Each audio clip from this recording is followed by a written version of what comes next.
Think faster, talk smarter. How to speak successfully when you're put on the spot. By Matt Abrahams. Read by the author.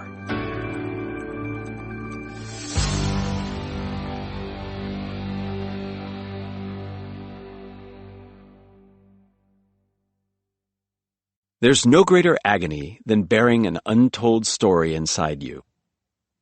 Maya Angelou. It usually takes me more than 3 weeks to prepare a good impromptu speech. Mark Twain. Introduction. What do you think? We've all been put on the spot with this simple, seemingly innocuous question. As others in the room wait for our response, we feel awkward, anxious, maybe even downright terrified. Consider how you might feel if "what do you think" were lobbed at you by your boss in a crowded Zoom meeting at a moment when you're more interested in your lunch tacos than the topic at hand. Uttered by a colleague in an elevator's cramped confines as you're leaving a big presentation they just gave that went horribly. Posed by a senior executive interviewing you for an attractive job as you dine with them and a half a dozen members of their team. Directed at you by an esteemed professor who has called on you at random in a large lecture hall. Such sudden, unexpected queries put us on the spot and intimidate us. We feel pressed to respond quickly, clearly, and with at least a small dose of charm. Most of all, we want to avoid falling on our faces and embarrassing ourselves. Let's be honest. What we're really thinking when people spring a question like this on us is, "This sucks." Spontaneous communication or combustion? The need to speak spontaneously crops up many times in everyday life, often without someone explicitly asking us what we think. We're at a wedding reception and a friend calls us up to give a toast. We log into a virtual meeting and find ourselves alone, face to face with the CEO, who wishes to strike up a conversation. We're at a swanky cocktail party and a colleague introduces us to a potentially important business contact.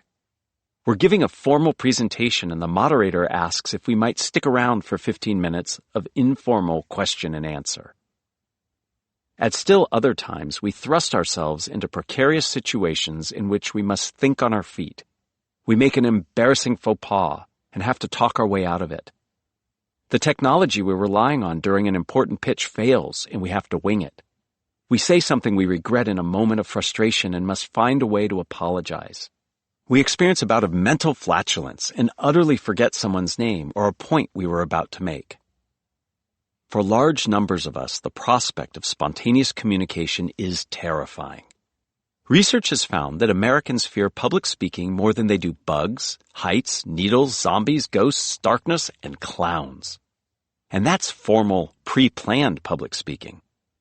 As research shows, impromptu speaking can freak us out even more, since we haven't had a chance to prepare and lack a script or outline to fall back on.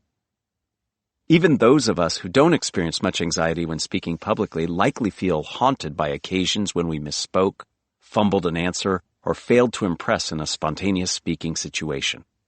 Frustration over our lack of skill in these situations is as common as anxiety about future impromptu interactions. Both can derail our best-laid plans for presenting ourselves as the polished, passionate, responsive communicators we hope to be. Blinded by the spotlight. I'd like you to try something. Cross your arms in front of you as you normally would. Now, uncross them and cross them again, this time folding the other arm on top. Notice how weird this feels? For a split second, you're not quite sure what to do with your arms. Your mind becomes detached from your body, and you feel confused, uncertain, and maybe just a tiny bit panicked. Being put on the spot and asked to communicate can feel like this. You often know what you think and intend to say, just like you know how to cross your arms. But when the setting changes, you're in a social situation and the pressure is on, you can feel confused, overwhelmed, threatened. Your fight or flight response kicks in. Your heart pounds, your limbs shake, and you get hit with what I call plumbing reversal. What normally is dry, your palms, becomes moist with sweat, and what is normally moist, your mouth, goes dry. As you struggle to recover, you stammer, ramble, hesitate. You veer off on tangents. You stare at your feet or shrink down in your seat. You fidget. You overwhelm your audience with ums and uhs. You might even freeze up entirely. At the 2014 Consumer Electronics Show, Michael Bay, director of Armageddon and the Transformers franchise, among other films, had trouble with a teleprompter as he was giving a presentation for a corporate sponsor. Forced to improvise, Bay was at a near total loss for words, even though he was discussing a subject he knew well, his own movies. After fumbling for a couple of moments, it was all he could do to mutter a quick apology and walk off stage. One commentator wryly remarked that they hadn't cringed like that since Transformers 2. Impromptu speaking isn't my thing. Bay later explained his performance that day by saying, "I guess live shows aren't my thing." Too often, people presume the ability to improvise on the fly is a matter of personality or inborn talent. Some people have a knack for it, others don't. We tell ourselves we're just not gifted at thinking and speaking spontaneously. I'm shy, we say, or I'm a numbers person. Worse, some of us conclude we're not smart or good enough. Sometimes a single disastrous episode can convince us for life that we're bad communicators. Irma, a librarian in her late 60s, yearned to deliver impromptu remarks at her beloved granddaughter's upcoming wedding. But sadly, the thought of standing up and speaking sent chills down her spine. When I asked about her fears, she told me they started decades earlier when she was in high school. She had responded to a question from her teacher, and he embarrassed her in front of the entire class by exclaiming, "That's the worst, most stupid answer I've ever had a student say in my class." The experience not only prevented Irma from participating actively in meetings and other social encounters, it became a turning point in her life. She chose to become a research librarian precisely because she knew she'd rarely, if ever, have to engage in any stressful, unplanned communication on the job. Think about that for a moment. Irma put massive constraints on her life simply because she feared a repeat of a single impromptu speaking debacle. As extreme as that might sound, many of us do something similar. Past failures make us acutely aware of our inability to respond well, and we dread having to speak spontaneously again. On subsequent occasions, a vicious cycle can kick in. Our nerves lead us to do even worse, which in turn makes us even more nervous, further inhibiting our ability to respond. At some point, the anxiety we feel becomes too much. With the "I can't do this" soundtrack playing in our heads, we shrink into the shadows, keeping our potentially great ideas and contributions to ourselves. We find seats in the back of the lecture hall or at the far end of the conference table. We disappear on Zoom calls by switching off our cameras and muting our mics. Our professed and actual inability to communicate in impromptu settings can devastate our careers and lives. Years ago, when I worked for a small startup, a colleague of mine, whom I'll call Chris, had a great idea for how to position the company's big product. Since his idea was fairly radical, requiring a shift in our strategy, it came under considerable scrutiny. When others asked him to elaborate and posed hard but appropriate questions, Chris froze up. He seemed nervous and offered answers that were vague, rambling, and off-topic. Unimpressed, his boss and colleagues disregarded his opinions and downplayed his expertise. Eventually, the company let Chris go. 6 months later, after new talent arrived, the company adopted Chris's very same ideas. The difference was the new team could advocate for these ideas clearly and persuasively when put on the spot. Thinking fast and talking smart. I'm writing this book because there is hope for Irma, Chris, and anyone else out there challenged by spontaneous speaking.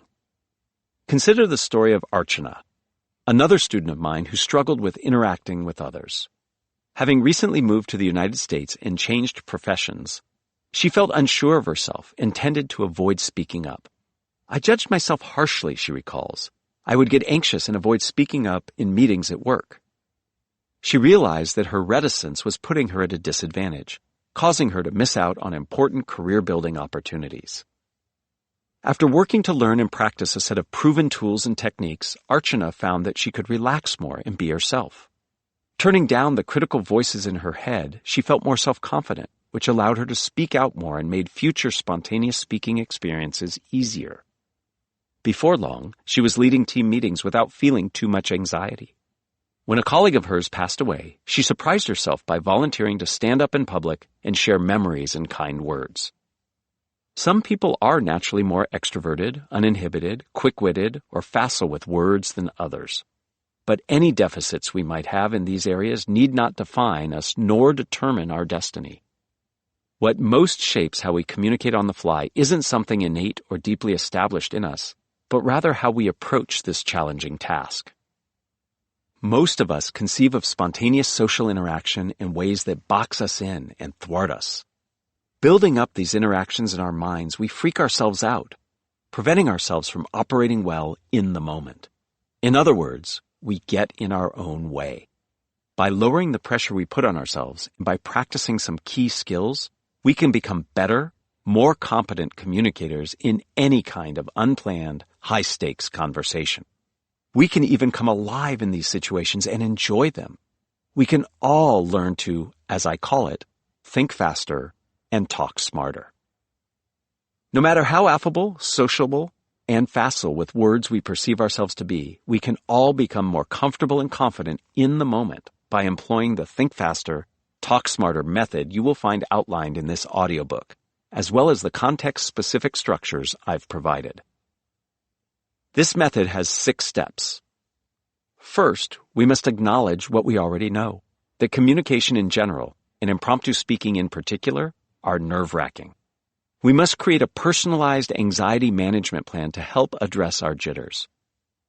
Second, we must reflect on our approach to communication and how we judge ourselves and others, seeing these situations as opportunities for connection and collaboration. Third, we must give ourselves permission to adopt new mindsets, take risks, and re-envision mistakes as missed takes.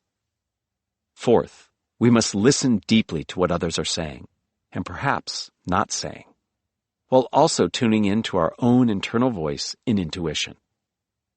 Fifth, we must leverage story structure to make our ideas more intelligible, sharper, and more compelling than they might otherwise have been. And sixth, we must focus audiences as much as possible on the essence of what we're saying, cultivating precision, relevance, accessibility, and concision. We can perform some of the work that these 6 steps require in the moment, as we're speaking, by adopting a range of helpful tactics. But more fundamentally, these 6 steps represent skills that we must cultivate over time as we prepare for spontaneous encounters we think we're likely to have. Many people presume that speaking well when put on the spot requires natural talent, quick-wittedness, or the gift of gab. While some of us certainly possess these talents, the real secret to spontaneous speaking is practice and preparation. All of us can become stronger speakers in the moment if we put in the time, learning to break old habits and exercise more deliberate choices. Paradoxically, we have to prepare in advance to do well in spontaneous situations, working hard on skills that we know will free us up to bring out our ideas and personalities to the fullest.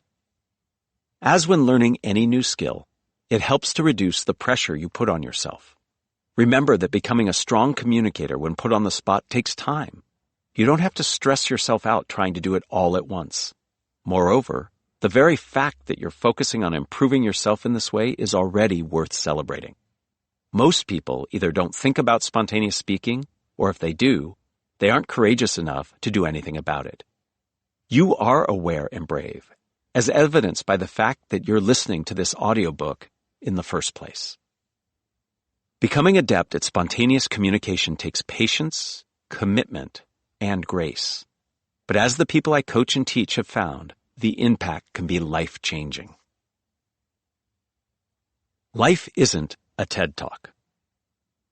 One of the most persistent and unhelpful myths we harbor about spontaneous communication is the notion that the best, most compelling communicators express themselves perfectly.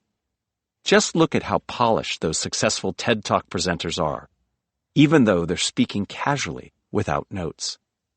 Or look at leaders like Apple's Steve Jobs or former First Lady Michelle Obama, who were or are famously charismatic and compelling when they appear before large audiences. In truth, TED Talks are heavily scripted and sometimes even edited. Leaders like Jobs and Obama spend months practicing and refining their presentations. We often confuse these planned, perfected communications with what we encounter more frequently in our lives, spontaneous, off-the-cuff remarks. We evaluate how we do in these everyday situations using standards we apply to rehearsed talks. That's a mistake. Rather than aiming for perfection, as we might do in our presentations, we should instead embrace imperfection and focus on how we might best engage in the moment. By training ourselves to quiet down our critical evaluation, we can lower our stress levels and better accomplish our communication goals. In truth, striving to get our communication right only increases the odds that we'll communicate poorly. If we try to memorize our way to success or fixate on one way of speaking, we'll focus so much on trying to remember what we've worked on that we'll likely freeze up in the moment and fail to tune in to what's happening around us. We'll lose out on the chance to adapt and respond authentically in the moment. We'll distance ourselves from what we really must do to think faster and talk smarter, be ourselves, stay present, and connect with our audience. A classical musician performing a Chopin etude in public memorizes every last note in advance in hopes of achieving perfection. But speaking extemporaneously is more like jazz. It's about improvising, trying to get and stay in the groove with others around us. To be good improvisers and spontaneous communicators, we must set aside much of what we think we know about communication and master a new set of skills. We must cue in quickly and accurately to our environment. We must gauge our audience's needs. We must adapt what we're saying to those needs, and we must manage our fears so they don't limit us. This is not to say that planning and rehearsing have no place in everyday communication. They do. But many of us have already developed and honed these skills, perhaps too much. Now we must balance ourselves out by working on our spontaneous speaking too. We must learn new approaches and tools that allow us to take our tried and true communication habits and practices and turn them into choices we make as needed in the moment. The virtues of the letter A. Remember Irma, who became a librarian because of unpleasant feedback she received? I had a very different experience while growing up. You might have noticed from perusing this audiobook's title that my last name begins with AB. This mundane fact shaped my life in ways that help account for the book you're listening to. Because teachers and other authority figures tend to call on people in alphabetical order by last name, I've almost always been called on first. In fact, I can only think of 2 times throughout my childhood and on into adulthood when I wasn't called on first. The other last names were Abbott and Abbey, in case you're wondering. Since I always went first, I never had any other examples to draw on when formulating answers, and I often had little time to prepare. Even in elementary school, I was the kid who always had to respond spontaneously. At first, doing so felt awkward, but then I started to get used to it. I let myself open up a little, take chances, experiment, make jokes. Other kids seemed grateful to hear me share my ideas before the teacher called on them. This positive reinforcement spurred me to take more risks, be less nervous, and embrace opportunities when they arose. By high school, people knew me as an extrovert who was willing to talk and go first. Some even found me witty, entertaining, and charming. Now, am I innately witty, entertaining, or charming? Heck no. Just ask my children. I simply had a lot of experience improvising in everyday social situations, and my constant practice made spontaneous communication feel second nature. I want you to feel as comfortable and confident in impromptu speaking situations as I have become, and you needn't change your last name to do it. From Stanford, with love. During the early 2010s, professors at Stanford's Graduate School of Business, where I teach, noticed an interesting trend. Many of my colleagues test our students' knowledge by cold calling them in front of dozens or hundreds of their peers. We would assign case studies as homework and then pick on one or more students in class, often asking them enough questions to make Socrates proud. Our students were bright, articulate, and motivated.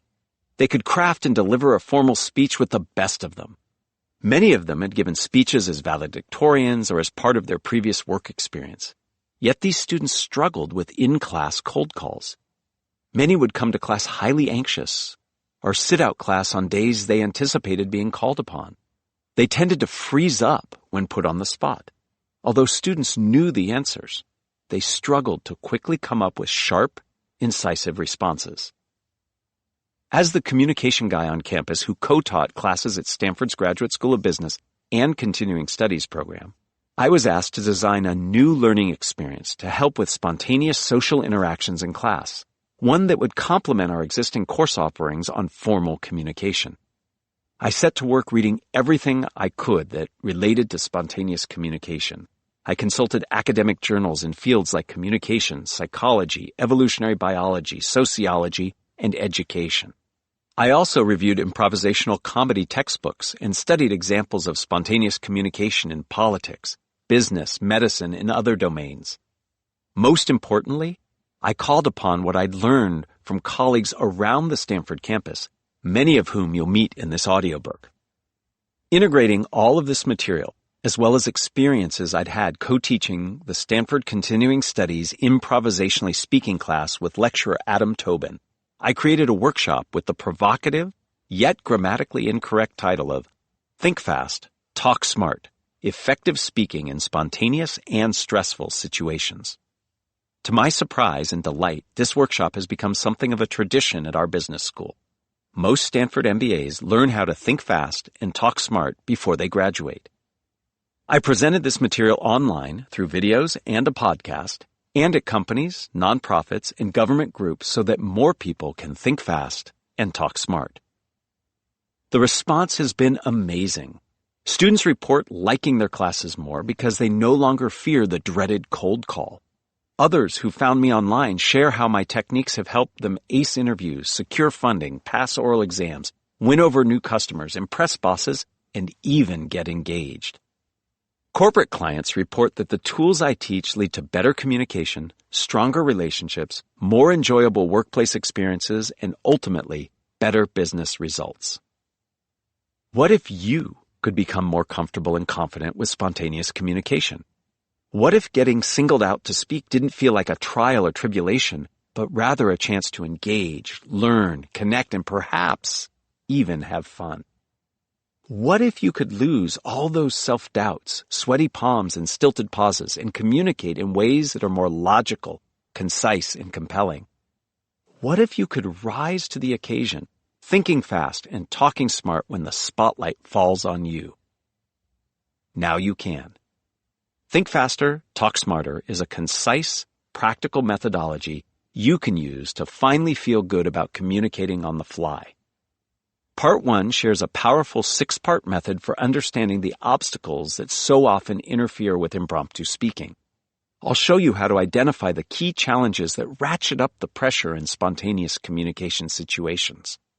Although you may not have thought about all these challenges, they cropped up consistently in my work with academics, entrepreneurs, and other thought leaders. You'll learn how to manage your anxieties. Chapter 1, Calm. Prevent perfectionism from holding you back. Chapter 2, Unlock. And avoid a closed or resistant mindset. Chapter 3, Redefine. Next, I'll impart specific tools and tactics you can use to excel. You'll learn how to listen actively to your audience to understand what is really needed in the situation. Chapter 4, Listen. Structure content on the fly. Chapter 5, Structure. And streamline your ideas so they're focused and compelling. Chapter 6, Focus. Part 2 addresses some of the most common contexts in which we're called to express ourselves in the moment. I'll explore specific techniques for navigating common communication challenges, such as giving feedback effectively and shining in interview situations. I'll describe strategies I've used when preparing entrepreneurs to effectively pitch ideas and opportunities to others, to engage in successful small talk, to give impromptu toasts, tributes, and introductions that audiences will love, and even to apologize in ways that resonate powerfully. I've included a summary of these structures in the first appendix, which is part of the PDF that accompanies this audiobook.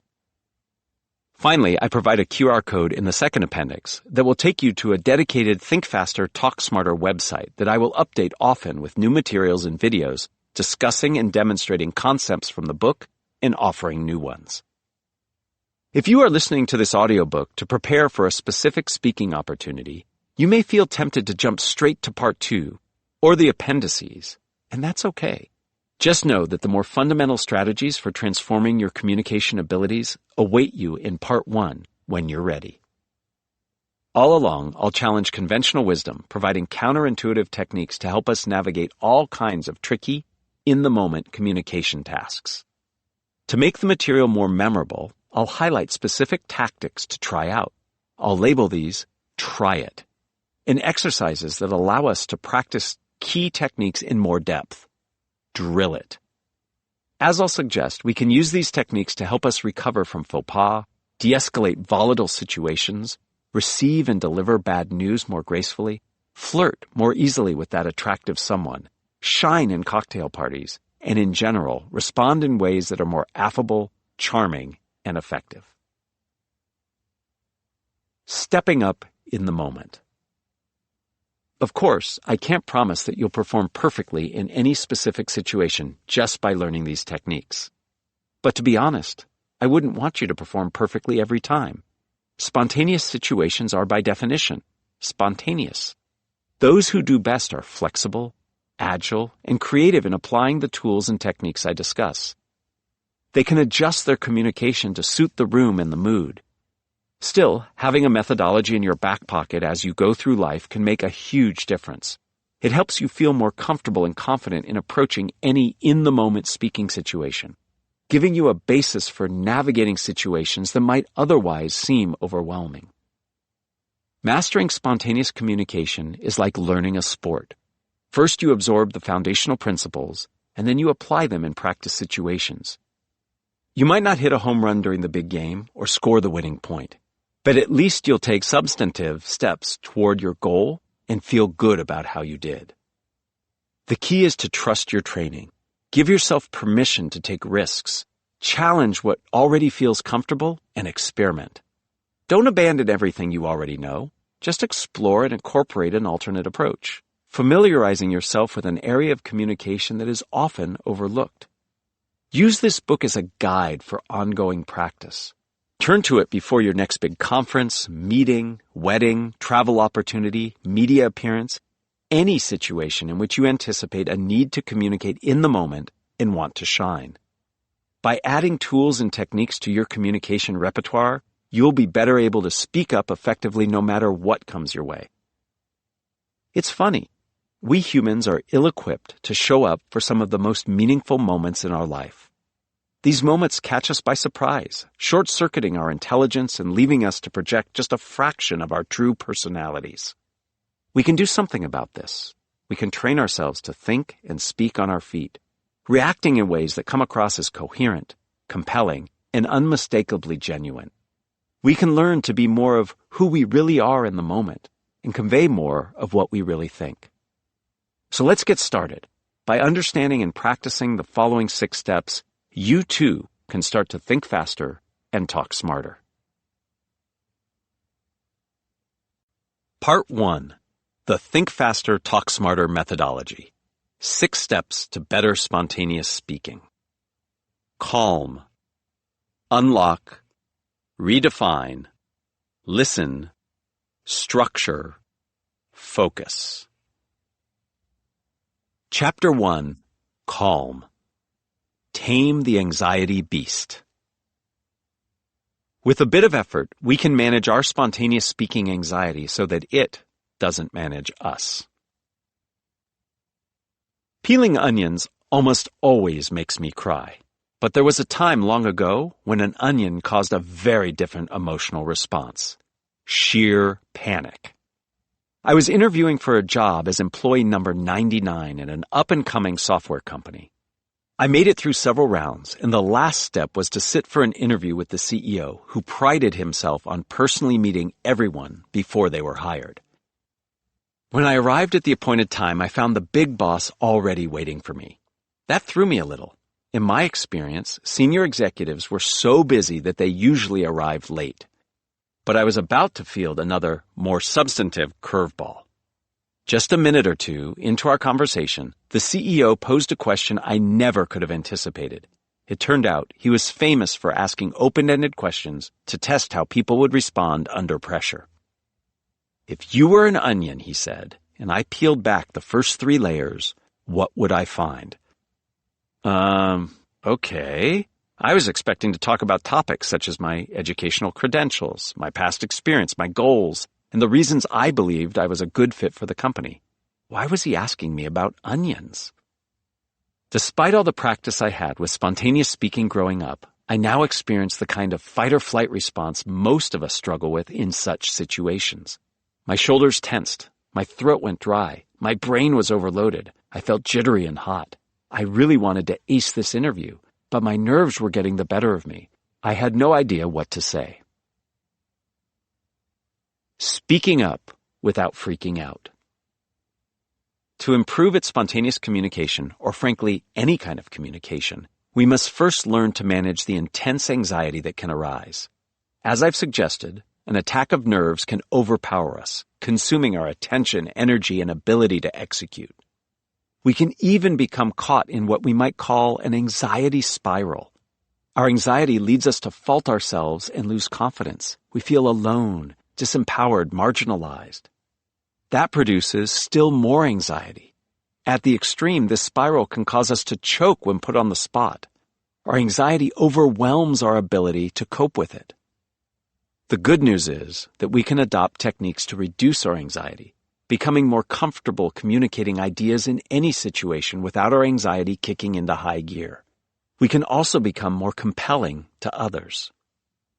The goal isn't to eradicate anxiety, but rather to prevent it from hampering us. Some situations will always freak us out, and that's actually okay. A bit of anxiety is a good thing. Too much stress impedes us from completing tasks successfully. But experiments have suggested that a certain amount of it helps to motivate us. When we feel moderately stressed or fearful, our bodies become energized and primed for action. Our minds become more alert and focused, and we become more attuned to others around us. Research with rats suggests that acute stress can improve memory by causing new nerve cells to form in the brain. In my experience, the best way to tame the speaking anxiety beast is to take a 2-pronged approach. First, tackle the symptoms of anxiety that pop up in the moment. Second, address anxiety's underlying sources. In this chapter, we'll focus primarily on symptoms, while later in the audiobook, we'll discuss some of anxiety's sources. When it comes to symptoms, some simple techniques can help. Mobilizing these techniques in the moment and in advance of anticipated spontaneous speaking situations, we can feel far more comfortable and confident, and we can respond more effectively. The next time we're in a job interview or some other spontaneous speaking situation and we're surprised with a proverbial peeling back the onion question, we'll be in a far better position to handle it. Know your ABCs. I've noted in passing many of the symptoms people often feel when anxious. It turns out we can group these into a few simple categories, what we can call the ABCs of speaking anxiety. When others put us on the spot, we experience affective symptoms, those relating to our mood or how we feel. People under the spotlight often feel stressed, pressured, or lacking in agency. They feel vulnerable, overwhelmed, and frightened. We also experience symptoms that are behavioral or physiological in nature. We sweat, tremble, stutter, our heart races, our voice shakes, our breathing becomes shallow, our speech becomes faster, more jittery, our faces become flushed, our mouths go dry. A third and final category of symptoms are cognitive. We become flustered, blanking out or forgetting what we want or need to say. We fixate on our awareness of others watching us and can't focus on our audiences and their needs. We experience negative thoughts or self-talk, a little voice in our head that tells us we're not prepared. We're we're likely to fail, or others are better than us, and so on. Mindfulness matters. Let's explore how we might tackle these symptoms, starting with the effective ones. A powerful way to address unhelpful or negative feelings that arise in the moment is to practice mindfulness. Notice and acknowledge the unpleasant feelings. Don't ignore or deny them, and don't berate yourself for experiencing them. As you're experiencing these feelings, affirm their inability to define you as a person. As Stanford professor S. Christian Wheeler relates, there's me, and then there's this anxious feeling that is going on in my body. That amount of psychological distance allows you to observe it without becoming attached to it. Try it. The next time you feel a negative emotion like anxiety, remind yourself that you and the emotion are not the same thing. Imagine you were someone else observing you experiencing the emotion. Greet your feelings head on, reminding yourself that it's normal and natural to feel anxious, and that most people in your situation would too. Right now, I'm nervous, you might tell yourself. I'm nervous because this is high stakes for me. My reputation is on the line. This reaction makes sense and is normal. Permitting yourself to notice and identify how your mind and body are behaving can help you to regain a sense of agency or control when you would otherwise feel lost and distracted.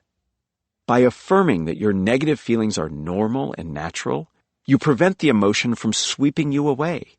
You give yourself just a little bit of space to break free and help yourself by taking a deep breath, perhaps, or by imagining how you might respond to what someone next to you just said. As you become aware of your feelings, you can go further and reframe them in more positive ways that energize rather than stymie you. People who become anxious before speaking often think they must try to calm themselves. Some make use of alcohol or other substances. Others focus on visualizations like the famous Brady Bunch advice to imagine your audience sitting in their underwear.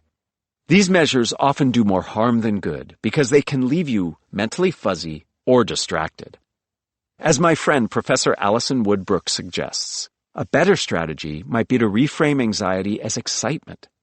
In a series of experiments, she showed that people who told themselves that they were excited by stating, "I'm excited" out loud before public speaking improved how they did. They also came to feel more excited and to see their speaking as an opportunity rather than a threat. More on this later. It turns out that anxiety affects your body in much the same way as excitement does. Both put us in a state of very high alertness. Like mindfulness, reframing anxiety as something you are excited about affords us a sense of agency. We can't control our basic physiological response to the perceived threat posed by speaking, but we can control how we understand and label it. Feeling that sense of control shifts our experience of speaking and helps us to do better at it. Slow down, cool down, and dampen up. To address behavioral symptoms, one tried and true method is to focus on your breathing. Take some deep, long belly breaths, the kind you would do if you were practicing yoga or Tai Chi. Really fill your lower abdomen. As you'll find, breathing in this way allows you to feel calmer and slows your heart rate as well as the pace of your speech. As you breathe, focus on the relative length of inhalations and exhalations. I was privileged to have the neuroscientist Andrew Huberman appear on my Think Fast, Talk Smart, the podcast. As he observed, the magic of deep breathing when it comes to alleviating anxiety is in the exhalation. When you exhale, you're reducing carbon dioxide in your lungs, which in turn calms your nervous system. A good rule of thumb, or should I say rule of lung, is to make exhalations twice as long as inhalations. Count to 3 as you inhale, and exhale over a count of 6. Studies show that deep breathing of this sort starts to calm your nervous system in a matter of seconds. Run through this pattern of breathing just 2 or 3 times and your heart rate will begin to slow. You'll find that the rate at which you speak will slow as well. Speaking is all about breath and breath control. The faster you breathe, the faster you speak. Slow your breathing and your speech also will naturally slow. If you're a fast talker, you might find that deep breathing alone doesn't slow you down. In that case, try slowing your movements, your hand motions, the nodding of your head, the twisting of your torso, and so on. We tend to synchronize our speech with our gestures. Fast talkers gesture quickly, using swift, jerky motions. Slow down our movements, and our speech will slow as well. As part of the fight-or-flight response, our bodies release adrenaline, a hormone that prompts us to move away from a threat and toward safety. Adrenaline causes our heart rate to rise and our muscles to tighten and become shaky. Turning our bodies to address a different side of the room or making small hand gestures can help to dissipate shakiness by fulfilling our need to move. If you're giving an impromptu toast at a wedding, try walking slowly from one side to the next as you speak. Ever notice that attorneys on TV always seem to do that when handling questions from the judge or addressing the jury? You don't want to distract people by pacing too much, but taking a few steps in one direction as you shift between points can ease any shakiness you may feel. What can you do about the blushing and perspiration unleashed when you're put on the spot? Quite a lot. When you're under stress, your core body temperature rises. Your heart beats more quickly, your muscles tense, your blood vessels constrict, and your blood pressure and body temperature rise. All of this causes you to sweat and blush, just as it does when exercising. You can counteract these effects by cooling your body. Focus here on your hands. Just like your forehead or the back of your neck, your hands serve to regulate your body temperature. Have you ever warmed up on a cold morning by holding a warm cup of coffee or tea? That's your built-in thermoregulator in action. At moments when you're put on the spot, or you think you're about to be, try holding something cold in your hand like a bottle or glass of water. I do it all the time in speaking situations when I'm anxious. Yes, I sometimes get anxious too. It really helps.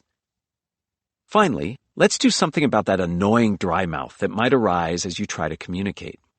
When you become nervous, your salivary glands shut down. Reactivate them by sipping warm water, sucking on a lozenge, or chewing gum. It's best not to do this in the moment, since stuffing up your mouth can make speaking difficult.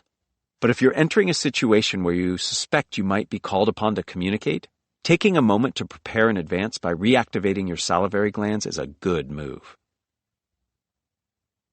Tame your brain. Let's say I'm hosting an important Zoom call with 24 colleagues and customers, and the technology fails, cutting off my colleague who was supposed to be presenting for the next 15 minutes. Someone has to fill in the empty space. That would be me, the team leader.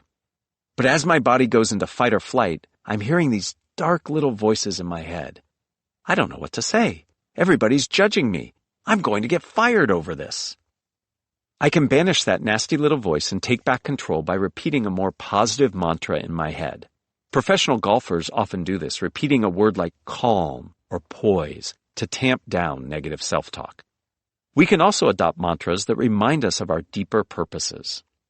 In a spontaneous communication situation, you might tell yourself something like, I have value to add. I've improvised my way out of tough spots before. I've got this. It's not about me. My content is compelling. Repeating a mantra can allow us to redirect our thoughts, unchaining us from the doom loop running through our minds. If you blank out, try going back to go forward. Recall what was just said and repeat it. Doing this can give yourself a moment to get yourself back on track. Many people deploy a similar tactic when they lose their keys. They go back in their minds to every place they might have been, which in turn might jog their memory of where they left them.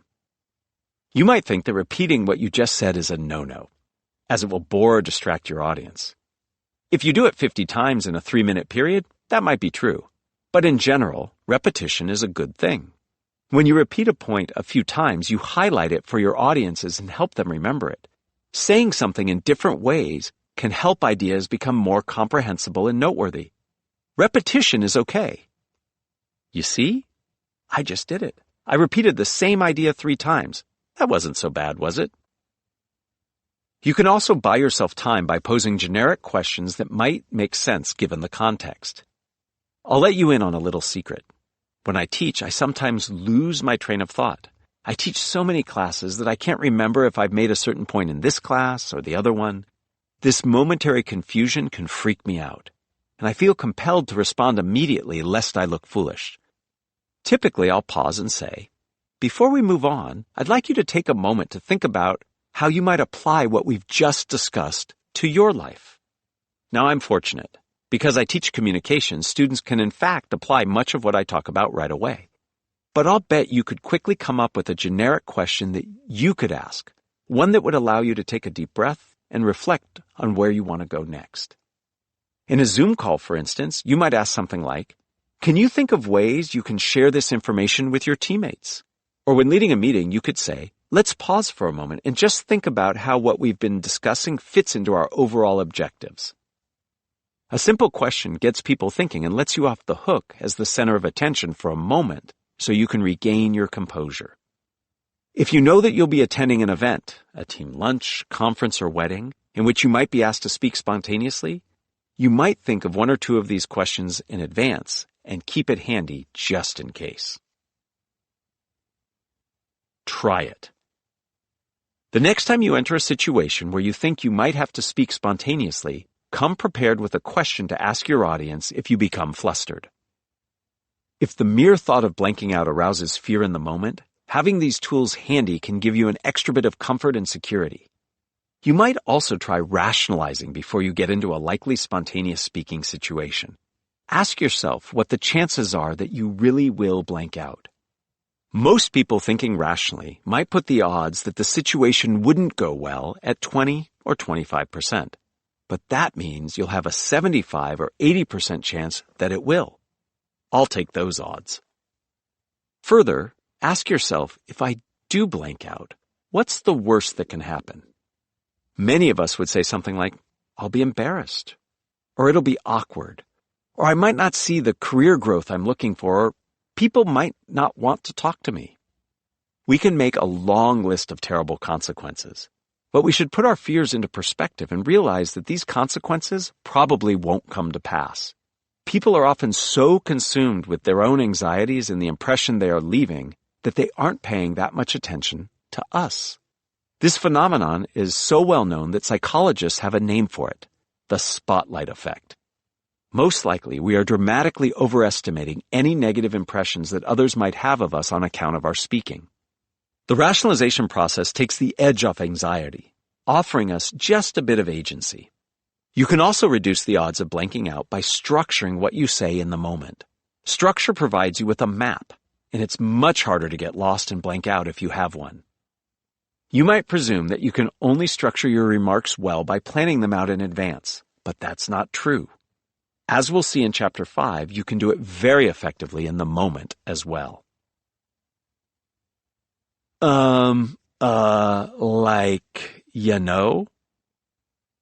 In addressing cognitive symptoms, we must do something about those annoying filler words that pop out of our mouths when we're working out what we want to say. I'm not saying you need to banish these words entirely. Some use of filler words is natural and normal, so much so that scriptwriters actually write them into dialogues in movies, television, and plays. The issue is that excessive use of filler words, common culprits such as and like, can become distracting, acting as a kind of verbal graffiti. Fortunately, there's a technique you can deploy that can stop these types of words from ever appearing. Once again, it has to do with breathing. Take a deep breath in. As you exhale, I'd like you to say, Can you do that? Great. Now I'd like you to say, while inhaling. You can't do it, can you? It's nearly impossible to say anything while inhaling. Speaking is an exit-only event. You must push air out to do it. And this fact holds the key to ridding us of those filler words that occur between sentences and phrases. The trick is this. When you speak, work to articulate your sentences and phrases so that you're completely out of breath at the end of the sentence or phrase. Try it a few times. It's not hard, and you don't have to use long sentences or phrases to do it. Just time your exhalation to coincide with the completion of a sentence or phrase. I envision a gymnast sticking their landing. If you sync your speaking with your breathing in this way, you'll have to inhale upon finishing a sentence or phrase. That will make it more difficult for you to utter a filler word. This technique also helps by building a short pause into your speech.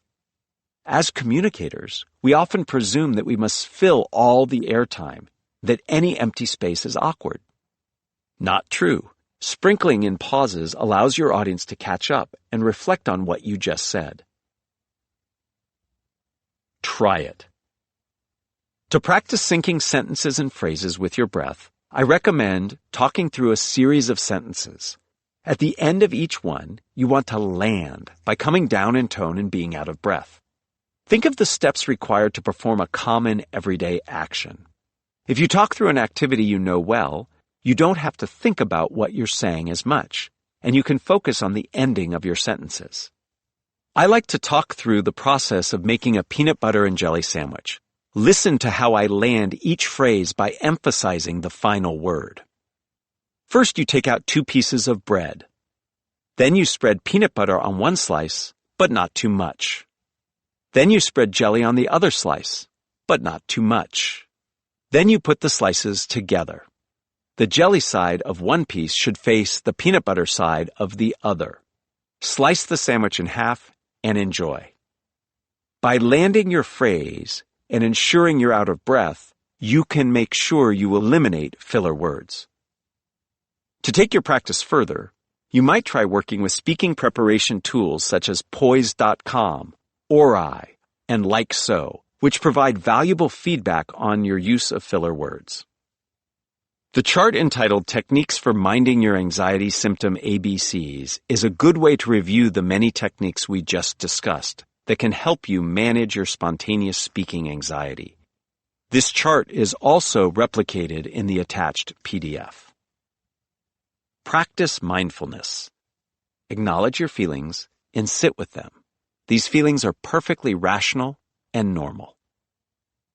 Breathe. Inhale deeply, filling your lower abdomen as you breathe deliberately. Deep or yoga-like breaths dispel anxiety. Exhale twice as long as your inhale. Slow your movements. Slow your hand gestures and other movements. Your speech often keeps pace with your bodily movements.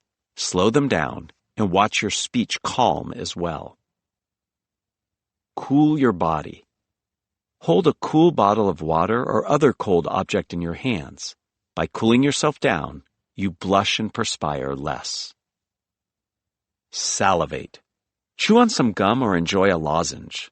Chewing reactivates your salivary glands. Positive self-talk.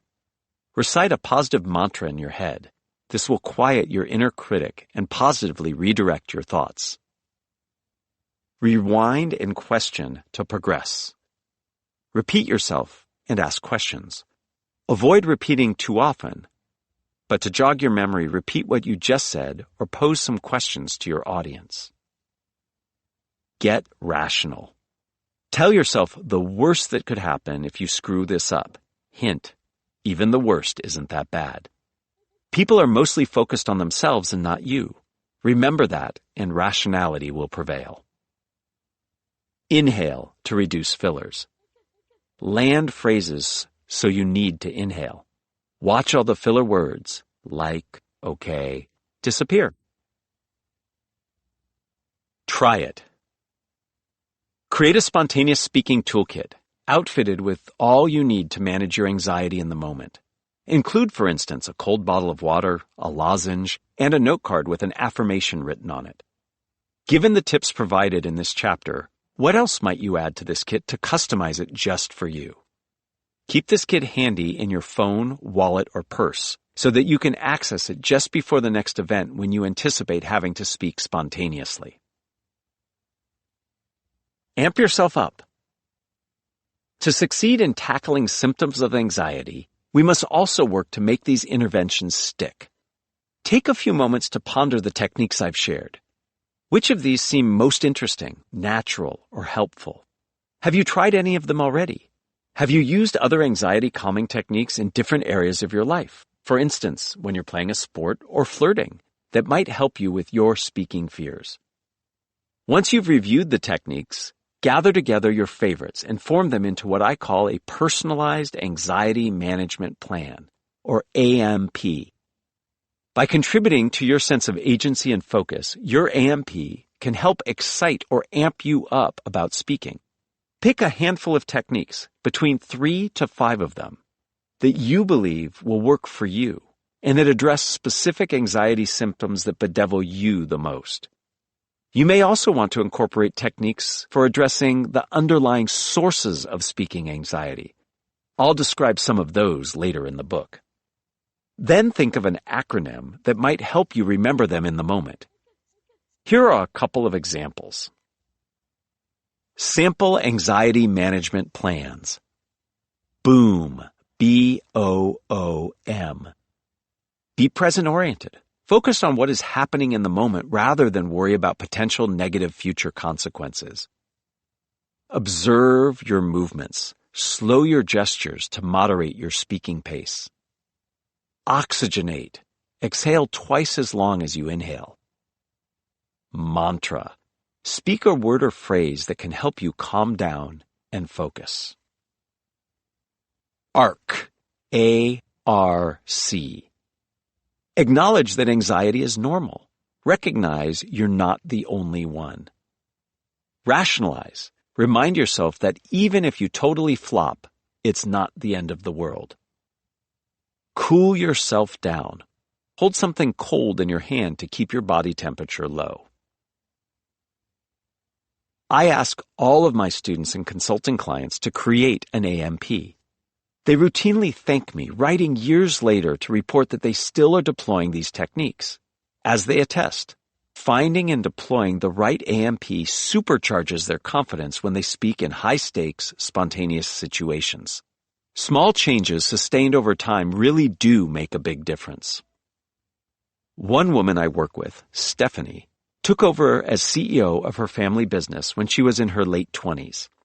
In this role, she had to connect with her 75 employees of diverse backgrounds and project an authoritative persona. Her task became even more difficult when COVID struck and disrupted the business. Employees, who in some cases were decades older, felt anxious and looked to her for leadership. As she made controversial decisions to stabilize the business, they grilled her about changes they would experience. Stephanie found daily communication extraordinarily stressful, even more so because she wasn't a native speaker of English. She became self-conscious and would reveal her anxiety by stumbling over words and adopting a guarded, humorless demeanor. Her anxiety became so intense that she had difficulty sleeping and focusing on day-to-day tasks. She even thought about stepping down as CEO. To help Stephanie, we developed an AMP that steered her away from fixating on future goals. Over time, she wound up deepening and modifying her AMP, taking it in a direction that was all her own. When I checked in on her in the spring of 2022, her AMP had come to revolve around 3 phrases meaningful to her: heart, speech, and mind, or HSM. Heart referred to why she was speaking. She found that she was less anxious if she reminded herself of her intention to be of service to her audience and to concentrate on them and their needs, not herself. Speech focused her on what she needed to do technically to connect with her audience. Knowing that she tended to speed up and stumble over her words when nervous, she made a point of gesturing more slowly and asking questions to force herself to pause. Mind was a cue to remind herself that the actual likelihood of blanking out and messing up was far lower than she feared. Stephanie is continuing to work on her anxiety, but thanks to her ongoing efforts with her AMP and the techniques described in this chapter, her anxiety has become more manageable. She leads others more effectively and enjoys her job more. In fact, she has begun to coach others to become more confident in their communication. An AMP is not a quick fix, but rather an ongoing experiment, with each technique amounting to a hypothesis. Once you've generated your AMP, test it out in real-life situations. Rehearse your AMP to yourself before you go into your next work meeting or dinner party. Try the techniques in the moment. Did they help?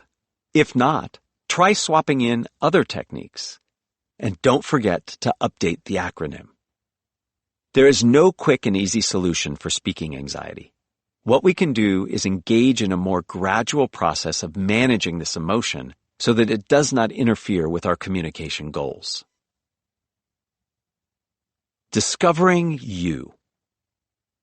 Being comfortable thinking on your feet is important for formal speeches and presentations. It holds special relevance when you're called to speak spontaneously. As we'll see in the next chapter, managing anxiety ultimately frees you to behave more naturally and authentically when put on the spot. You become bolder, nimbler, more playful, and looser. You're able to tune in better to your audience's needs and react appropriately. You're able to take more joy in communicating. All of this allows you to become more compelling as a speaker, to speak up without freaking out. When that CEO asked me what he'd find if I were an onion and he peeled back my first 3 layers, I went into fight or flight. But I didn't let my nerves get the better of me. Instead, I initiated part of my AMP. I took a deep breath and repeated my mantra, I have value to offer. Almost immediately, I was able to recover and free myself up to improvise. I wound up focusing on the onion itself and drawing inspiration for the rest of my answer from there. Onions make me cry, I said. Whenever I cut them, I tear up. I don't know, maybe it's just me. I cry easily. In fact, I often look to surround myself with people who are willing to cry and show how they feel. I went on to talk about how in my previous job I hired people who were passionate and willing to share their emotions. This openness and energy made my team cohesive and supportive. While we sometimes disagreed with one another, we each knew where we stood and respected our colleagues and their perspectives. Conveying this example to the CEO led to a deeper discussion about empathy, trust, and psychological safety, their importance in my life, and my desire to bring them to the role for which I was interviewing. Committing to focusing on the onion and seeing where it led me was an important decision I took in the moment, and one that I might not have had the courage and clarity to make had I been consumed with anxiety. As I answered, I noticed that the CEO was smiling. He hadn't expected an answer like this. Most candidates had probably said something like, if you peeled back the onion, you'd learn that I'm diligent, or you'd learn that I'm honest. In my case, he got a creative, unusual, and poignant answer that conveyed something unique about me. I wound up getting the job and having an amazing time at the company. I had no inkling of it then, but that job would alter the trajectory of my career. While I'm sure many factors contributed to the company's decision to hire me, it didn't hurt that I had been able to react well after the CEO had put me on the spot. You can let your personality shine in these kinds of situations too. Managing your anxiety so that it doesn't manage you is the essential first step. Drill it. 1. Take the AMP you created and deploy it in your next spontaneous speaking situation. Reflect on how it went, what worked and what didn't. What's one thing you would change to make it better for the next time? 2. The next time you experience a strong positive or negative emotion, take a moment to acknowledge and accept it. How does it feel? Reflect on why the emotion might be coming up for you. Does it make sense given the circumstances you're in? If someone else were to share that they were experiencing this emotion, could you help them understand why it was appropriate and reasonable? 3. Challenge yourself to perform 5 minutes of deep breathing each day for a week. During this time, go to a quiet place and focus on your breath. Make sure that your exhalations are twice as long as your inhalations. Notice how you feel at the end of each session. Chapter 2. Unlock. Maximize mediocrity. When it comes to spontaneous speaking, good enough is great. Anxiety is a pretty heavy topic, so let's relax a little and play a game called Shout the Wrong Name. Not familiar with it? You're in for a treat. I first fell in love with this game when I saw Adam Tobin, my friend and improv mentor, demonstrate and debrief it in the class we co-teach called Improvisationally Speaking. The game is simple. If you're sitting at your desk or in a nice cushy chair, please stand and meander around the room. Just wander anywhere, changing direction periodically. Or you could do this outside. A little fresh air never hurt anyone. As you walk, point to a random object and call out its name. Except, I'd like you to call out the wrong name. If you point to a houseplant, call it horse, pink, regardless, cheeseburger, or gee whiz. Anything except houseplant. Once you've done this, point to another object and blurt out its wrong name, whatever comes to mind. If it's the same name you gave to the houseplant, that's okay. Keep pointing to objects as quickly as you can and naming them out loud incorrectly, using whatever words pop into your brain. Do this for, say, 15 or 20 seconds, and then stop. How did you do? Was it easy to come up with wrong names? This game seems simple, but if you're like most people, you actually found it quite challenging. When students and other audience members play this game, they tend to move slowly and cautiously around the room, pointing but not speaking. Their faces grow pensive, as if they're trying to reduce a polynomial to its most basic form. They avoid eye contact with me or others. Afterward, they talk about how hard they found this task. I felt stupid, they say. I'm no good at this. They even say, you're mean for making me feel foolish. As psychologists have documented, our brains more easily process stimuli that conform to expected patterns than they do stimuli that are unexpected. For example, if you ask people to read the names of colors, purple, blue, orange, they find it easier when those names are written in the same color ink as the word. If you see purple written in orange ink, your brain will do a double take. It will take you longer to process the task of reading it. This phenomenon, captured in the famous experiment known as the Stroop test, also arises in the shout the wrong name game. I swear I'm not being mean in asking students, and you, to shout the wrong name. By trying to do something wrong, you've just practiced a skill that is vital for success with spontaneous communication. Maximizing mediocrity. Mediocrity usually gets a bad rap, and deservedly so. Nobody wants to maximize their mediocrity. But in spontaneous communication, that's exactly what you need to do. In a delightful paradox, the more mediocre you give yourself permission to be, the better, more compelling a speaker you become. When handling tasks in daily life, we usually work hard to do them right. But with spontaneous communication, there is no right, correct, or best way. There are only better or worse ways. The very act of trying to get it right hampers us. It locks us in and overloads our minds, preventing us from responding to our listeners and projecting our personalities fully in the moment. To do our best when put on the spot, we must stop aiming to deliver a perfect performance and instead become much more comfortable with getting things wrong. We must strive for mediocrity. In this chapter, I'll attempt to persuade you that embracing imperfect performance is the key to all successful spontaneous communication. Let's start by looking more closely at how our desire for excellence saps our communicative power. The shortcuts we take on our way to get it right. Two distinct mental processes thwart us when we aim to get it right in spontaneous speaking. To understand the first of these, let's return to the shout the wrong name game. I invite you to take another stab at it. Again, 15 or 20 seconds of pointing to objects and shouting out whatever word jumps to mind. Are you finished? Good. This time, think about the words you shouted. Although the assignment was to shout out words at random, did you notice your brain consciously or unconsciously deploying a strategy to perform this task? Did the words you chose follow a pattern? When my students play this game, they often report calling out words that belong to a common category.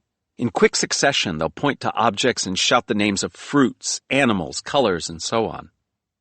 Other students share that they borrow words used by others in the room, or that they use the real name of the previous object that they just looked at.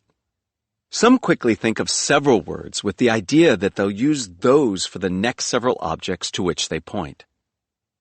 As Adam Tobin highlights during his debriefs of this game, Such strategies are perfectly normal, part of how our brains respond when we try to master challenging situations.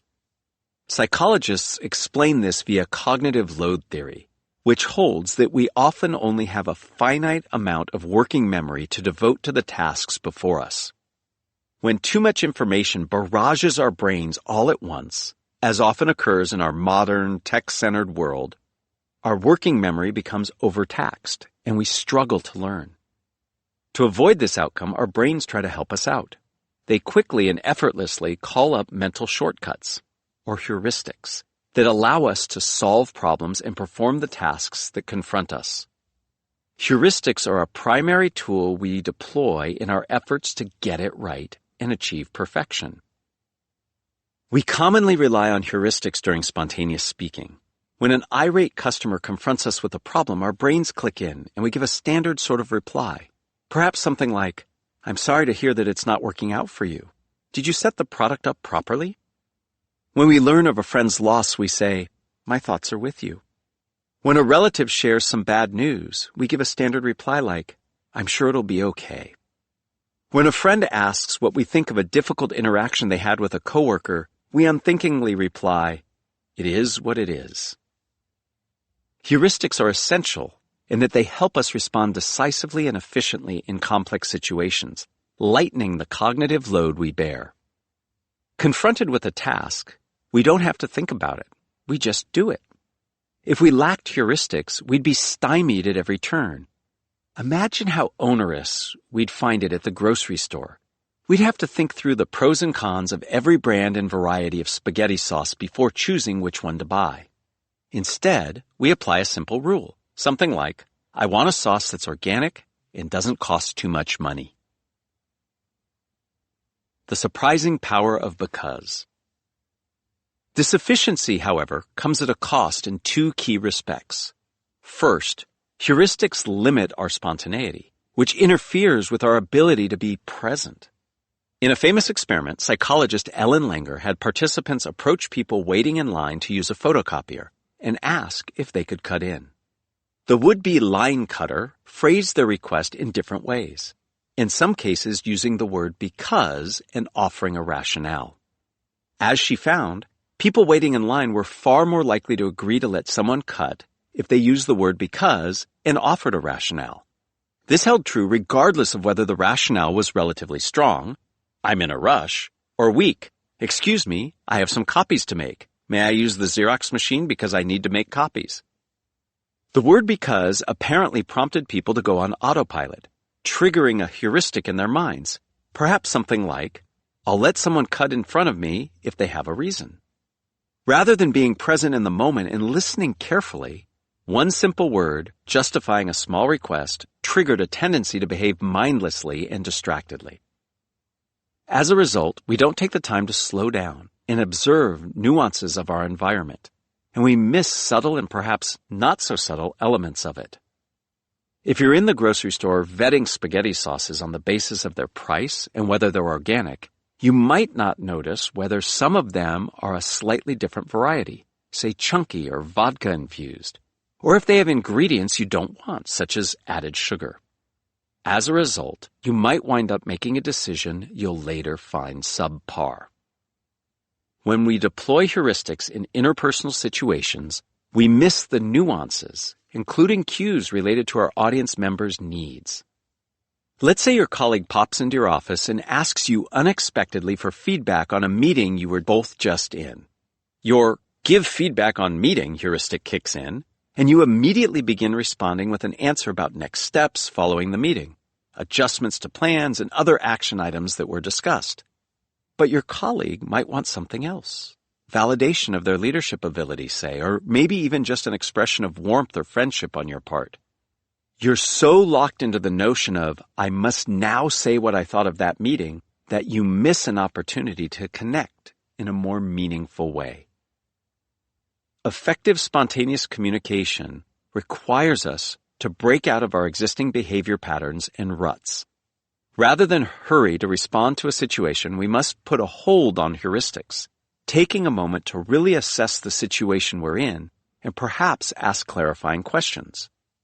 In my prior example, A non-heuristic-induced response might lead us to ask something like, "Are you looking for feedback on the specifics of the meeting, or do you want me to tell you my general impressions?" Alternatively, we might ask our colleague what they thought about the meeting before sharing our opinion. Such questions might well yield information we can use to react more effectively. Now that's the right way to eat spaghetti. Our use of heuristics poses a second problem. It limits our creativity. Because our brains are operating in rule-bound ways, we tend to arrive at answers that are expected, familiar, or logical. We are less likely to spontaneously generate reactions that are more creative, novel, or out there. One of my favorite examples in this regard comes from a class my colleague Tina Seelig taught years ago to design students at Stanford. Dividing her students into teams, she had them compete to arrive at the best, most innovative business idea. Each group had 2 hours and $5 at their disposal. Using these resources, they had to earn as much money as possible, without breaking the law, of course. Afterward, each team would spend 3 minutes presenting their business idea in front of the class. The team that earned the most money would win the competition. Most groups generated business ideas that were intriguing, but not especially mind-blowing. One group made quite a bit of money by making reservations in advance at popular restaurants and selling them to hungry diners. This is before the advent of online reservation services. Another group made a couple of $100s by setting up a stand on the Stanford campus and offering to measure students' tire pressure and fill up their tires. At first, they charged for filling the tires, but they soon found that they earned more when they simply asked grateful students for a donation. Another team took a whole different approach. These students reasoned that the most valuable resource that they could sell wasn't their ability to perform a service for customers, but rather to deliver a captive audience for companies wishing to recruit students for employment. To generate revenue, they sold their 3 minutes of presentation time to a design firm. They wound up earning $650, more money than any other team. The other teams had followed a heuristic. To make money, I've got to dream up some service customers would find attractive. But that heuristic locked them in, limiting the kinds of ideas they could generate. The winning team didn't follow that heuristic. As a result, they opened themselves up to ask a different set of questions. What resource that I possess has the most value? And how can I best market that? Relying on heuristics might enable us to respond quickly when put on the spot, but we usually aren't opening ourselves up to many other possible paths that might surprise or deeply engage our audiences. It is only when we manage to suspend and venture beyond our normal mental rules that magic can happen. Some time ago, I had the privilege of teaching high school English for 2 years. If you want a setting where an ability to speak on the fly helps, this is it. Every day brought some new, unexpected communication challenge. I really had to stay on my toes. In one of my classes, I had a super smart kid who for some reason delighted in being disruptive in class. His tactic? He'd spontaneously and unpredictably blurt out random words and phrases during class discussions. I might be lecturing about The Great Gatsby when I'd hear a voice in the back of the room shouting something like, "My t-shirt is dirty," or "The pigeons scare me." Other kids found these bizarre interjections amusing. Me, not so much. I knew this boy was trying to get attention, so I usually didn't respond to his outbursts. One day, I couldn't help myself. I had been eating lunch before class, and I happened to have a small packet of Parmesan cheese on my desk. Halfway through the class, the boy blurted out, "I love spaghetti." Everyone laughed. I desperately wanted this kid to keep quiet and behave. Spotting the cheese packet, I said, "Hey, catch," and I tossed it to him. Now that's the right way to eat spaghetti. It was a spontaneous act of communication on my part, and it did the trick. Everyone laughed. They thought it was hilarious. We moved on with the lesson, and the boy kept quiet. Up until that point, I'd been following my standard teaching heuristic, such as ignore and move on, or stop the class, chastise the boy for being disruptive, and threaten him with a consequence if he doesn't comply. But in that moment, I thought of an entirely different and unexpected way of navigating the situation, one that expressed my own personality and sense of humor. My class loved it, and the students came to see me in a different light, as a teacher with whom they could relate and engage with in a more authentic way. Hack your heuristics. To up our communications game, we don't need to banish in full our every use of heuristics. Rather, we want to become more aware of the mental shortcuts we habitually take, learning to tune them out or turn them off at times so that we can become more agile and adaptive.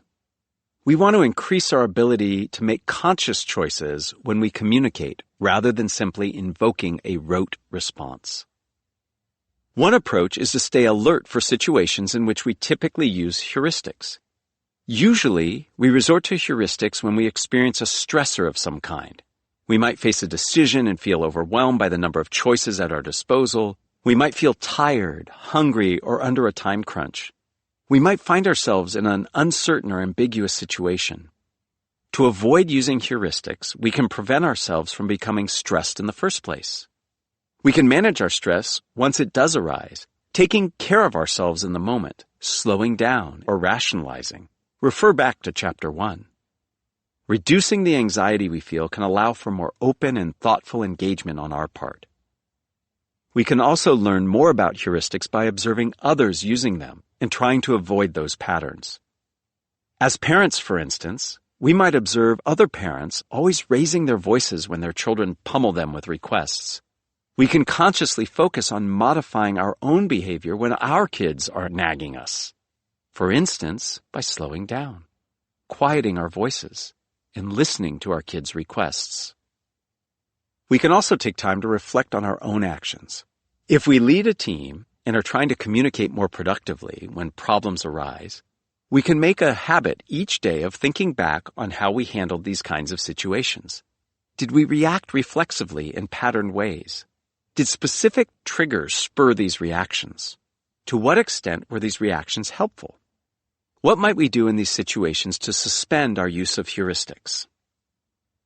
A final way to manage our mental shortcuts is to shake up how we think or act. Athletes who are right-handed often keep themselves on their toes by playing with their left hand or a ball that is heavier than normal.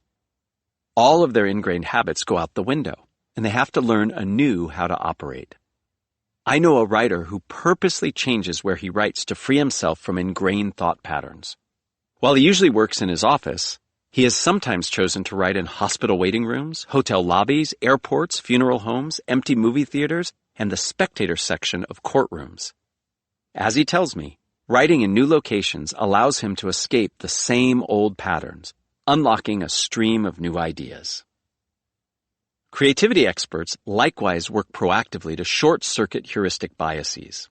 When generating new ideas, design company IDEO deploys a technique of looking for inspiration in other, seemingly unrelated contexts where similar conditions or principles apply.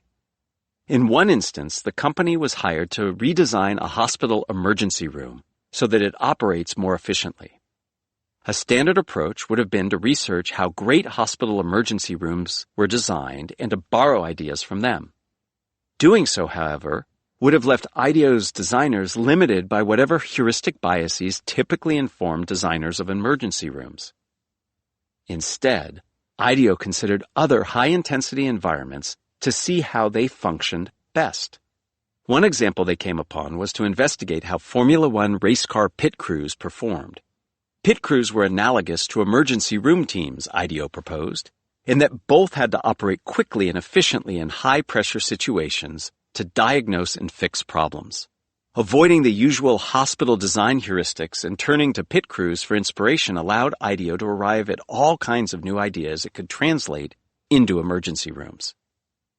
As an example, pit crews typically identify in advance the most common repair issues they'll have to deal with during a race. For each one, they assemble the needed parts and tools into a kit. That way, when a repair issue arises, they can fly into action without having to search around for parts and tools. IDEO introduced similar kits into emergency rooms to handle some of the most common scenarios that arise, such as drug overdoses or heart attacks. With this innovation, emergency rooms can operate more efficiently to treat patients. breaking from the usual heuristics made all the difference. We can all benefit from taking a break from our mental shortcuts. In doing so, we give ourselves space to be more responsive and potentially more creative in our communication. Try it. Take my 7-day Hack My Heuristic challenge. First, think of heuristics you often use when communicating. Maybe you start emails with, "I hope you are well," or say, "Good question" when somebody asks you something. For each day during the week, think of one action you will take to break with your heuristics. On a given day, you might identify a particular situation that you find stressful and take steps to manage your anxiety. You might build in a 2 to 3 minute period to reflect on your behavior. Or you might think of a way to add an element of novelty that will allow you to break from your ingrained patterns. The right, wrong name. Our use of heuristics isn't the only mental process that thwarts us when we aim to get it right in spontaneous speaking. To uncover a second one, let's once again return to shout the wrong name. When I ask audience members about their experience playing this game, I often hear them beating themselves up. They'll offer responses like, "I failed. I wasn't creative. I did worse than so-and-so." Most strikingly, someone in the group will say, "I wasn't wrong enough." When I ask them to elaborate, they'll say something like, "Well, I was going to call this chair a cat, but both have 4 legs and cats sit on chairs. I was not being wrong enough. I could have said taco or Galapagos, which are less similar to chairs." Think about this response for a moment. The rules of this game are simply to shout the wrong name. I say nothing about how to define wrong, nor do I impose criteria about which forms of being wrong are better or worse than others. The goal is not to compete or compare responses with others. Yet students try to play the game right by judging how well they're doing at being wrong. Such self-evaluation serves us well in many situations. It's important in life to try to do our best. In fact, you'll get yourself fired at work or fail in your personal relationships if you don't judge and evaluate what you do or say. But in some circumstances, especially those that crop up spontaneously, fixating on monitoring and judging our performance decreases the likelihood that we'll do well. It taxes our cognitive capacities, preventing us from being as focused, creative, confident, and responsive as we'd like. It even can prevent us from taking action at all. I once had a student who, while playing Shout the Wrong Name, just stood pointing at the same object repeatedly. He tried to utter a name, but nothing came out. When I asked him what he was doing, he said he just couldn't come up with the right, wrong name. He was evaluating every potential name that popped into his brain, checking it against his own internal rulebook. None of them measured up to some standard he had established for himself. It's not hard to understand why we judge ourselves so much, sometimes to the point of becoming perfectionistic. Many of us grow up saturated in a culture that emphasizes performance. Parents, teachers, mentors, bosses, coaches, and others pound in the message that there is a right way to do things. Doing it right is good. All our lives, we've received rewards for performing tasks correctly, winning praise, trophies, money, and fancy titles.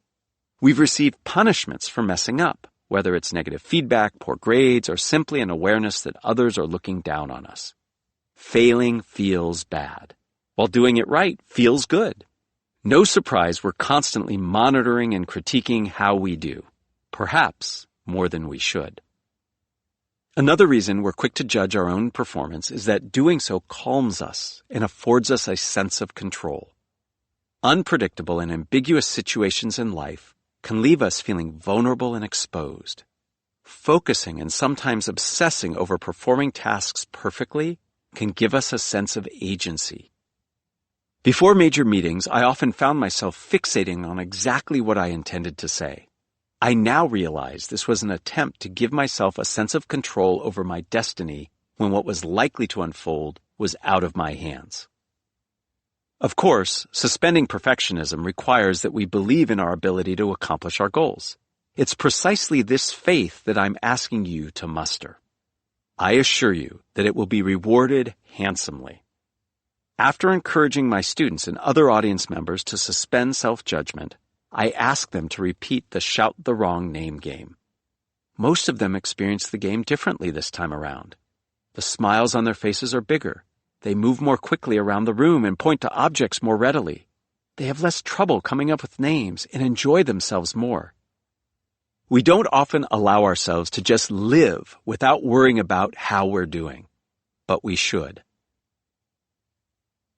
Dare to be dull. How do we stop from judging ourselves so much? One big technique that is surprising in its simplicity is that we can give ourselves permission to do what needs to be done. Nothing more, nothing less. Rather than striving to do it right, we focus only on relaying the information we have to our audience.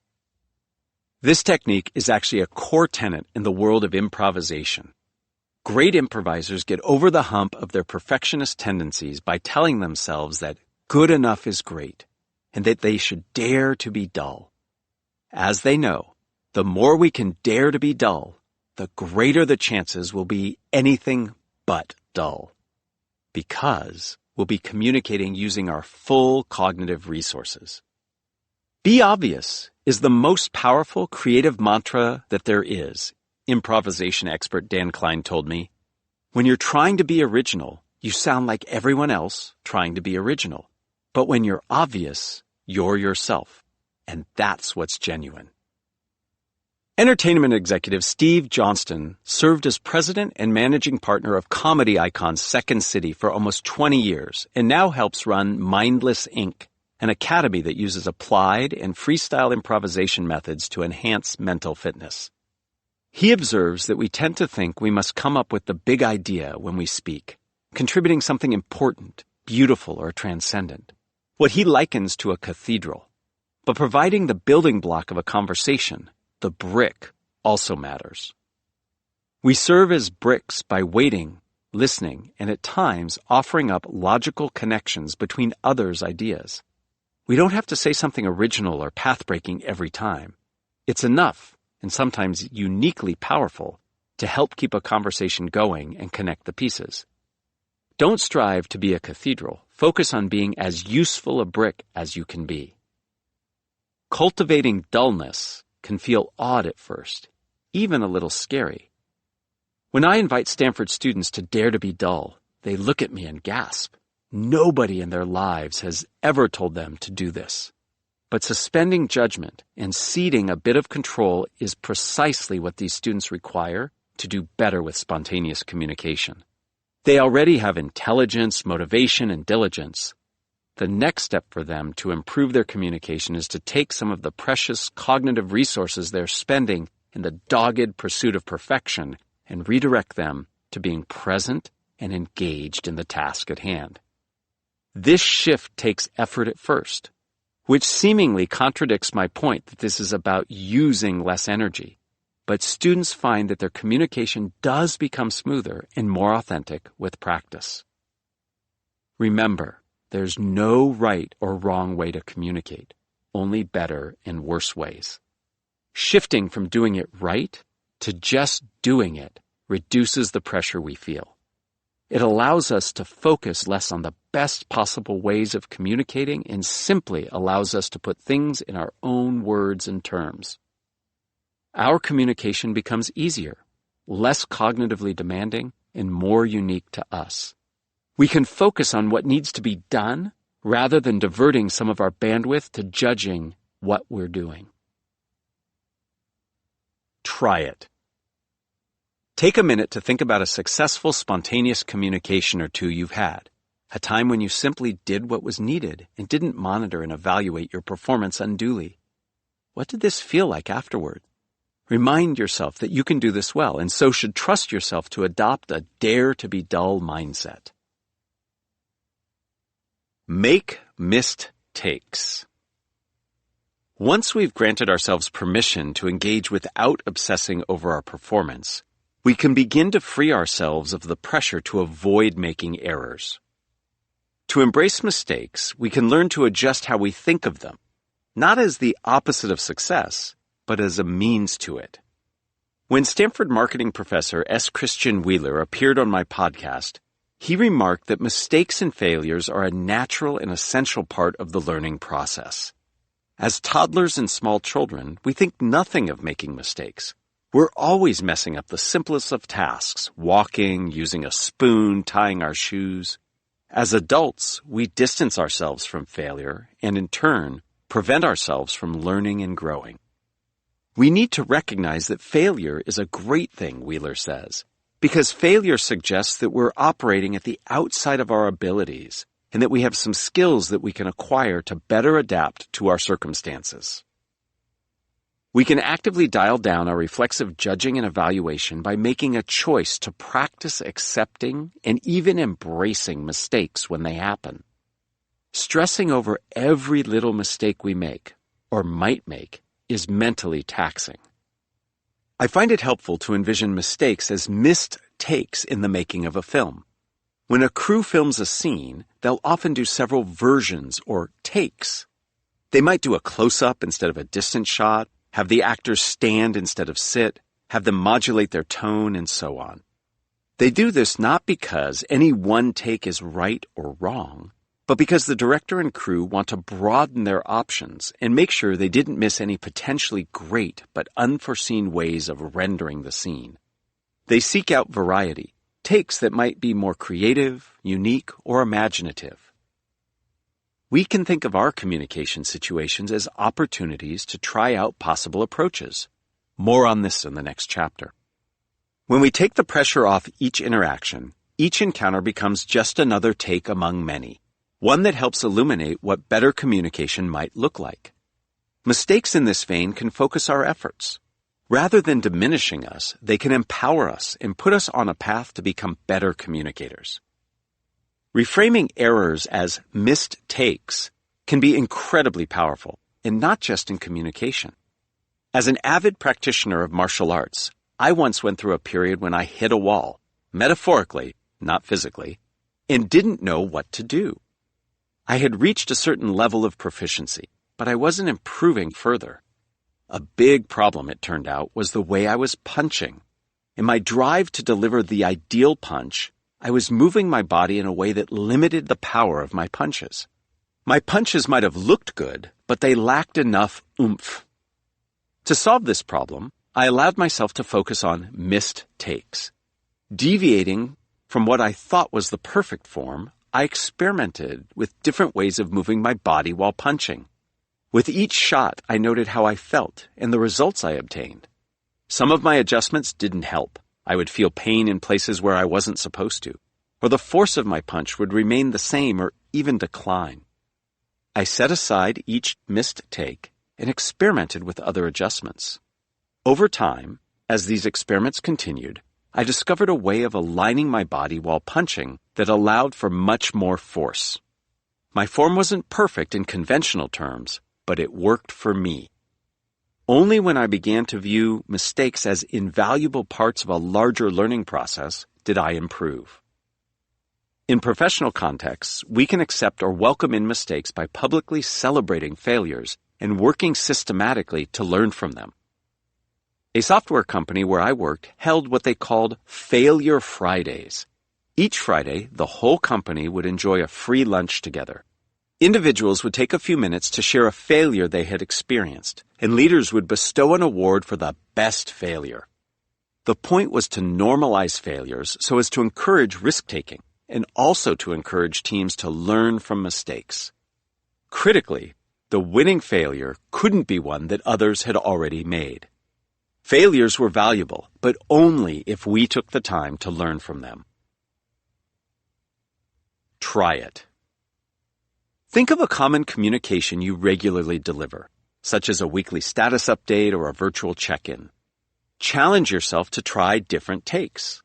You might vary your emotion, changing your vocal intensity, reframing a statement as a question, inviting others to speak first, injecting humor, adjusting your body posture, and so on.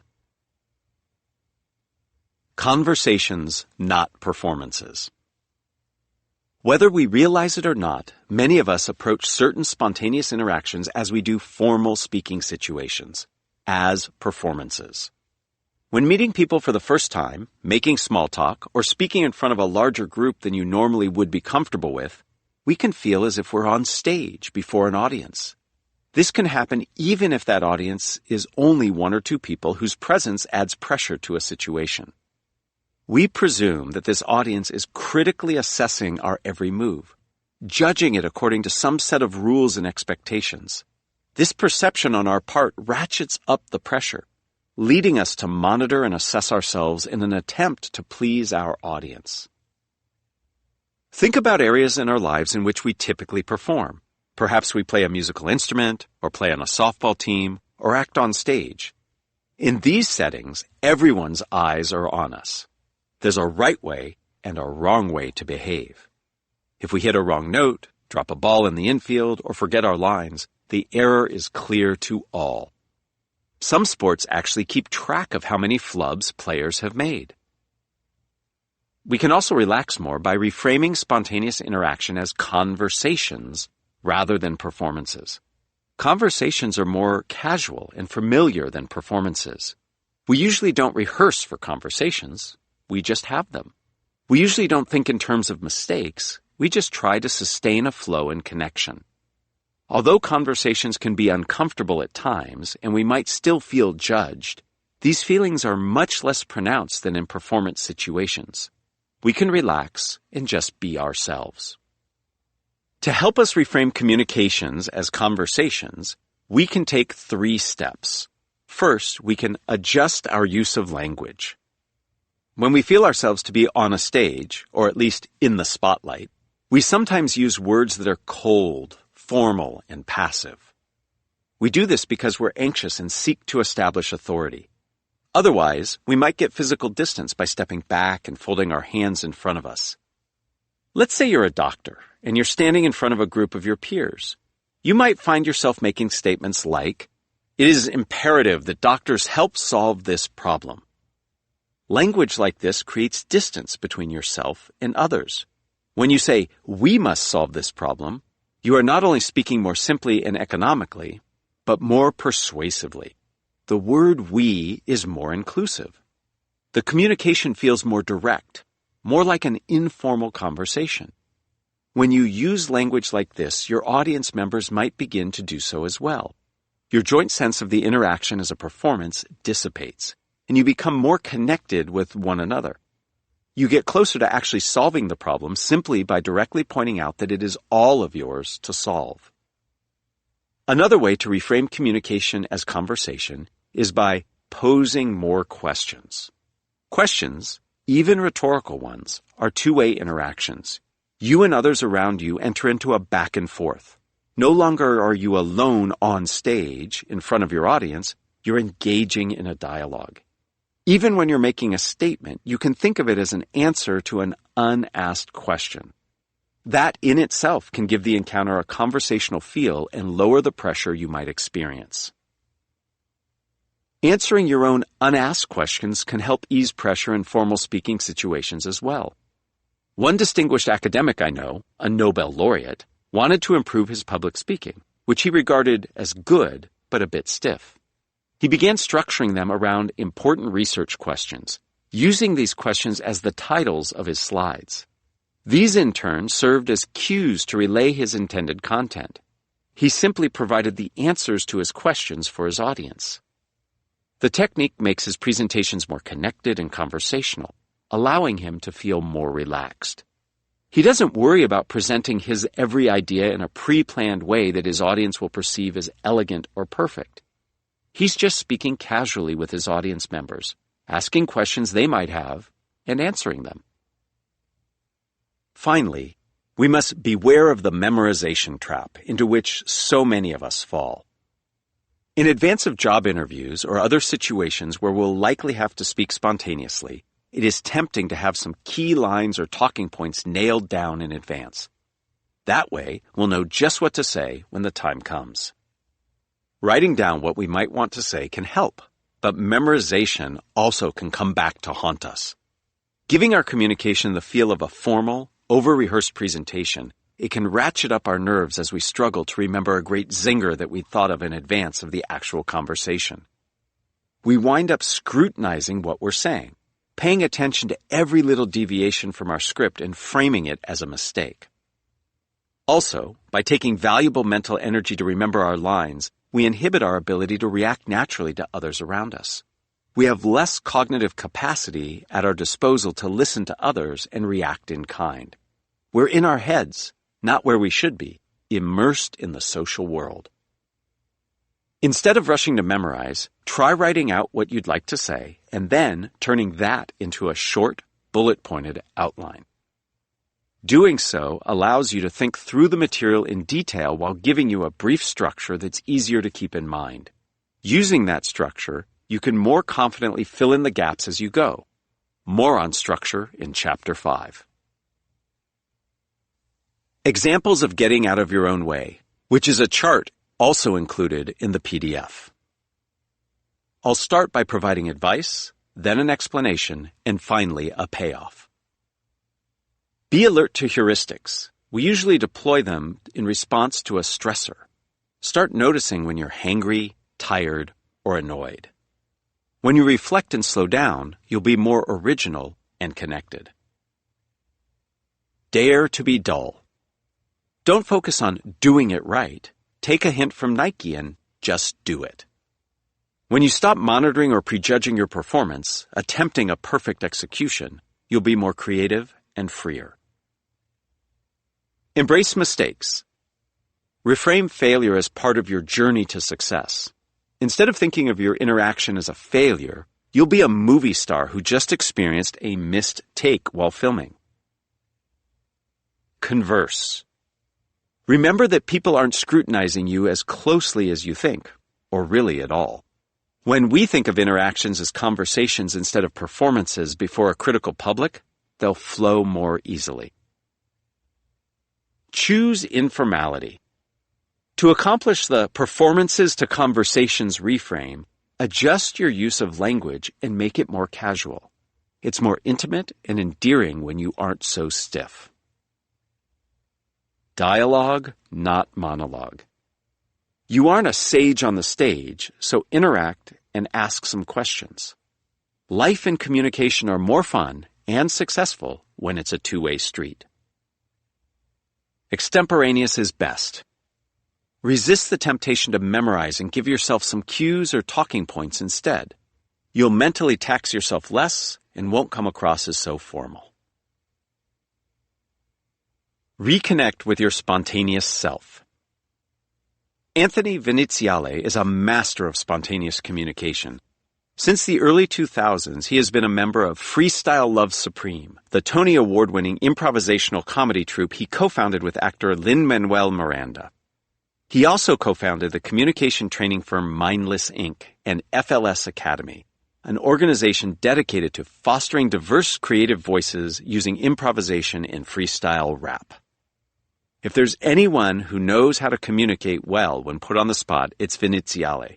And if you doubt me, just check out his 2019 improvised TED Talk, created on the spot using PowerPoint slides he hadn't seen before. For him, impromptu speaking isn't merely an interesting pastime or even a career. It's a way of life. Viniziale is the last person you'd think would have ever been nervous when put on the spot. But there was a time in his life when speaking spontaneously was incredibly difficult and anxiety-producing for him. As a child, Viniziale had a severe speech impediment that prevented him from pronouncing the letters R and W. His 4 older brothers teased him mercilessly about it, leaving him shy and afraid to express himself. He stayed quiet, fearing the failure and social ostracism he might experience each time he opened his mouth. Viniziale overcame his speech impediment by working with a speech therapist who would challenge him to take risks with his speaking, such as speaking up in class, volunteering to go first, or asking a clerk for assistance, and then reward him with small treats or action figures. By middle school, as a result of this low-risk exposure therapy, he felt more confident as a speaker, so much so that he auditioned for the school play. I was like, I can do this now. I can say root beer. It's not woot beer anymore. My mouth isn't sort of filled with marbles, which is how it used to feel as a kid. He became even more comfortable and playful as a speaker, eventually joining an improvisational comedy troupe in college. Small, gradually increasing exposures to spontaneous speaking made a profound difference. We should acknowledge that the fear of failure likely looms larger for some of us than others. If we belong to a traditionally underrepresented group, we might feel marginalized or shoulder the extra pressure of representing our group to the outside world. With the stakes that much higher, failure seems even scarier. Depending on our personal histories and past experiences, we might experience imposter syndrome, a fear that we don't belong and can't perform as expected. Let me be clear, you do belong, and your contributions are valuable. Vivek Venugopal, Vice President of Sales at Mindless Inc., advises that we reflect on the unique perspective we bring to any communications challenge, whether formal or spontaneous. He urges us to be ourselves and to remember the reason that you've been asked to travel around the world and speak, the reason that you've been asked to speak at this wedding, the reason that you are in this one-on-one conversation, it's not because of your title. It's because of the sum total of all of the experiences in your life that have brought you here. Embrace them and bring them in. I firmly believe that all of us have greatness inside of us as spontaneous speakers. We just have to stop getting in our own way. Instead of constricting our personalities, masking our individual thoughts and ideas with formalities, we have to set ideas free and reconnect with our spontaneous selves. As my experienced improviser friends remind us, our daily lives are spontaneous. None of us go about our days rigidly following a prearranged script or plan. Okay, maybe a few highly programmed politicians do, but not the rest of us ordinary folks. We know how to be spontaneous. Our task is simply to manage our fears and practice spontaneity in our social interactions. Drill it. 1. The next time you're in a meeting, observe how you tend to respond. What mental shortcuts do you use? For instance, do you tend to say good idea to ingratiate yourself with your colleagues when they make suggestions? When you present ideas and field audience questions, do you say good question after each query to buy yourself time in order to think? Identify 3 mental shortcuts you take. For each one, reflect on ways you might respond that are more spontaneous. Experiment with these alternatives in upcoming meetings.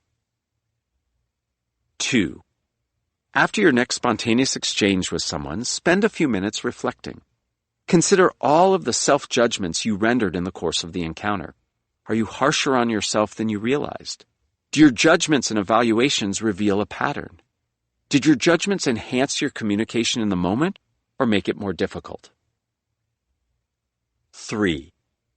Think about communication failures you've experienced as well as how these failures have affected you. As painful as these failures might have been, did they also confer important benefits? What vital lessons did you learn? Chapter 3. Redefine.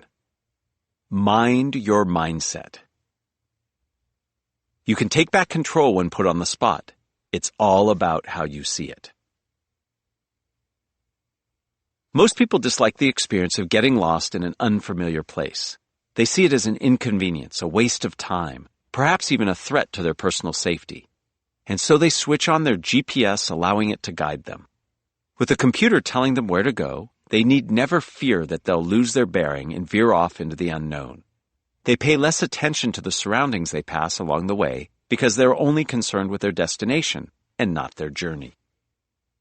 My friend Dan Klein, improvisation expert and lecturer at Stanford, takes a different approach. He goes out for a walk or a jog and tries to get lost. As he recounted on my podcast, he doesn't try to get so lost that it's actually physically dangerous and I might be in trouble. Just a little lost for the sake of discovering something new and potentially wonderful. Once Klein was out jogging in his Bay Area neighborhood and decided to go on a small adventure. Having recently moved to the area, he had become accustomed to running along a nearby bike path. On a whim, he turned right at an intersection just to see what he would find. Scarcely had he gone half a block when he discovered a trailhead, smack dab in the middle of the city. He passed the spot before but never noticed it. Entering the trail, he found himself in a small urban park, a hidden oasis of native plants. I found myself instantly transported, he says, not just from the visuals of the native flora, but from the smell. It was this incredible native Californian olfactory explosion. He lingered for a few moments to take in his surroundings and appreciate nature's beauty. It was a memorable and enriching experience, one he never would have enjoyed had he not taken a small risk and deviated from his routine. From then on, he made this small park a regular part of his pre-workout warm-up. He takes a deep breath, drinking in the scents from the plants, and then I'm ready to go. When we suspend our usual expectations and goals and greet the world with a spirit of openness, curiosity, and adventure, we can benefit in unforeseen ways. It's true with getting lost, and it's true with spontaneous speaking. By shifting our mindset, we can train ourselves to greet impromptu interactions not as threats, but as opportunities for learning, collaboration, and growth.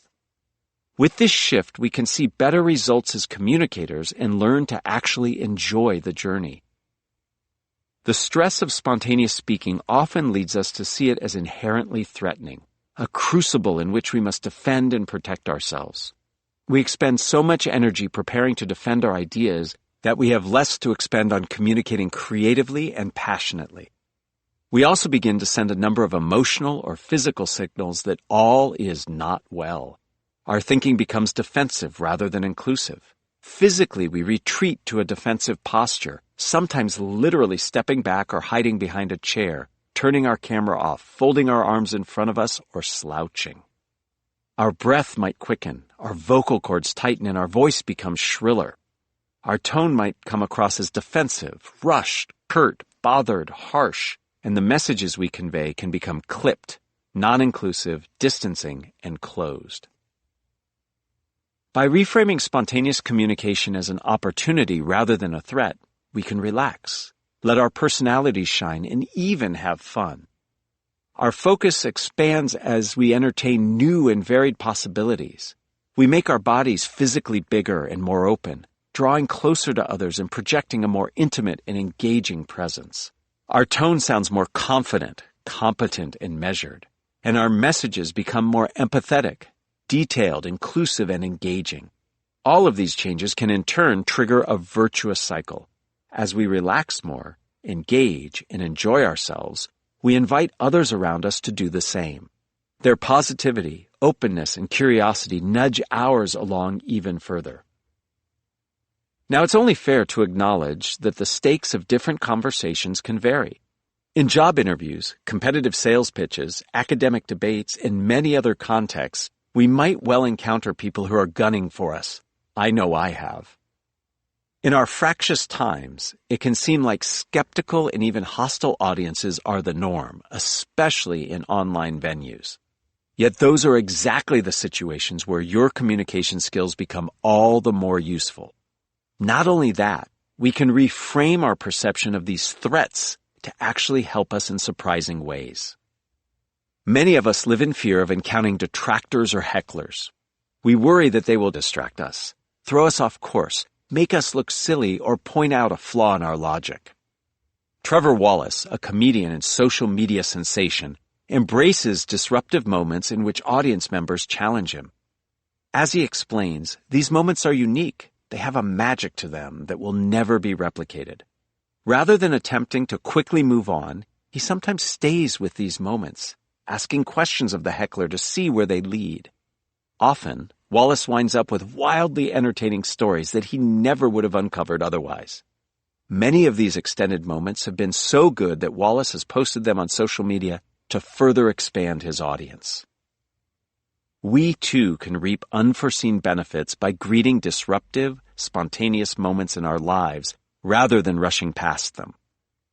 In the vast majority of occasions, all of us have at least some ability to open ourselves up to possibility and opportunity. Even if people interrupt us maliciously, we would do well to engage these people as fully and authentically as possible. It all comes down to our mindset. During an appearance on my podcast, Stanford psychologist and director of the Stanford Mind and Body Lab, Aaliyah Crum, defined mindsets as ways of viewing reality that shape what we expect, what we understand, and what we want to do. With this definition in mind, I encourage students and clients to cultivate 4 key mindset shifts, changes in thinking and approach that support and enhance an openness to the many opportunities spontaneous speaking often afford. Some of these shifts might be more familiar, others less so. Let's explore each of these in turn, as well as some techniques for making some helpful mindsets a more prominent fixture of our lives. Mindset shift number 1, from fixed to growth. The psychologist Carol Dweck has famously distinguished between 2 ways of understanding our own personalities and potential, what she terms fixed and growth mindsets. A fixed mindset regards our knowledge and ability as fundamentally unchangeable. Either we have them or we don't. A growth mindset sees our intelligence and capabilities as more fluid. Skills can be learned, performance can be improved, minds can be changed.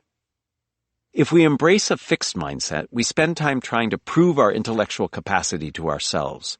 We often try to avoid challenging situations. We don't feel motivated to better ourselves. We don't welcome critical feedback to help us change, and we treat others' success as a threat to our own. Adopting a growth mindset, by contrast, sparks a desire to learn and grow. We welcome challenges, alert to what they might teach us. We welcome critical feedback, and we try hard, believing that with diligence and persistence we can make progress. Instead of fearing others' success as a threat, we feel inspired by their examples and try to learn from them. Dweck's work spotlights the tremendous benefits that come with thinking about ourselves as dynamic, changeable beings. People who do so tend to succeed more than those who are more fixed in their self-concept. This seems true for communication in particular.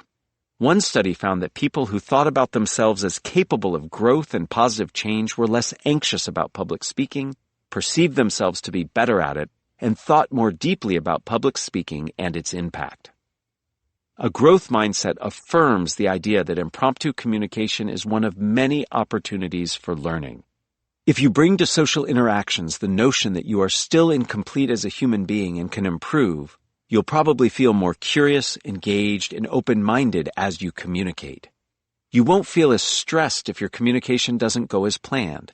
You regard any failures as a chance to practice your skills and learn valuable lessons. Without the need to prove or validate your abilities, you'll feel less pressured or besieged.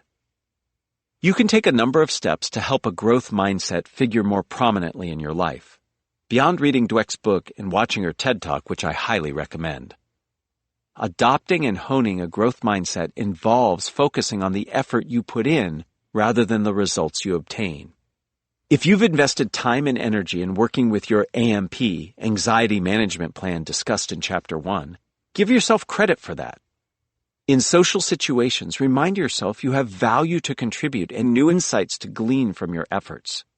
Try repeating a mantra to this effect, something like, "I have something important to say and to learn." In instances when you've struggled to communicate well, adopt what Dweck calls a not yet attitude. You can potentially master various aspects of spontaneous communication, you just haven't done it yet. Set realistic goals and delineate steps to achieve them. Take stock of your current proficiency and consider what kind of growth might be possible in the short and long term. Remind yourself that you might well achieve the improvement you seek if you keep trying, and that even if your progress is slow, trying your best has value in and of itself.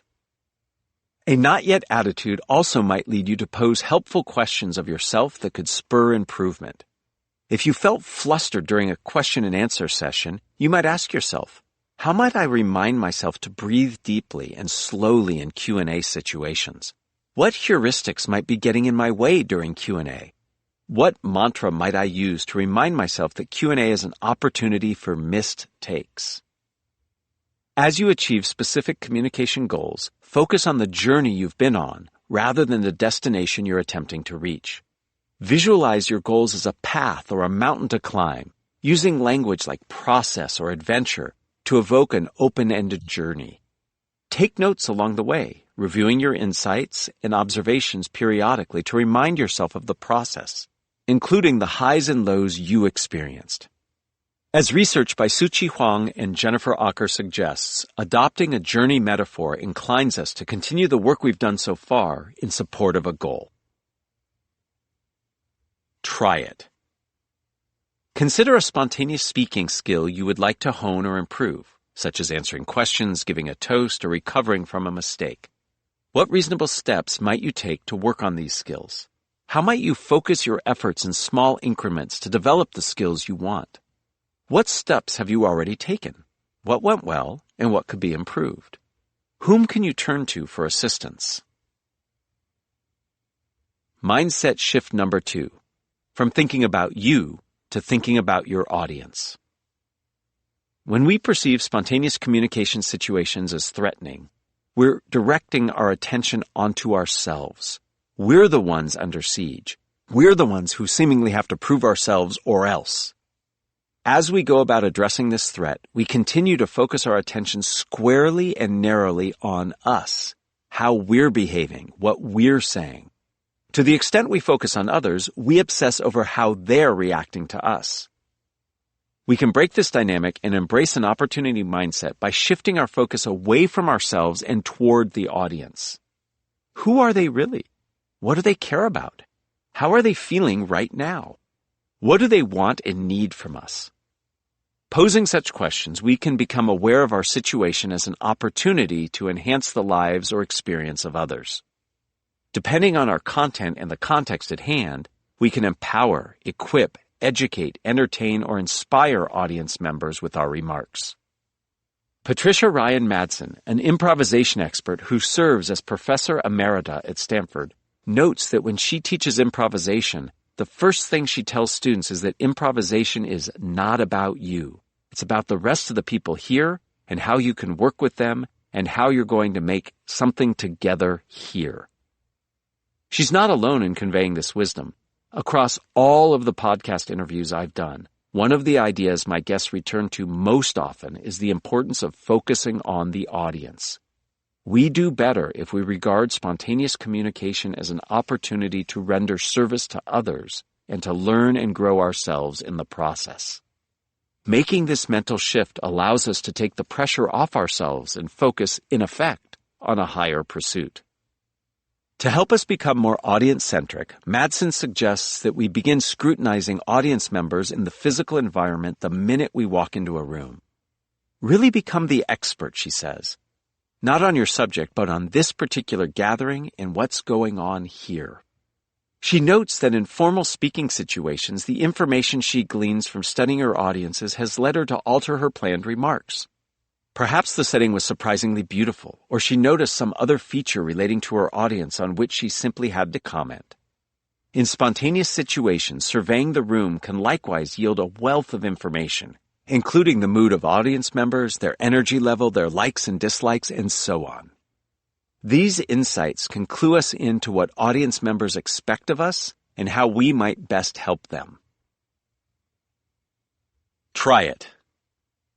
The next time you attend a meeting, cocktail party, or some other situation where you might have to speak impromptu, take a moment at the outset to observe the social context.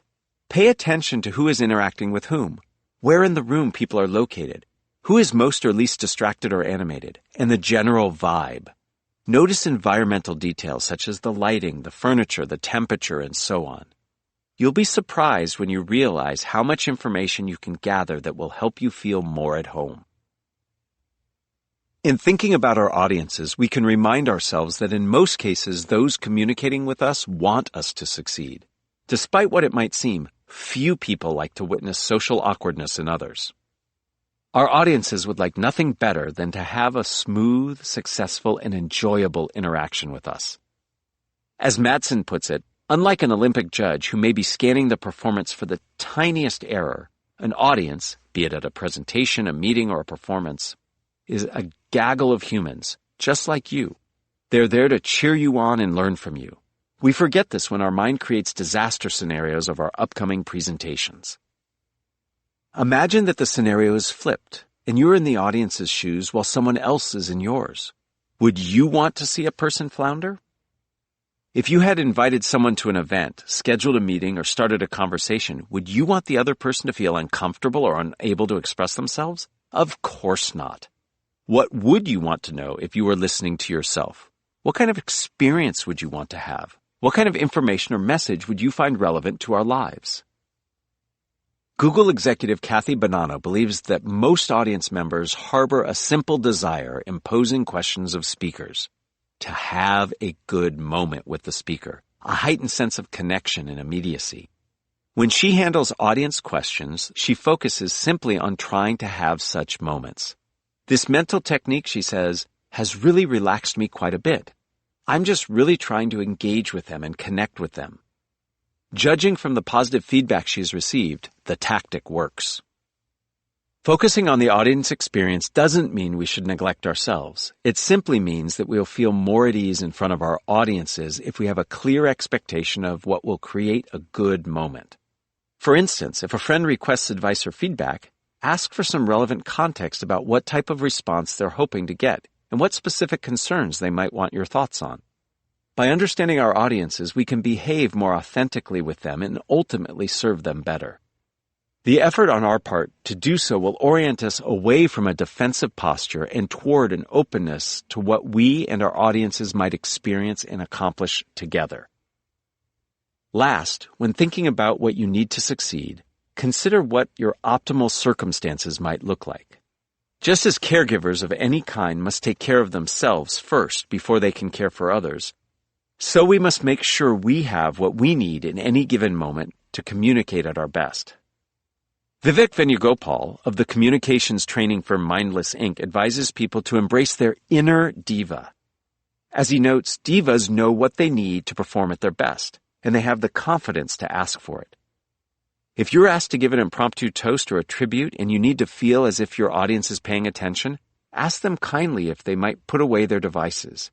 If you want your audience to be involved and engaged, let them know that this interaction isn't going to be one way, with you talking and them listening. Be honest and direct with your audience, and you'll be better off, and so will they. Try it. Think about the speakers in different contexts whom you most admire. Who is the best presenter you've ever heard, and what was so good about them? Who are your favorite conversationalists and meeting leaders, and which of their behaviors appeal to you the most? Make a list of tactics and actions and consider how you might incorporate some of them into your own spontaneous communication. Mindset shift number 3. From yes but or no to yes and. Surprise! I have a gift for you. It's another game to play. For this one, you need a partner. If you're sitting at home, ask your spouse, child, or roommate to play it with you. If you're at work reading during your lunch break, ask a colleague to serve as your partner. If you're alone, jump on a virtual call. What I'd like you and your partner to do is to practice giving an imaginary gift to one another. Your partner will give you a gift first. Ask them to hold out their hands in front of them as if they're giving you a big box wrapped up nice and tied with a bow. Your job is to pretend to receive the gift. You take the box, open it, look inside, and say, "Oh, this is wonderful. Thank you for the..." Fill in what the gift is. Just utter the first thing that comes to your mind as the imaginary gift. It could be a baby rhinoceros, a light bulb, a bar of bath soap, a stinky running shoe. Whatever it is, thank your partner for giving it. Your partner, in turn, will then explain on the spot why they got you the gift, saying whatever comes to their mind. You might open the box and exclaim, "Oh, thank you so much for the turtle." Your partner might in turn say, "Oh yes, I knew you would like it because you were such a big fan growing up of Teenage Mutant Ninja Turtles. And what's better than having your very own live turtle?" This game thus has 2 bits of spontaneity built into it. First, in defining the gift. Second, in justifying the giving of it. Try giving the gift and play this game again, with you serving as the giver. Isn't it fun to receive gifts, even if they're made up? When audience members at my presentations and workshops play this game with one another, they're usually quite joyful. They're laughing, smiling, nodding at one another, having fun. They're really connecting with one another. This improv game was one of the first I ever played, and it remains one of my favorites. In the hands of master improvisers like Adam Tobin and Dan Klein, it can lead to all kinds of remarkable moments. I expose you to it for two reasons. First, it evokes this chapter's basic theme. What would it be like if we viewed our faux pas or questions others lobbed at us in the moment as opportunities and gifts rather than challenges and threats? Wouldn't it be amazing? Wouldn't the experience become a lot more fun and engaging? And wouldn't we connect more profoundly with others around us? The game also dramatizes a more specific mindset shift that helps support the notion of spontaneous speaking as an opportunity. So often in life, we resist ideas others put to us. If we don't say no outright, we might find ourselves saying some version of, yes, but, as in, yes, that seems like a good idea, but you might want to think about this, or, yes, I hear you, but I just don't think you're right. We object, critique, and offer caveats. In this game, we're doing none of that. Rather, we're validating what our partners say, and they in turn are validating our spontaneous responses. Each of the gift receivers says something silly when naming the gift. By going with it, their partner accepts exuberantly their contribution. They don't respond critically, saying something like, I didn't get you that. Instead of yes, but, they respond with yes, and. The concept of yes and is a central tenet of improvisation. Minute to minute, we wrench ourselves away from a critical sensibility and instead focus on affirming what our partner has said and building upon it. Under this approach, there are no right or wrong answers. There are only new and next answers. For each one, we can say yes and then tack on our own unique contribution. Yes and is both breathtakingly simple and extraordinarily powerful. Focus on yes and in your daily encounters with others, and you'll start to see each moment as an opportunity for something wonderful and unexpected. By adopting a posture of yes and, you nudge yourself to listen to what others are saying so that you can respond. I'll have more to say about listening in Chapter 4. You also relinquish a measure of control over how a social interaction progresses. You can't plot out each step in advance. All you can do is listen and respond, and then continue to add to subsequent contributions others make. Each contribution you make becomes an opportunity to take the conversation in a new and interesting direction. You can take a number of steps to embrace a posture of yes and in impromptu speaking situations. First, seek out areas of alignment with others, even if you are in conflict or are negotiating. Try to take areas of agreement as your starting point and return to these areas periodically as your conversation develops. You might find that efforts to find common ground, to say yes, open up space for others around you to do the same, enabling a positive dynamic to take root. I have benefited from using yes and to help me in a number of challenging conversations. By noting areas of agreement, I have found that I can reframe my discussions in a new, open way that leads to more creative resolutions. Once I helped two of my regional managers deal with a conflict over hiring a trainer or a customer support person. After hearing arguments for why they each should get the new hire for their team, I highlighted that we all agreed on our most pressing needs, and that we had an opportunity to re-envision training as proactive customer support, allowing us to leverage the headcount in a new hybrid role. Try it. The next time you experience tension or conflict in a conversation with someone, pause for a few seconds to make a quick mental list of your points of agreement. Once you've thought of a few items, guide the conversation toward one of these areas of agreement and help kick off a yes and dynamic. Yes and is an incredibly helpful way of slowing down your judgment of an idea. Instead of allowing your first response to dictate your reaction, use yes and to tease out the underlying logic. Although it might seem difficult at first to say yes and, such a response might seem more plausible and natural as you understand the nuance of the other person's message and the context in which they form their thoughts. Pay special attention to your own biases. It's easy to unintentionally squelch others' willingness to contribute by judging them too hastily. Likewise, when you interrupt someone or respond too quickly to a suggestion of theirs, they can feel ignored or undervalued. Adam Tobin, in our improvisationally speaking class, often reminds students that by purposely resisting the impulse to judge, you can not only open yourself up to new ideas, but also ensure that you remain receptive to a variety of diverse ideas and inputs. Mindset shift number 4. From dwelling on what happened to next play. In her powerful book, Improv Wisdom, Patricia Ryan Madsen recounts how Stanford University once asked her to perform a reading at a commencement ceremony in front of 1,000 people, including several dignitaries. Ahead of her in the program was a musical performance by the university's symphony orchestra. When the piece concluded, she was supposed to step up to the dais in her cap and gown and read a passage from Jane Stanford, the university's founder. On the day of the event, Madsen waited for the orchestra to finish. When it seemed like it had, she stood up, went to the podium, and said, "And now the words of Jane Stanford." But to her great mortification, the orchestra began playing again. Madsen had blown her cue. The orchestra was supposed to play 2 movements, not 1. Laughter rippled through the audience. They could tell that she had messed up. Many of us might have panicked or froze in this situation. Not Madsen. She went back to her seat and waited patiently.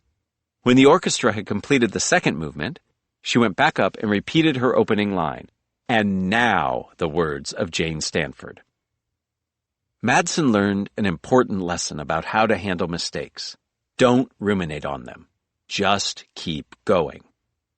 When you have a gaffe, she says, your attention should be on what comes next rather than on, how did I do that?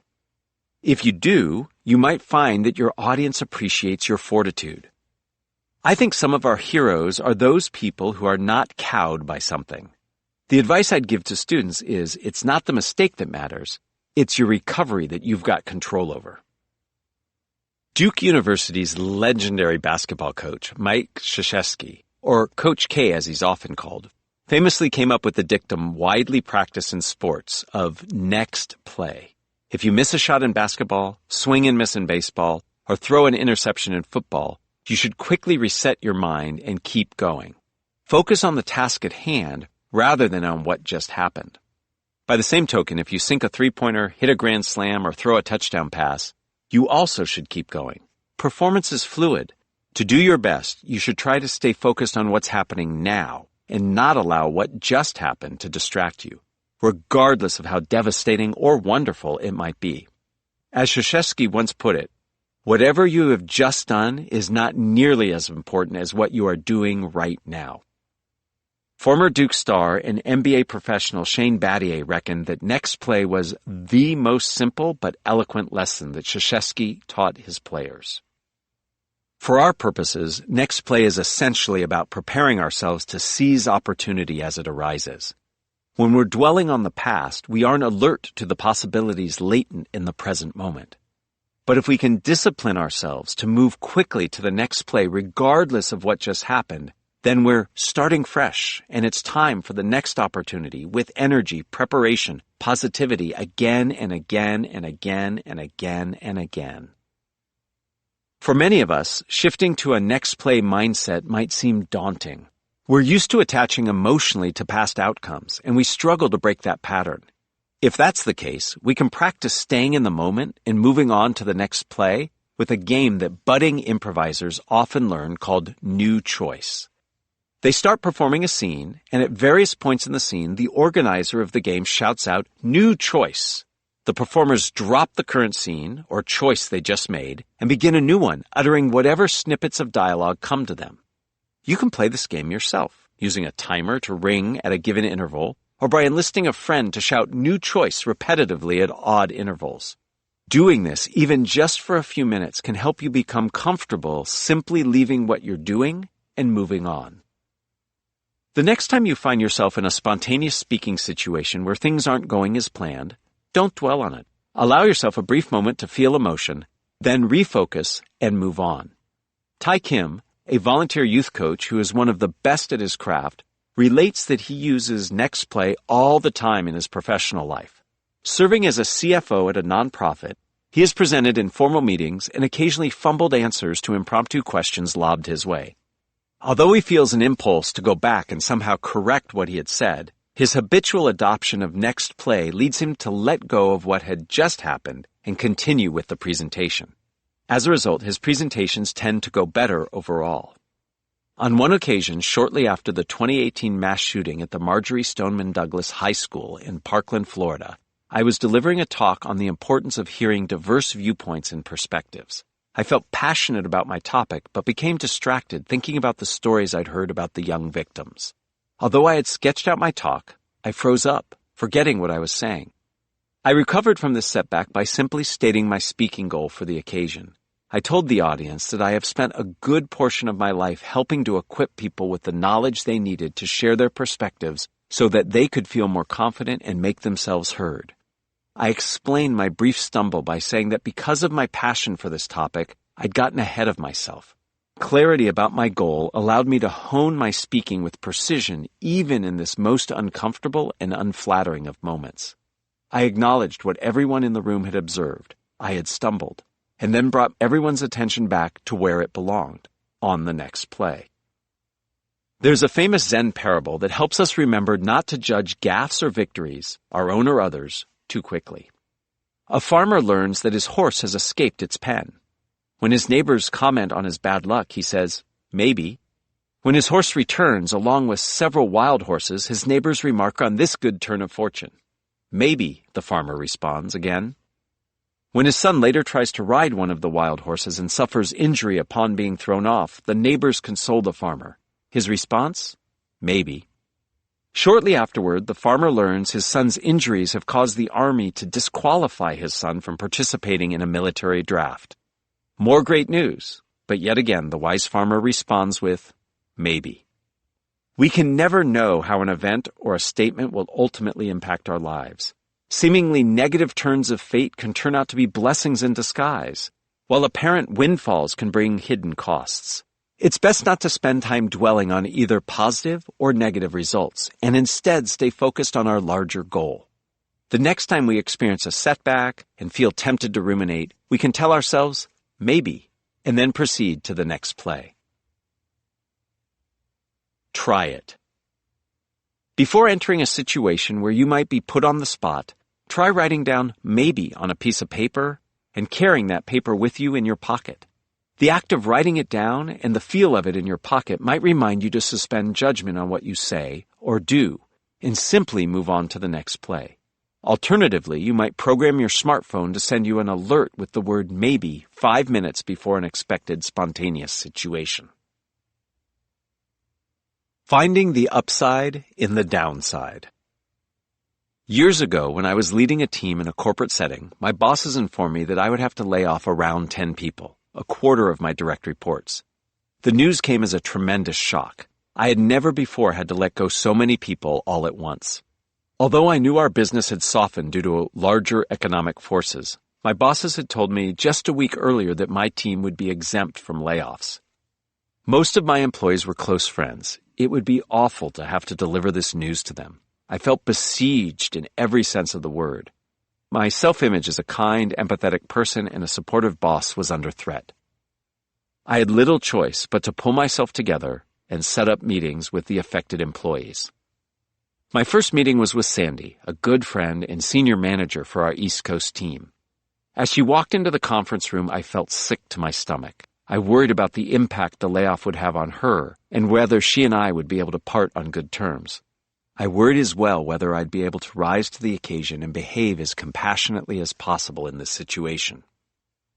As I closed the door behind us, an idea occurred to me. Yes, having to let Sandy go was terrible. It would make life difficult for her, and it would also threaten my own sense of self. But what if I could salvage at least something of value in this most unpleasant part of my job? I thought about the different possible ways to frame what was happening. Yes, job loss is always a painful and upsetting experience. But were there any benefits and resources built into the severance packages that might be worth highlighting to help people begin to imagine their next steps? Could I help my employees and friends get beyond panic, as understandable as that was, so that they could start to plan their next steps? Although Sandy had done a great job in her role, I happened to know that her true passion lay elsewhere. For years, she had talked about wanting to go off and start a mentoring and tutoring program for disadvantaged kids. She'd been volunteering for similar programs for a while now and had really enjoyed it. She described her work as a mentor as fulfilling, a refuge, and had repeatedly indicated that she wanted to deepen her involvement and incorporate techniques and practices she had learned from the work we did together. As we sat down, I told Sandy about the layoff in clear, direct terms. After giving her a few minutes to react, I began to explore with her how the company might support her in finally starting her own mentoring program. Telling her about the package she'd be receiving, we went on to brainstorm other benefits the company was offering and how they might serve her in a new line of work. Building off one another, we tossed around ideas of how she could borrow elements from our own educational efforts at the company in designing her new program. Our conversation lasted about an hour, and it was painful for her and sad for me. Still, it went better than I had imagined. Sandy didn't leave in a state of despair. Mingled with anger at our company and other negative feelings was a palpable excitement about the future. As hard as it would be to leave her job, she was able to see it as a potential turning point in her career, a chance to build on what she'd been doing and to finally connect with her true passion. During the months that followed, Sandy wound up starting the mentoring program. She went on to do a lot of good. My epiphany with Sandy informed how I handled subsequent conversations with the other employees on my team. I acknowledged and validated the pain that they were feeling, but I also tried to highlight the opportunity that was at hand. I made sure that I could answer questions about details of their packages and that I knew where to direct them when I lacked information. During most of these conversations, we spent time brainstorming potential future directions for my team members. A number of employees wrote me afterwards to thank me for how I'd broken the news to them and handled their departure. As I now realized, I mobilized each of the 4 mindset shifts we've discussed in this chapter. By focusing on the layoffs as a potential career turning point, I alerted my team members to how they might position themselves to grow further. Growth mindset. Instead of obsessing on how hard these conversations were for me, I steered the discussion back toward my employees and their needs. Focus on the audience. As my team members and I went back and forth brainstorming future career possibilities, we were able to validate and build on what one another was saying. Yes, and. Instead of allowing myself to get bogged down in my emotional reaction to and disappointment in my own boss's decision-making, I pushed myself to move on and have what I hoped would be productive conversations with my team members. I also tried to help them refrain from dwelling on what had happened and instead focus on the futures that could unfold before them. Next play. These conversations with my team members were some of the most difficult I've ever had. I would characterize them as a blend of prepared and spontaneous communication. My bosses had instructed me to transition employees out of the company in specific ways. But I didn't know how these conversations would go, and I anticipated that I would have to spend a good deal of time improvising in the moment. By reframing challenges as opportunities, I was able to bring out my best self to the benefit of my team members. I wasn't in a position to change reality, but I could make it at least a little more tolerable by preparing ahead of time and attending to my audience's needs. All of us can do the same, not merely in dark moments such as this, but in lighter ones as well. We can focus on the opportunity at hand, freeing ourselves to be more creative, joyous, vibrant, to have more fun. I invite you to make this subtle but important mental shift. Uncurl from your defensive posture. Detach yourself emotionally from the final outcome. Allow yourself to get lost a little and to entertain all that might be possible. In a great many situations, positive and surprising things can happen, but only if we do our part, changing our mindset and approach. By moderating our need for control and protection and adopting a posture of openness, curiosity, and equanimity, we create new space for our authentic personalities to shine. We open the way for learning and growth to take place, our own, and more importantly, that of our audiences. Drill it. 1. Reflect on a recent occasion in which you had to speak spontaneously. What did others learn from you? How did what you say benefit them? What steps can you take before future impromptu speaking situations to remind yourself of the value you can bring to your audience? 2. During your next spontaneous situation, ask yourself where you and the person with whom you're speaking might agree. Next, ask what might be inhibiting your willingness to agree with this person. By reflecting on your two answers, you can become more open to assuming a yes and posture. 3. Think about an upcoming situation in which you might have to speak spontaneously. Make a list of the biggest opportunities that you think might arise out of it. Do any of them surprise or excite you? Now make a list of the biggest threats you perceive. Do any of these look less scary, now that you're also thinking about the opportunities? Chapter 4. Listen. Don't just do something, stand there. Sometimes the best way to communicate is to say nothing at all. When most people think about communication, they focus on speaking. But if you're going to be effective in the moment, we also have to listen, paying close attention to our audience's mental and emotional state, and using the information we gain to inform what we say. Fred Dust, author of the book Making Conversation, and former senior partner and global managing director for the design firm IDEO, has seen the power of listening firsthand. In 2010, he had the privilege of serving as part of a team advising senior members of the Greek government. The government was in big trouble economically and searching for ways to gain infusions of cash. One possibility officials were entertaining was selling a large plot of seaside land that had formerly served as an airport to the government of Qatar, which would develop it. Senior Greek officials, including the Prime Minister and other cabinet members, held an open meeting with Dust and other experts to publicly solicit their advice on whether the deal was a good idea. To most of these consultants, Dust included, selling the land seemed like a no-brainer, an easy way to help the country avoid a potential bankruptcy. The land in its present state didn't seem to be adding much value for the country. It was just a derelict former airport strewn with debris.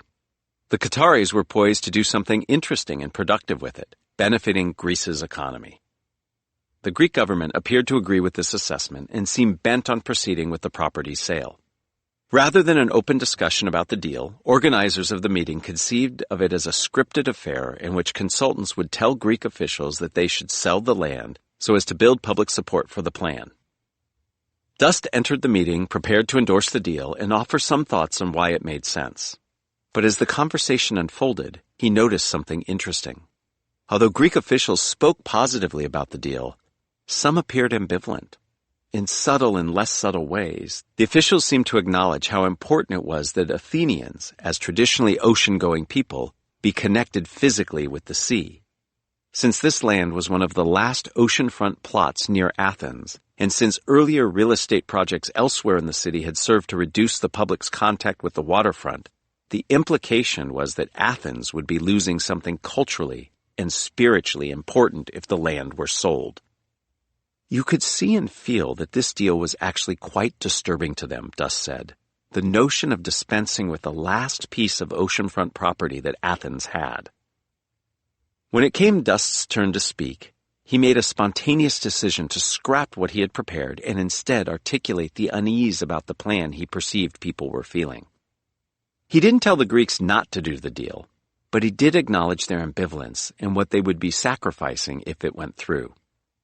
Doing so was risky. The cameras were rolling, and he didn't want to cause problems for his Greek hosts.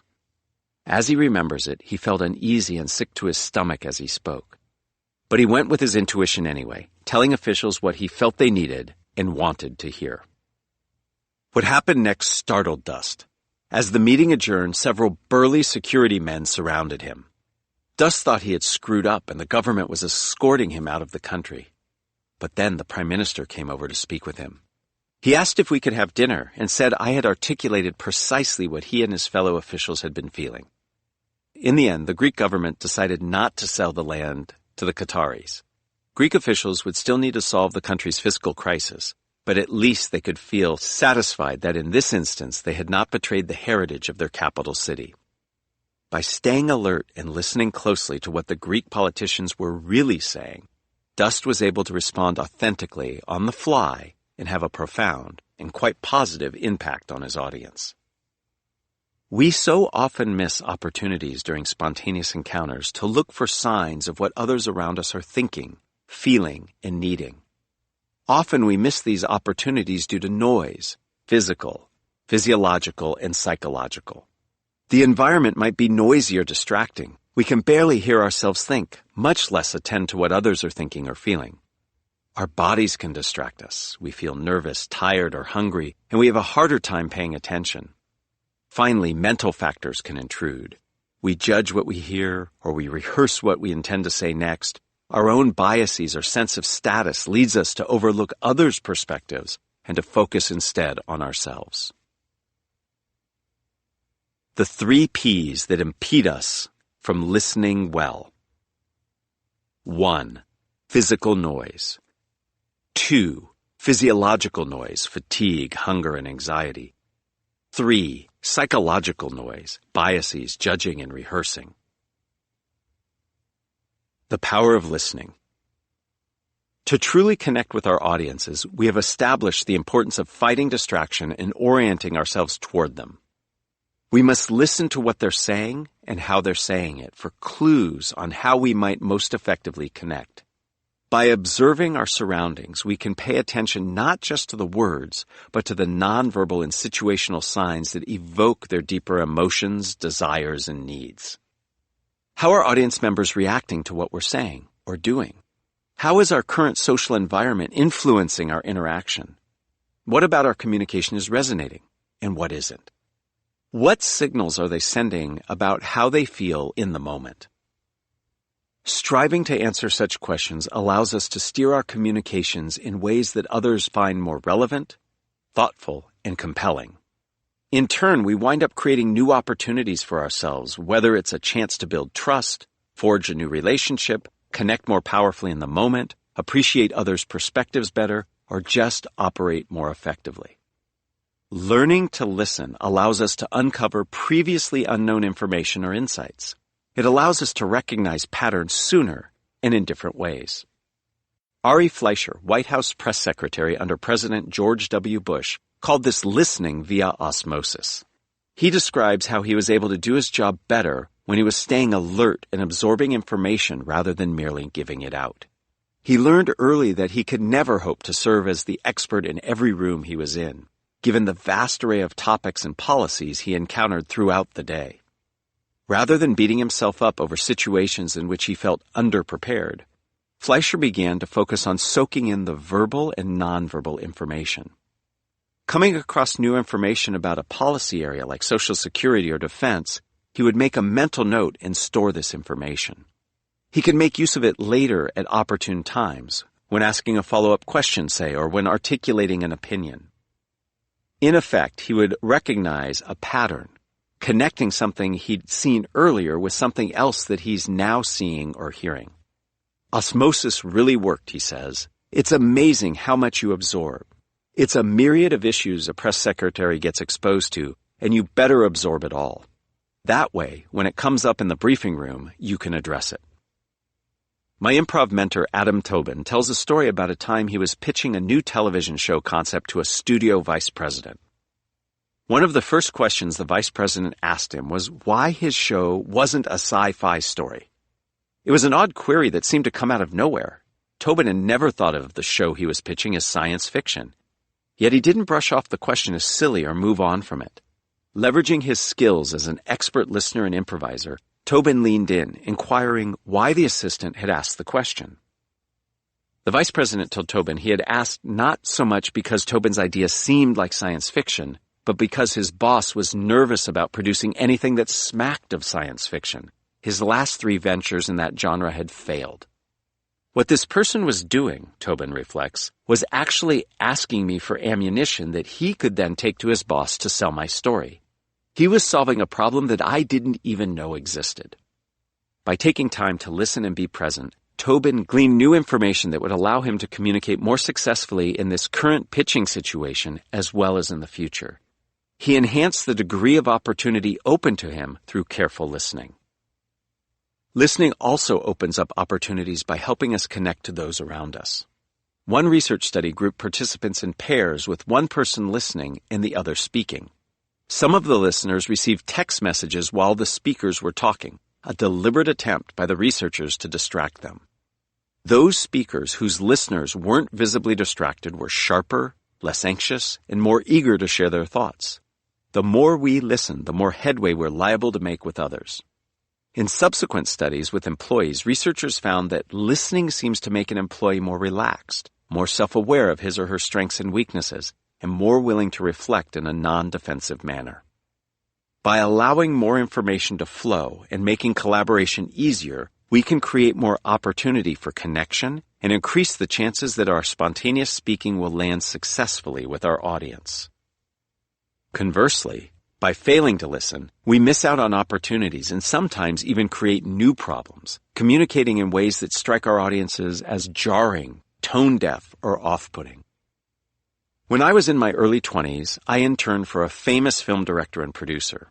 On one occasion, I attended a meeting my boss was holding with several important Japanese film executives.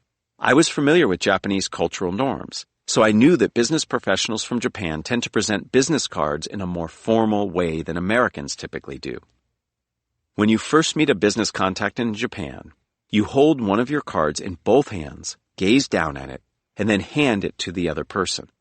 The receiver of the card likewise takes great care, accepting the card in both hands, gazing at it, and then placing it on the table in front of them. My boss was oblivious to this ritual.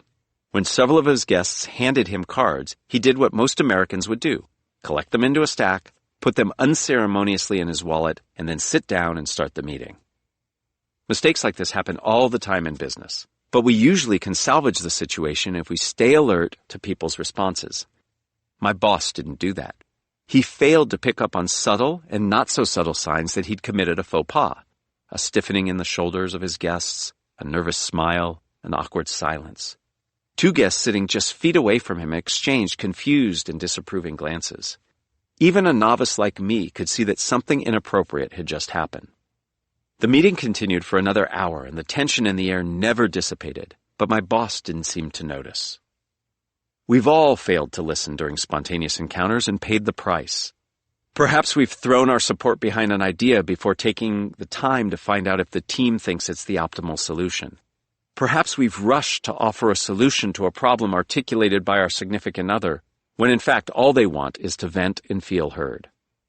Perhaps we've asked someone out on a date because they seem to like us, when in fact they were only trying to be friendly. We can avoid so many of the small and not so small miscues that arise in daily life if we simply paid more attention to what others are truly communicating to us. Becoming more attentive. How might we listen better in the midst of a spontaneous speaking situation? Drawing on his experience playing college basketball, Stanford lecturer and consultant Collins Dobbs has created a useful 3-step framework for handling difficult encounters with others called PACE, SPACE, and GRACE. We can use this framework to orient ourselves toward listening not just during challenging conversations, but in any interaction we have with others. In essence, the framework prompts us to slow down just a bit, reflect on what might be going on in the minds of others around us, and cue into our intuitive sense of what's happening. The end result is more empathic listening and better, more informed communication in the moment. Let's look, learn, and listen. Step number 1, slow your pace. Life comes at us fast, and as a result, so many of us end up thinking fast, speaking fast, and listening fast.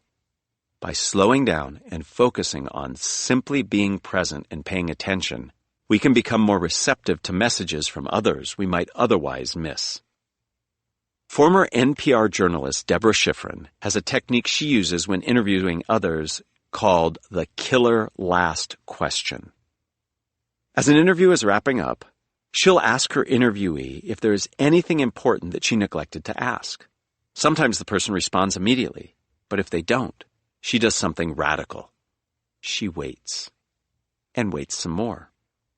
Most of the time, they respond that her questions covered everything. But Schifrin waits for a bit longer, letting the seconds tick by. And then, she relates, they'll say the most interesting thing they said in the whole interview.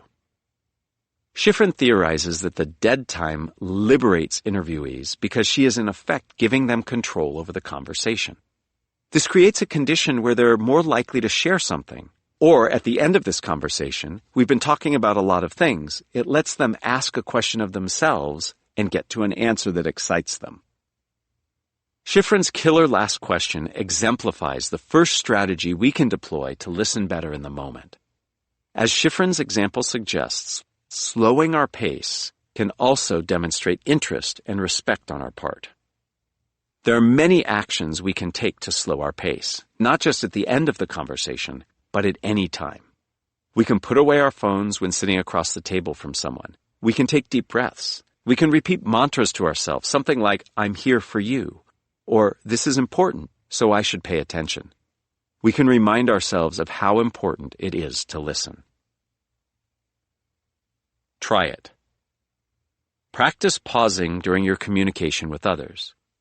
To become more comfortable with this tactic, experiment with it first in conversations that are low stakes or conversational. Slowing down isn't only about making more time. It's also about what we do with that time. We must listen actively, quieting our minds and reducing judgment so that we can better understand the gist of what others are saying, and so that others can perceive that we're paying attention. Academic experts have likened listening to a muscle that requires training, persistence, effort, and most importantly, the intention to become a good listener.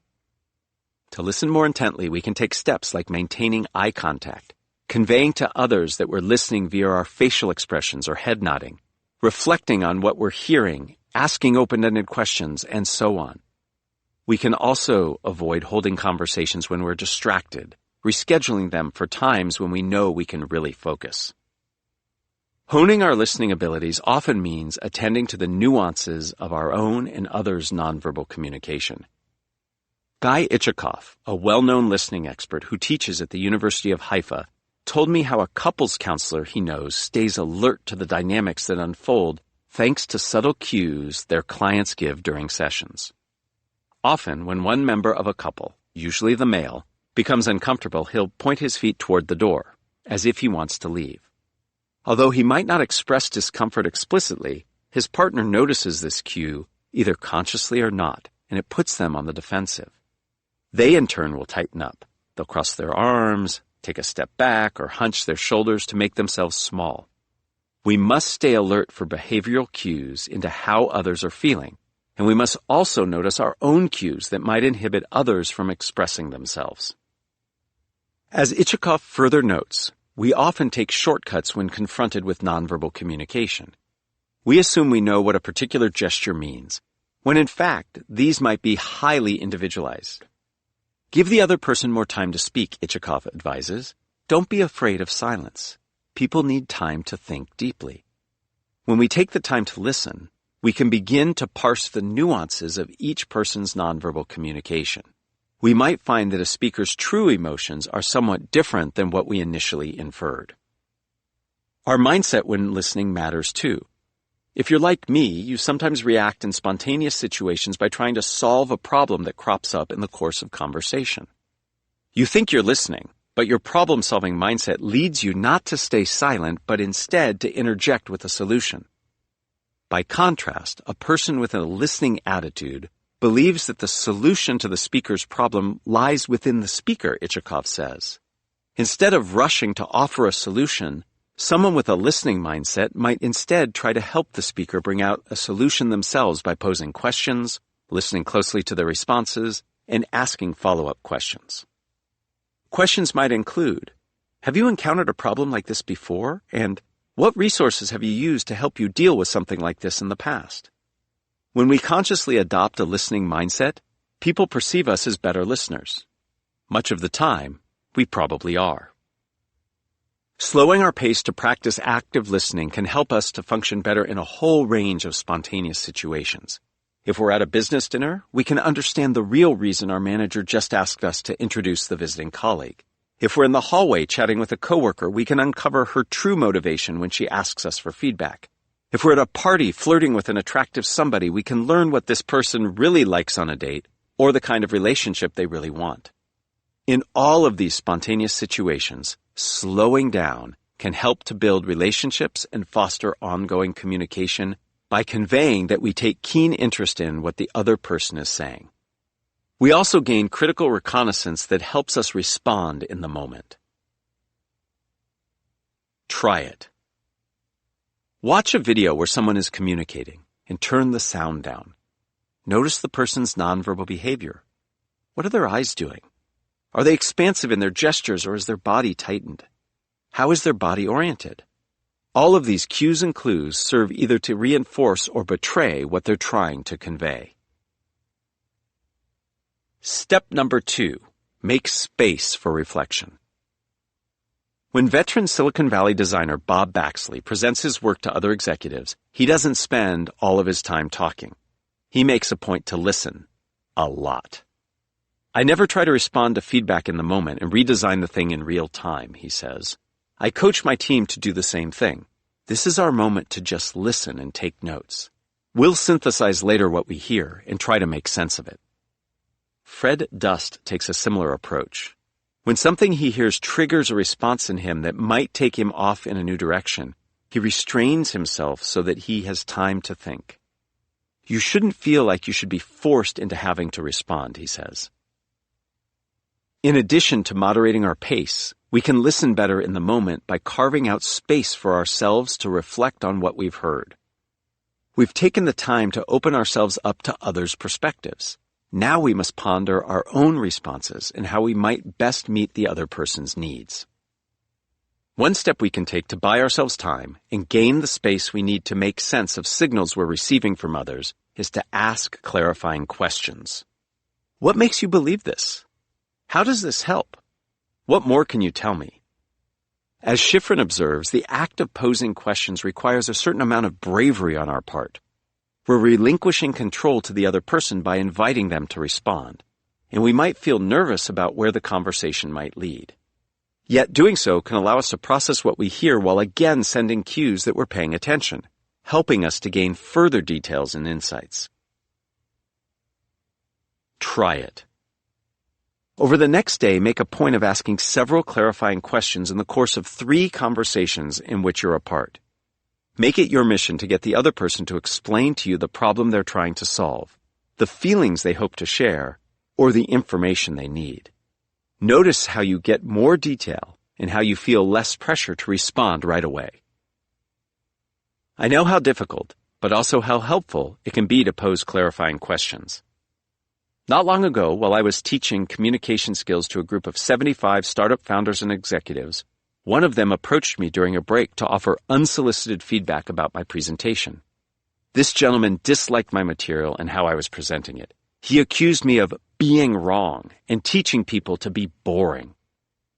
My first inclination was to react defensively or politely brush this person off. Instead, I tried to create some space to understand what exactly he was saying. I asked him to help me understand why this is teaching people to be boring. As painful as it was to hear this audience member out, I did it.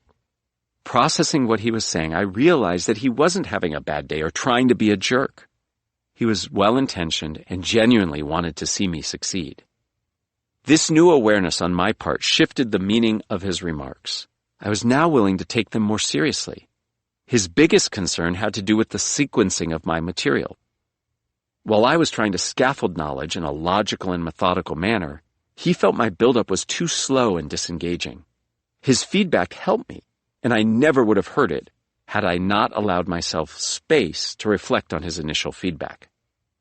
Further, the time I gained while he was answering my questions allowed me to respond more appropriately. When I deliver the content he deemed boring, I now set it up by posing a question that gets my audiences engaged up front and interested in seeing where I'm going to take them. Beyond asking clarifying questions, a second way we might create an opening for reflection is to paraphrase what we've just heard a speaker say. Paraphrasing isn't parroting back what the other person said. For example, what I hear you saying is. Rather, it's distilling the essence of what we heard them communicate. Doing so can serve a number of purposes depending on the context. It can ensure we understood someone's meaning correctly. It can allow us to acknowledge an emotion that someone is feeling. It can give us a chance to make connections between ideas. It can show others that we've been listening. And in most situations, it can allow us to step back and think about what we've been hearing. Adam Tobin notes that paraphrasing serves in effect to extend the present moment for just a little bit longer. By articulating your sense of what somebody just said, you're kind of living in that space for a little moment. It's like, okay, before we rush on to what we think about that or what that means, let's take a moment and just be in that for a sec. Giving ourselves some space allows us to get our bearing, rather than allowing a conversation to rush past us. Several years back, I was invited to facilitate a strategic planning initiative at a community college where I taught. Time was of the essence, and the conversation sometimes got heated. I often found myself paraphrasing monologues or longer group discussions with short statements like, "Cost sounds important," or "The implementation time must be considered." My paraphrasing not only focused the topics being discussed, it allowed for some space and time for myself and the participants to reflect and consider our next actions. Both questions and paraphrasing focus on what others around us have said. A final way to make space focuses on what went unsaid. We can remark on what we just heard and clarify the speaker's meaning by asking about something they omitted. This tactic works well when someone offers you a suggestion or spontaneous critical feedback. In pointing out an opportunity for you or a mistake you made, they might describe the consequences for their team. You could say, "I'm hearing that cost and timing must be considered jointly. I hadn't considered the interaction of those two factors. How does this impact your team and you?" Asking for elaboration in this way can help you unearth and reflect on powerful feelings the speaker is experiencing that might be lingering beneath the surface. As you come to understand these feelings, you might well have a clearer idea of how to respond in a way that is productive and helpful. Here is another way to use this "what I didn't hear" question to keep a conversation moving. Students I teach or people I coach often experience high levels of speaking anxiety. They will share their challenges, fears, and issues. I try to validate what I hear, but my first observation in most cases is, while I understand fully how speaking is often nerve-wracking for you, can you talk about the times you successfully spoke and weren't as nervous? Not only does this question help the folks I work with to realize that they are not always nervous, it gives me space to reflect on what they have said so I can better respond in the moment. Some key ways to give yourself space. Ask clarifying questions. Paraphrase what you hear. Comment on what hasn't been said. Step number 3. Grace. Some years ago, my friend John's beloved French grandmother passed away. His grandmère, as he called her, had played a pivotal role in his life, and he wanted to do something special to honor her and express his grief. When his mother told him that a relatively new parish priest who barely knew his grandmère would deliver the eulogy at her funeral, John asked if he might do it instead. He felt his grandmère deserved to have someone who loved her speak about her life, not a stranger. For 2 days leading up to the funeral, John wrote and rewrote his eulogy, trying to craft his remarks and get them just right. The right anecdotes, the right tone, the right structure, the right length, the right language. When he felt satisfied that he was communicating exactly what he felt in his heart and what his audience might appreciate, he jotted the final speech down on note cards, word for word. He had given a few speeches as a high school student, reading them in front of crowds of fellow students. He felt fairly confident that his skills as a communicator would see him through.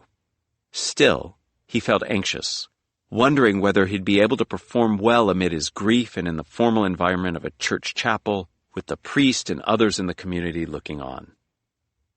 At his grandmère's funeral, John felt butterflies in his stomach as the priest called his name, inviting him to deliver the eulogy. More than 100 people sat in the pews, including many John didn't know. As he walked up to the pulpit, he did the best he could to keep himself from breaking down. When he reached the lectern, however, another, bigger problem presented itself. He felt in his suit pocket for the cards, and they weren't there. He felt around again, his heart pounding, the breath catching in his throat. Nothing. 100 faces stared up at him, waiting for him to begin. For a moment there, John recalls, I felt like running off the altar. But he didn't. Gazing out at his extended family and seeing their expressions of grief and sadness, he remembered why he had come, to commemorate and celebrate his grandmère's life, and decided to improvise. After all, he thought, everything I had written on my note cards was already inscribed in my heart. Maybe he could still convey the essence of what he'd wanted to say. John proceeded as best he could, interspersing memories he recalled from his prepared eulogy with new ones that came to him in the moment, adding some quick reflections he thought of as he gauged the audience's reaction. At one point, when audience members seemed to shift in their seat, he realized he was veering off too far on a tangent and gave himself a moment to pick a new direction. At another, as he saw tears on the face of a family member, his own throat caught with emotion. Given the circumstances, he reminded himself that this was completely understandable. Each time, he managed to recover and get back on track, and it was okay. I am sure my words were not perfect, but the feelings I expressed were 100% authentic.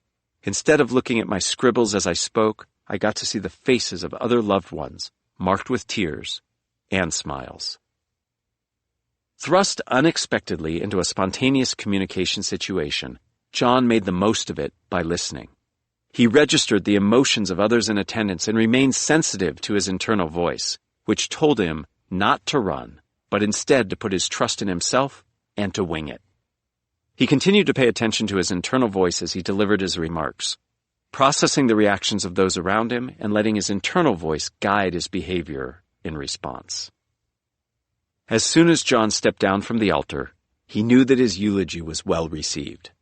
Some of his relatives shot him grateful looks. His mother and sisters reached over and hugged him or grasped his hand as he sat down. Because his words were spontaneous and not rigidly planned, and because he had attended to others' emotions as well as to his own internal voice in delivering his remarks, his eulogy came across as more authentic and meaningful, even if it wasn't perfect. In fact, because it wasn't. In the context of spontaneous encounters, listening presents us with a paradox. Doing it well doesn't just involve paying close attention to others. It also means cueing into the small voices inside our own heads, the inner dialogue that ticks on as we're communicating with others. Interpersonal relationships experts David Bradford and Carol Robin note that to connect well with others, we must pick up two signals from two different antennas, one internal and the other external. They suggest that whenever we are in conversation with someone, there are two dialogues going on, the one we're having with the other person or persons, and the one we're having with ourselves. We need to respect both of these. So often we presume we must focus exclusively on others when we listen to them, and that if we don't, we're somehow bad listeners. We're supposed to cancel out or dampen down our feelings and judgments as they arise, pretending that they don't exist. We do better in spontaneous situations if we show ourselves a little grace and give ourselves permission to have our inner voice heard as well. Of course, we shouldn't let our feelings and judgments overwhelm what we hear from others, but we shouldn't ignore or discount them entirely either. Drawing on our past experience, we should validate our feelings, even in cases when we're not particularly proud of them. To the extent we can, we should scrutinize our feelings, noticing patterns and pondering why we're feeling and thinking as we are. When our internal voice strikes us as particularly compelling, we should pay attention and potentially take action. Quite often in conversations, we'll hear ourselves say, "That doesn't feel right," or "There's something more going on here." In response, we can decide to follow up with actions such as asking more questions, rethinking our initial responses, or ending the conversation. Showing grace for ourselves means allowing room for introspection, and then on a minute-by-minute basis allowing our introspection to shape our behavior. Look consciously for opportunities to convey emotions that you might be feeling in the course of interacting with others. Challenge yourself during your next 3 substantive conversations to interject at least once or twice, expressing emotions you're feeling. You might say something like, "You know, what you're saying brings an interesting feeling up for me," and then elaborate as best you can. Externalizing your emotions can get you in the habit of registering your internal voice more strongly and listening to it. In so doing, you're training yourself to feel and share more. Listening for what needs to be done and doing it. At a TED conference in 2008, a panel discussion being filmed by the BBC was underway when the proceedings halted due to a technical problem. Awkwardness ensued as the host, a BBC on-air personality, struggled to fill in the dead time. Then, someone in the audience spoke up, seemingly out of nowhere, an apparent heckler. According to one eyewitness, he began speaking loudly as if he were conducting a live news feed, joking that he was reporting live from TED, but couldn't understand a expletive word and was wondering why at a technology conference everything is running so shittily. It was none other than the comic legend Robin Williams, eager and willing to salvage the event, probably to the great interest and relief of its organizers. Williams sauntered on stage for some impromptu banter, tossing out rapid-fire jokes on diverse subjects including the physicist Stephen Hawking, Google, the country of Israel, and the British royal family. Williams' off-the-cuff musings were so funny that the event's organizer came on stage and asked if he'd come back the following day to say a few words. Encountering an unexpected situation, Williams stepped into the fray, doing what needed to be done to keep the audience happy and fill the time while the technicians figured out how to solve the problem. How did he pull it off? Clearly, he was a comedic genius who was unafraid to reveal his personality in a public setting. But he also deployed skills available to any of us. When the glitch occurred, he was present and paying attention. Not only did he realize that an opportunity existed to step up, he tuned in to the emotions and perceptions of his fellow audience members and delivered jokes that in some way captured or played off of them. He was clearly cueing into the needs and desires of others around him. We're all capable of doing the same. We can communicate fairly well in impromptu situations if we take the lessons of previous chapters to heart, learning to control our anxiety, restraining our drive toward perfectionism, and seeing spontaneous moments as opportunities rather than threats.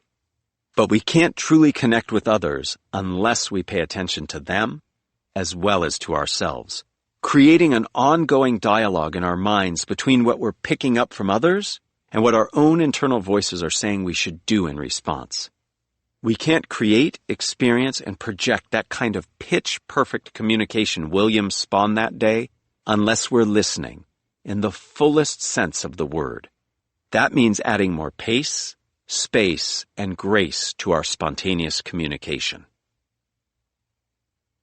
Drill it. 1. Now that you've experimented with asking clarifying questions to create space for listening, prepare some of these questions in advance. Examples might be, can you provide more specific detail? Can you share with me some of your experiences with this? How does this apply to what you're currently working on? How can this help you and others? Having questions ready can alleviate pressure you might feel in the moment. 2. To practice paraphrasing, listen to other people speaking live in person, or perhaps on a podcast or other interviews, and think to yourself, the bottom line here is. Do this over and over to habituate yourself to distilling key points. If possible, you might also wish on occasion to confirm with the speaker whether your paraphrase of their communication was accurate. 3. Take a few minutes to ask a trusted other about your recent listening. How strong a listener do they think you are? Do you tend to listen better or worse at certain times or in certain contexts? Do certain subjects cause your attention to drift or prompt you to interject a comment too quickly? Do disconnects between what they think they're saying and what you hear frequently arise? If listening is in fact a problem in your relationship, see if this other person would be willing to check in with you periodically to give additional feedback. Chapter 5. Structure. Structure your spontaneity. When you're speaking spontaneously, having a roadmap doesn't bog you down. It frees you up. We all have our quirky talents. Some of us can curl our tongues. Others can ride on a unicycle without falling. I have an uncanny ability to walk backward in a straight line as I carry on a lively conversation. I developed this talent while working as a campus tour guide in college.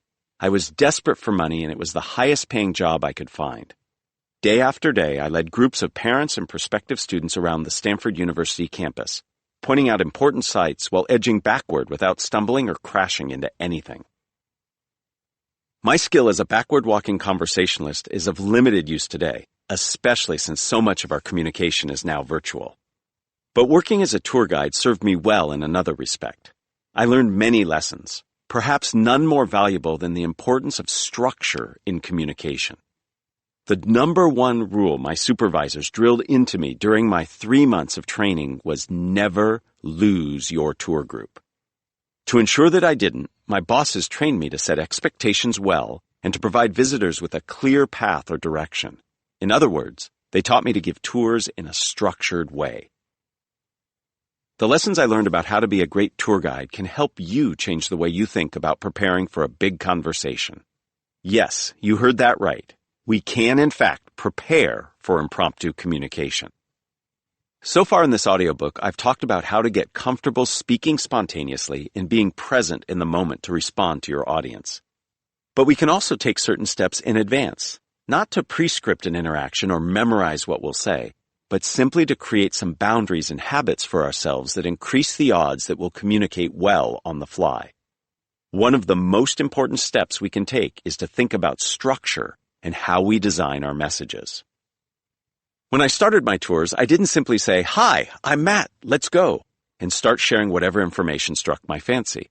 Rather, I started our discussion by outlining for visitors a sense of where we would go, and by extension, where we wouldn't be going. In the process, I answered common questions that many visitors might often have, such as how long the tour would take and whether we would be taking any breaks along the way. By sketching out a basic roadmap at the outset and by then executing on that plan, I made it easier for visitors not merely to stay with me, but also to relax, pay attention, and absorb what I was saying. If visitors hadn't known what to expect, a little voice in their minds might have continued to wonder about what they would later experience.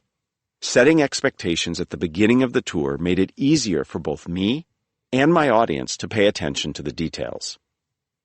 When conveying our ideas to others in a wide variety of contexts, we do so much better if we follow a roadmap or structure and articulate it in some way at the outset. Just like on a tour, this alerts our audience members in advance to what is coming. Think back to the last time you listened to somebody ramble when they spoke or meandered when they wrote. How did it feel for you? Were you engaged? Was their message clear? Or did you quickly lose patience, get distracted, or tune out? Many people can appreciate that structure helps with formal presentations. Since we have time to plan our remarks, it makes sense to ensure that our ideas unfold in a logical way. Spontaneous communication seems like a different beast. When someone puts us on the spot and asks us to speak, it's often all that we can do to keep our cool, take stock of the emotional and mental states of those around us, and think of something to say that won't embarrass us. We're improvising, flying by the seat of our pants. So how can we possibly apply a structure to what we want to say, setting expectations so that others around us can follow along? More to the point, why would we even want to? The impulse to impose a structure would seem to take us out of the present moment, rendering our responses to others less fluid and effective. Structure doesn't impede spontaneous communication. It enables it. When the best jazz musicians improvise, they're not just playing whatever random notes pop into their minds. They're improvising within the bounds of informal, preset musical structures. Jazz musicians typically learn a canon of standard songs, the melody and chord progressions of which serve as structures for improvisation. Knowing a given song structure in advance, musicians can improvise in ways that will sound good over a song's basic chords and possibly reference the melody. The existence of a preordained structure makes it much easier for jazz musicians to compose spontaneously. They have some basic parameters or rules within which to work, and they can use these as a jumping-off point to create something original and of the moment. Song structure also helps orient listeners, giving them a logic that they can follow and preventing jazz from sounding like a muddled mess. A similar dynamic informs how children play. As playground designer Megan Talarowski relates, kids need freedom when playing, but they also need a certain amount of structure. If you just have a blank slate, she says, kids tend to play more violently with one another.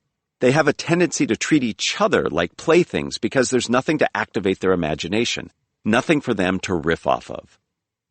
In designing playgrounds, Talarowski strives to create a basic frame or stage for good play, one in which kids still have a great deal of latitude to invent and explore spontaneously. Such a frame might take the form of specific play equipment, such as an open-ended net structure that allows kids to move quickly and in ways that they choose, or slides that allow children to improvise how they descend. It might also entail a logical ordering or arrangement of play elements so that kids make new discoveries and experience a sense of surprise as they move across a playground.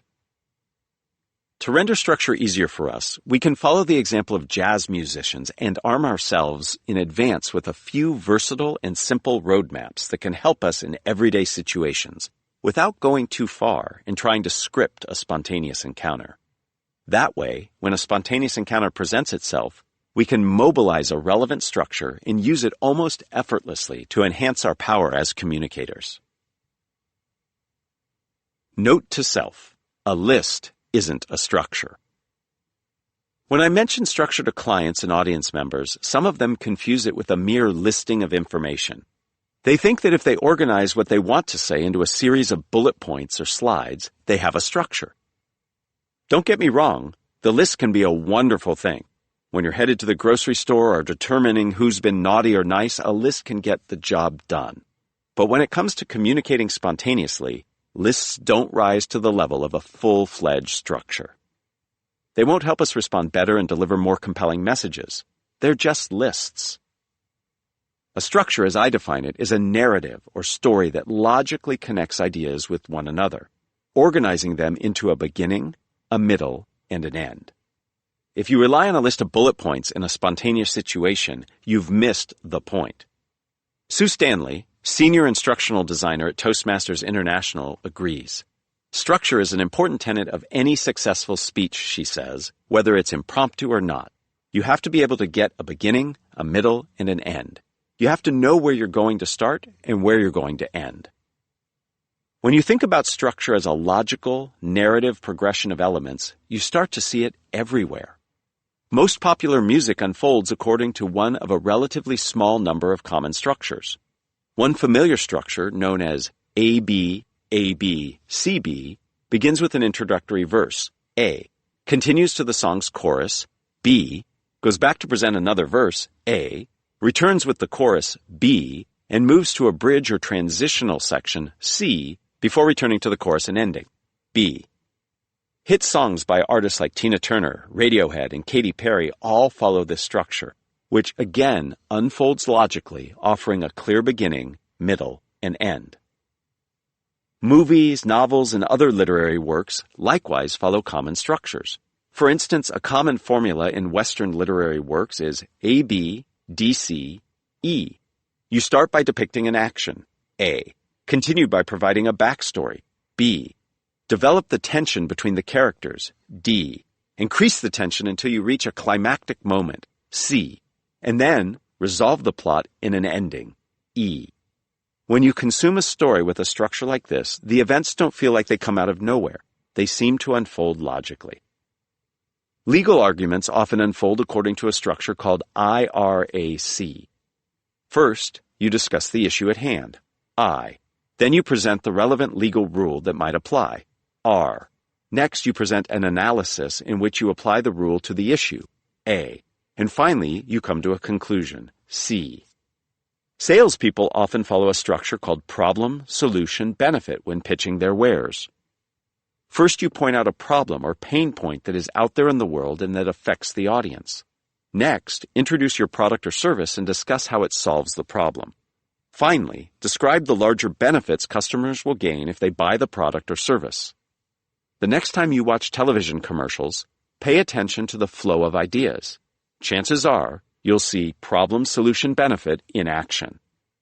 We will discuss this structure in more detail in the second part of this audiobook. As a seminary student once told me, many sermons display a structure called me, we, thee, we, me. You describe an issue with which you're wrestling, me. Generalize by showing how all of us can relate to this issue, we. Invoke wisdom from a deity or holy text that might bear on the issue, thee.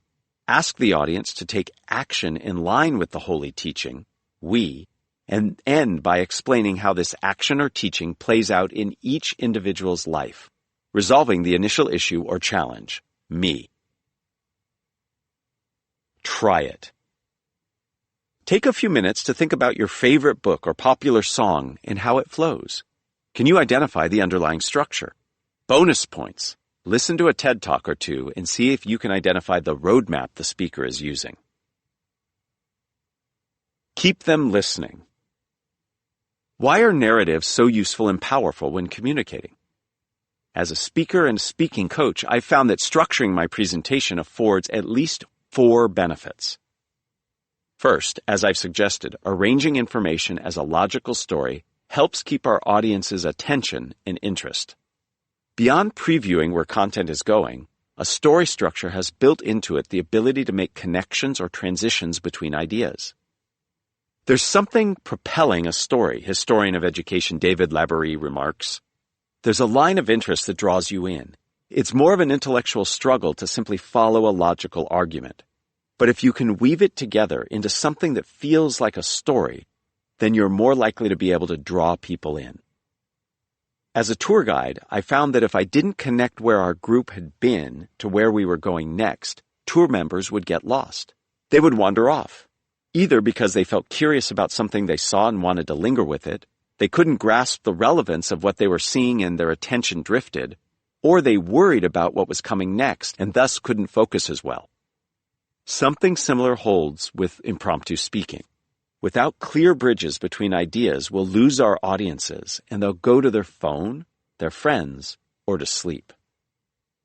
Someone using words like next and so when shifting between ideas likely hasn't created a clear enough narrative to hold together the pieces of information they want to share in a logical way.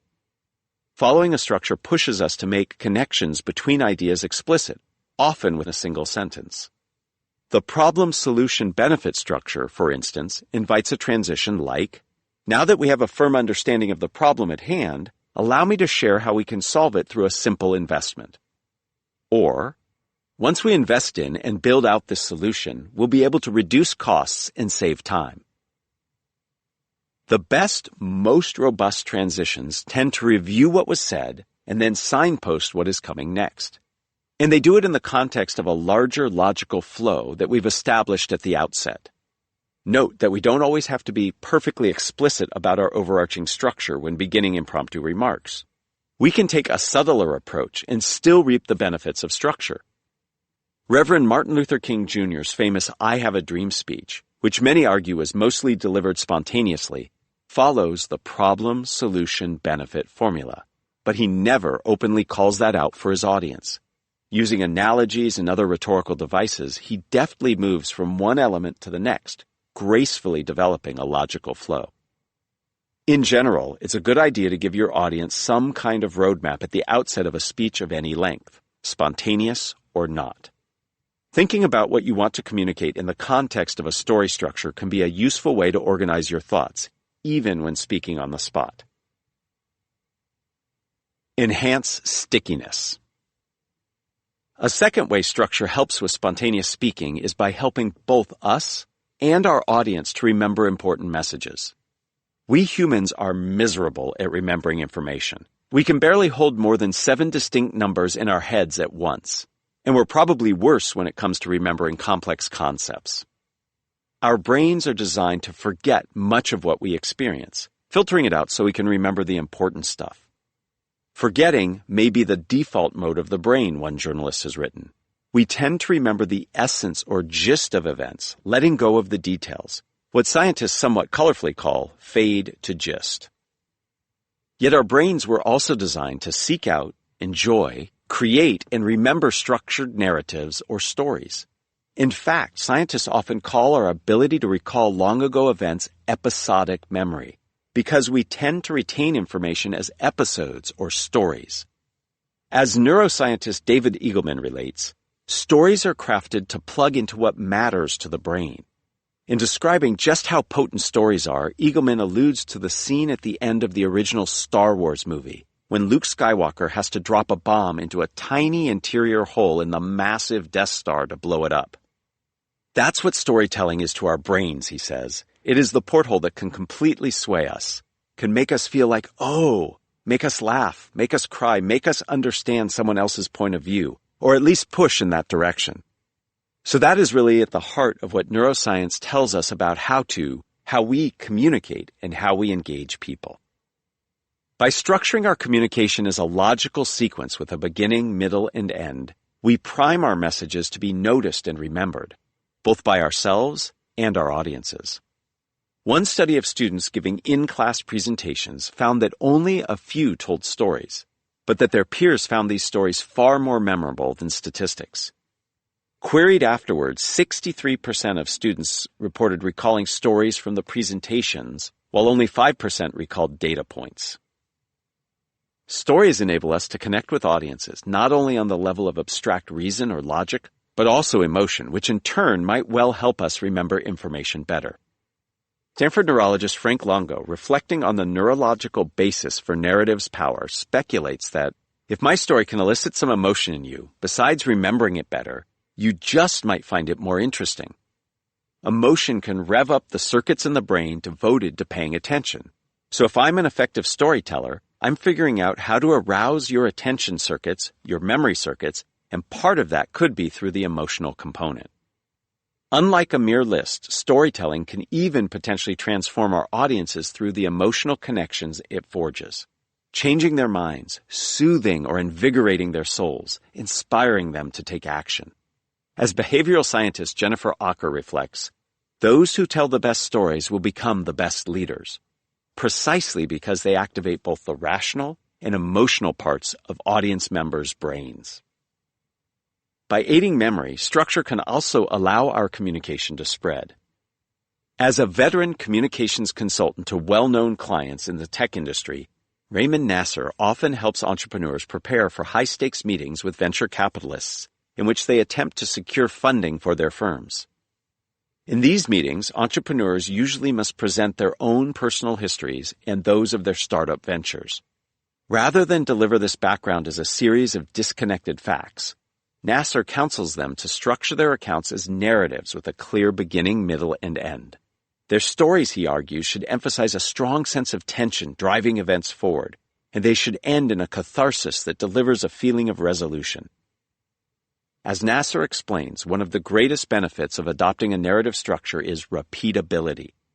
Often, the venture capitalist with whom an entrepreneur might be meeting isn't the one making the final decision about whether to provide funding.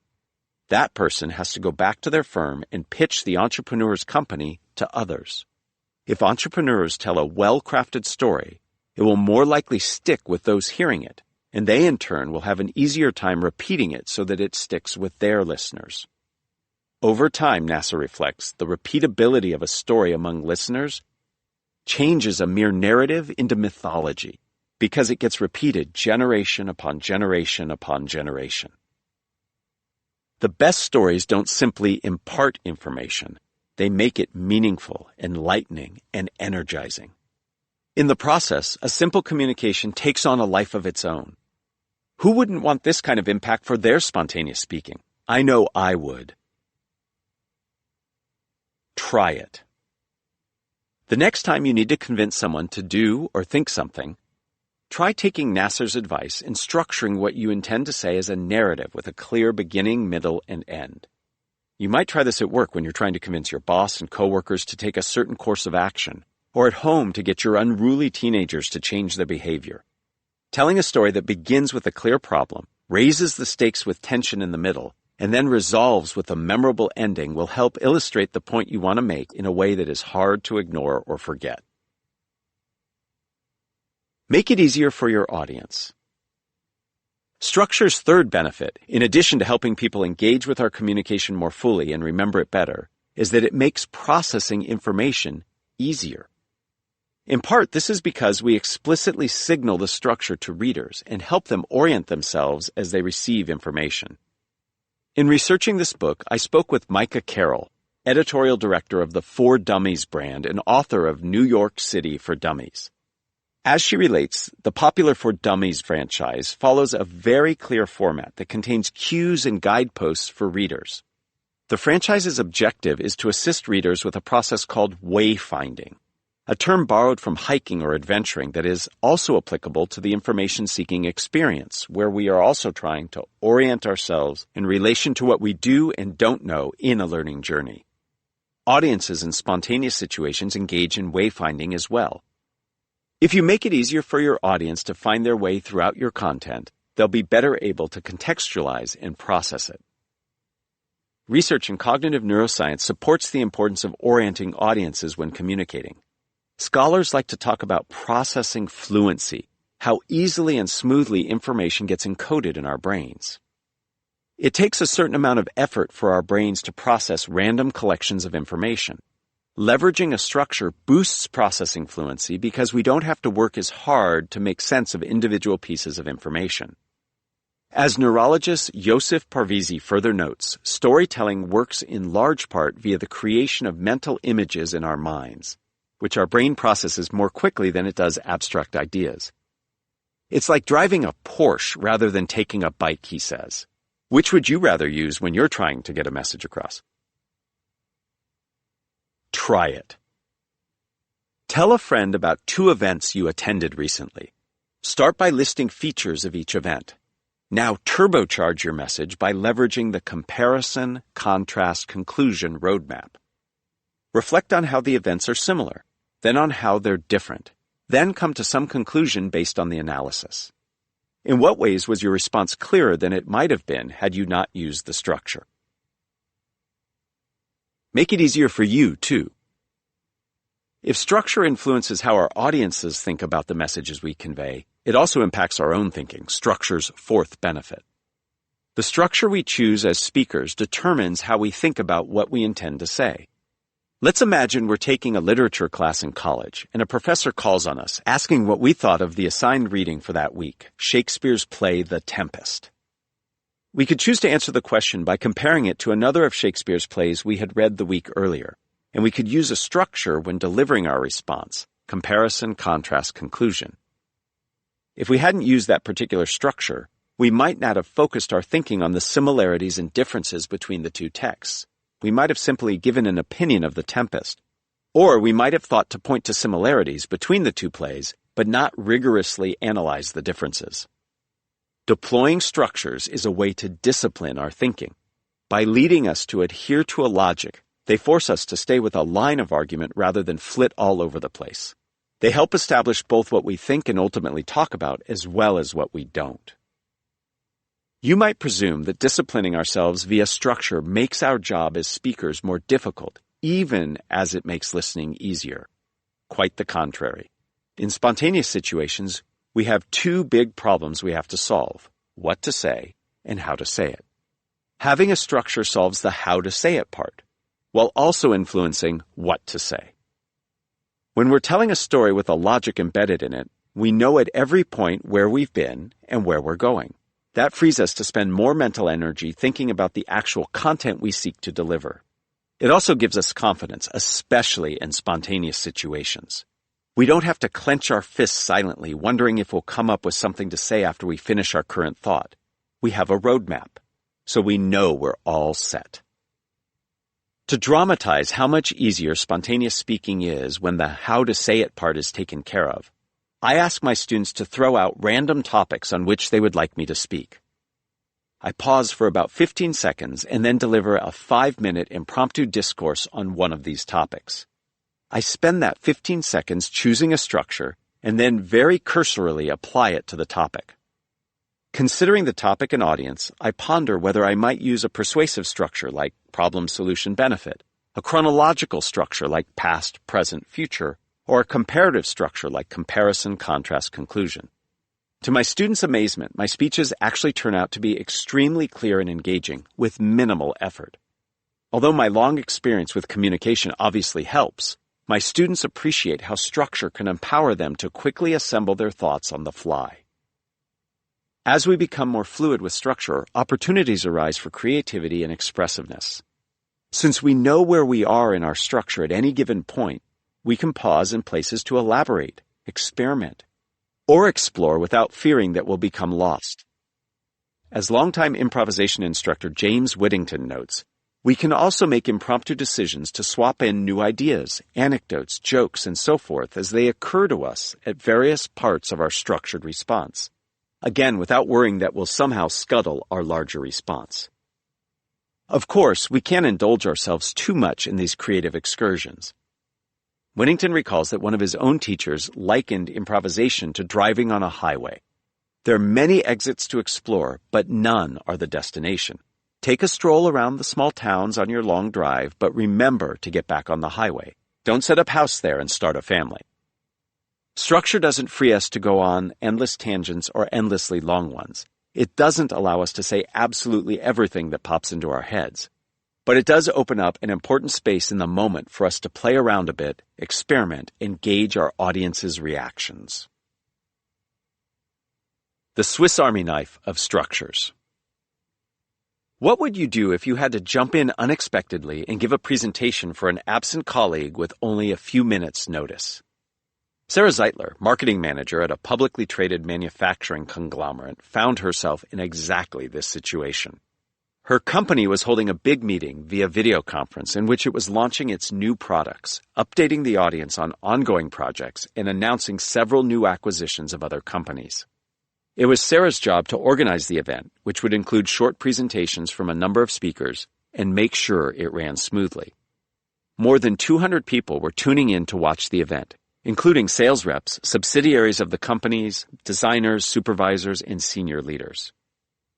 In advance of the event, the presenters sent Sarah the PowerPoint slides they would cover.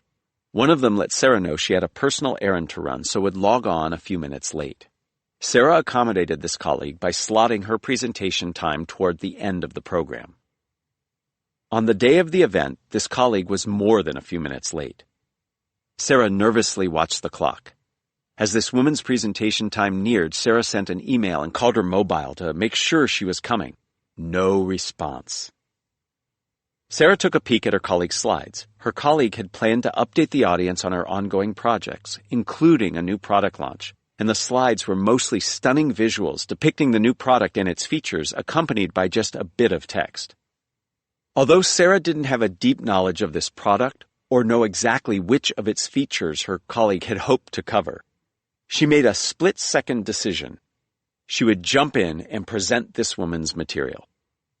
When it came time for her colleague's presentation to begin, Sarah came on and announced that this woman couldn't make it due to a family conflict. Then she launched into an impromptu presentation. I took a deep breath, Sarah says, spoke with confidence, and presented an overview of the incredible work included on the slides. But although Sarah was improvising, she didn't simply cover a series of points at random. She deployed a structure that I taught her called what, so what, now what. I just love what, so what, now what. It's my favorite structure of all time on account of its simplicity and versatility. You start by discussing an idea, topic, product, service, or argument. What? Then you explain why it's important, helpful, or useful, why it matters and is relevant. So what? You end with what your audience should do from here with this knowledge, how they might apply it, what actions they should take, and so on. Now what? What, so what, now what works wonders when giving a spontaneous presentation, answering a question in a job interview, giving a piece of feedback, you name it. If you go back and review this chapter, you'll find that I used what, so what, now what as my organizing schema. After a brief opening, I first described how to define structure, what, then talked about its benefits, so what. And I am now in the midst of talking about how to apply it to what we currently care about, spontaneous speaking. Now what? I think of what, so what, now what as the Swiss Army knife of structures. If you only have time to study and remember one structure, make it this one. Applying this structure, Sarah first provided basic information about the new product depicted in her colleague's slides and its key features. Then she talked about why these features and benefits mattered. She finished by explaining what needed to happen from here to make the new product launch successful going forward. The structure helped her stay focused and confident. She took deep breaths and landed her phrases to avoid stutters and ums. I simply kept going, fueled by my recent focus on presenting with confidence and humility. The audience knew that I wasn't an expert on the topic, but they were still given an opportunity to be updated and were grateful for it. Afterward, senior leaders at the company applauded Sarah's performance, telling her that her presentation was not only well done, but incredibly helpful. Upon returning, the original presenter also received accolades for the work that Sarah had presented on her behalf. Here's a list of some classic all-purpose structures, also available in the PDF. What, so what, now what? Discuss the topic, why it matters, the practical implications. Prep, point, reason, example, point. Make a point, give the rationale behind it, offer some illustrations, wrap up by returning to the point. Problem, solution, benefit. Evoke an issue, offer a solution, and end by discussing the benefit that your solution will confer. Comparison, contrast, conclusion. When making a comparison, begin by reflecting on the similarities, then the differences, wrapping up your speech by coming to a conclusion. Situation, task, action, result. Star. Describe an event that transpired or evoke a situation. Discuss the challenge you had and what you did to address it. End with a discussion of the results you obtained. Practicing structure. Sarah was able to jump into this spontaneous situation because she was familiar with the communication structure what, so what, now what. She was able to ask herself those questions about the topic at hand, in this case, her colleague's slideshow, and then answered each question out loud in the form of information that she had absorbed through osmosis and through looking at the slides that she had. Whether we know that we need to discuss a specific topic or simply want to be prepared the next time we find ourselves in a group, familiarizing ourselves with a few relevant structures can help us become more comfortable applying them. We'll cover and apply a number of structures in the second half of this book that can help in specific situations, such as delivering feedback, handling question and answer sessions, making apologies, and offering impromptu toasts. For now, let me say a word about how you might become more comfortable using structures. It's not especially complicated. You adopt a process of practicing that includes repetition, reflection, and feedback. You can't learn a musical instrument by just reading about it. You must play it. Similarly, the first step in learning how to apply structure spontaneously is to do it again and again and again. When preparing for media events, many leaders will ask themselves similar but varied questions over and over to practice structuring their answers. You might practice generating impromptu speeches using an online tool. Toastmasters, for instance, has a tool that generates questions you can answer. Google has a tool that presents random questions to help you in interview situations. Leverage a generative AI tool like ChatGPT to give you a prompt that you can then use to create a response of your own using the what, so what, now what formula as your structure. In addition to practicing the impromptu use of structure, you might also reflect on your efforts, preferably by keeping a journal. After you've practiced, or better yet, after you've tried out structures in real-life conversations, take a moment to think about what worked, what didn't work, and how you might improve going forward. Many people, I find, tend to focus exclusively on what didn't work. But as I've found in my own practice, it's important to register your successes as well. Make reflection a regular part of your day. First thing in the morning, perhaps during your commute home, or before you go to bed at night. Identify one or two communication situations you experienced that day or the previous day and analyze how you handled them. With whom did you converse most easily? What made it so effortless and fluid? Which structure did you use and why was that so appropriate? Did you encounter situations in which you wish you had structured your thoughts more clearly? Which structure did you use and which other structures might have worked better? Were you unsure at times of the other person's message or goal? How might they have used structure more effectively? At the end of the week, review your journal entries to look for patterns. You might notice, for instance, that you're better spontaneously structuring your communication at certain times of day, when you're with certain colleagues or in certain settings. Think about why that might be and what adjustments you might make to create more of the optimal circumstances for your next important conversation. Try it. The next time you read the news, a book, or some other printed communication, take a few minutes to compose a mini presentation in your mind using the what, so what, now what formula. What was the piece about? How was the information in it important or relevant to you? How can you use that information going forward? This exercise will help you practice structuring the way you think. If you can do that, you will become more adept at the next step, structuring what you say. In addition to solitary reflection, it's important to consider the impressions of others. Solicit feedback from trusted people in your life, those who you know will be honest with you.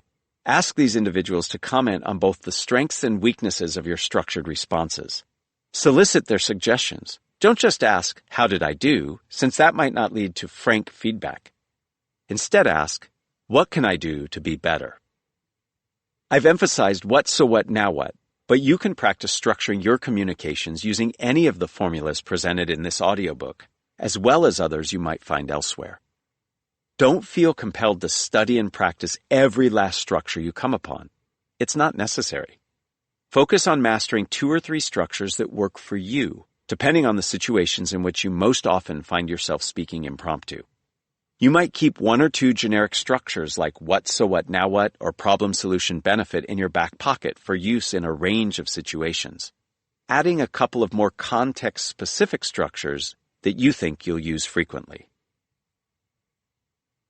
Prepare for spontaneity. If you've tuned in to political debates over the past decade, then you've probably had a brush with Karen Dunn. A well-known attorney and longtime specialist in political communication, she helped prepare candidates for several presidential debates. While researching this book, I had a chance to sit down with Dunn and ask her what it takes to perform well spontaneously during a high-pressure situation like a debate. Her answer was unequivocal: preparation. As she noted, debates, while spontaneous and unscripted, are still highly predictable, which means that practicing for them beforehand can accomplish a lot. So often, she says, you can predict what topics are going to be covered and what attacks your opponent will launch. So if you can predict the questions the moderator is going to raise, you can predict what your opponent is going to do, and you're able to practice the most effective interactions. The point isn't to script or memorize what you say. It's to plan for certain contingencies that might materialize, practicing just a few points you might make, stories you might recount, or zingers you might deliver if they do. Some of the most memorable one-liners in presidential debates, such as, "Senator, you're no Jack Kennedy," Lloyd Benson's famous response to Dan Quayle in the 1988 vice presidential debate, were roughly envisioned in advance. Debate participants don't know exactly how these moments will come about, but they can predict what types of scenarios they might find themselves in where a good comeback or well-placed joke might come in handy. Given the degree of predictability, top presidential and vice presidential contenders typically put long hours into practicing for debate appearances. They practice on realistic sets with knowledgeable people role-playing their adversaries with considerable accuracy. They usually don't write out verbatim answers to every possible question that others might pose to them, but they do think about topics that will likely come up and nail down several key ideas or messages for each that they wish to convey. Dunn is hardly the only communications expert who emphasizes the importance of preparation when it comes to spontaneous speaking. Raymond Nasser notes he counsels his clients to stockpile stories in advance, thinking about memorable anecdotes that they can use in certain circumstances. The point, he observes, isn't to memorize these stories word for word, but just to have a catalog of certain stories that they can call upon in high-pressure situations. Some of the most prominent tech executives Nasser has worked with had a set of stories at their disposal to use as necessary as the occasion demanded. One high-profile leader Nasser worked with wasn't a natural speaker, but improved with training. Developing a reservoir of stories from his own life and about famous historical figures gave him comfort because he could just push rewind and play, and he knew it would go over well. As we've heard earlier in the book, we go astray with spontaneous speaking when we plan too closely and aim for some notion of perfection. But the fact that we're operating without a script doesn't mean we can't prepare. On the contrary, the best impromptu speakers I've seen do prepare. They do so with great commitment and intensity. They practice techniques for overcoming anxiety and develop a toolbox of tactics for calming down in the moment. They practice skills such as listening and introspection. And as I've suggested in this chapter, they develop a small but potent catalog of structures that they can call upon in specific situations to respond in ways that are clear, directed, engaging, and sticky. Spontaneous communication in daily life might be unscripted, but like political debates, they aren't random. We can often anticipate how we'll feel, what various contexts and speaking situations will demand of us, what kind of content our audiences might want to hear, and how we might most compellingly present it to them. By familiarizing ourselves with structures and practicing their application, we put ourselves in a position to shine when it really counts, just as we do by taking the other preemptive steps described in this audiobook. We might even find ourselves doing something wonderful we never expected, having fun while speaking in the moment. Drill it. 1. Imagine you're giving a tourist advice on where to go when visiting your city. List 3 or 4 attractions they might see or experience.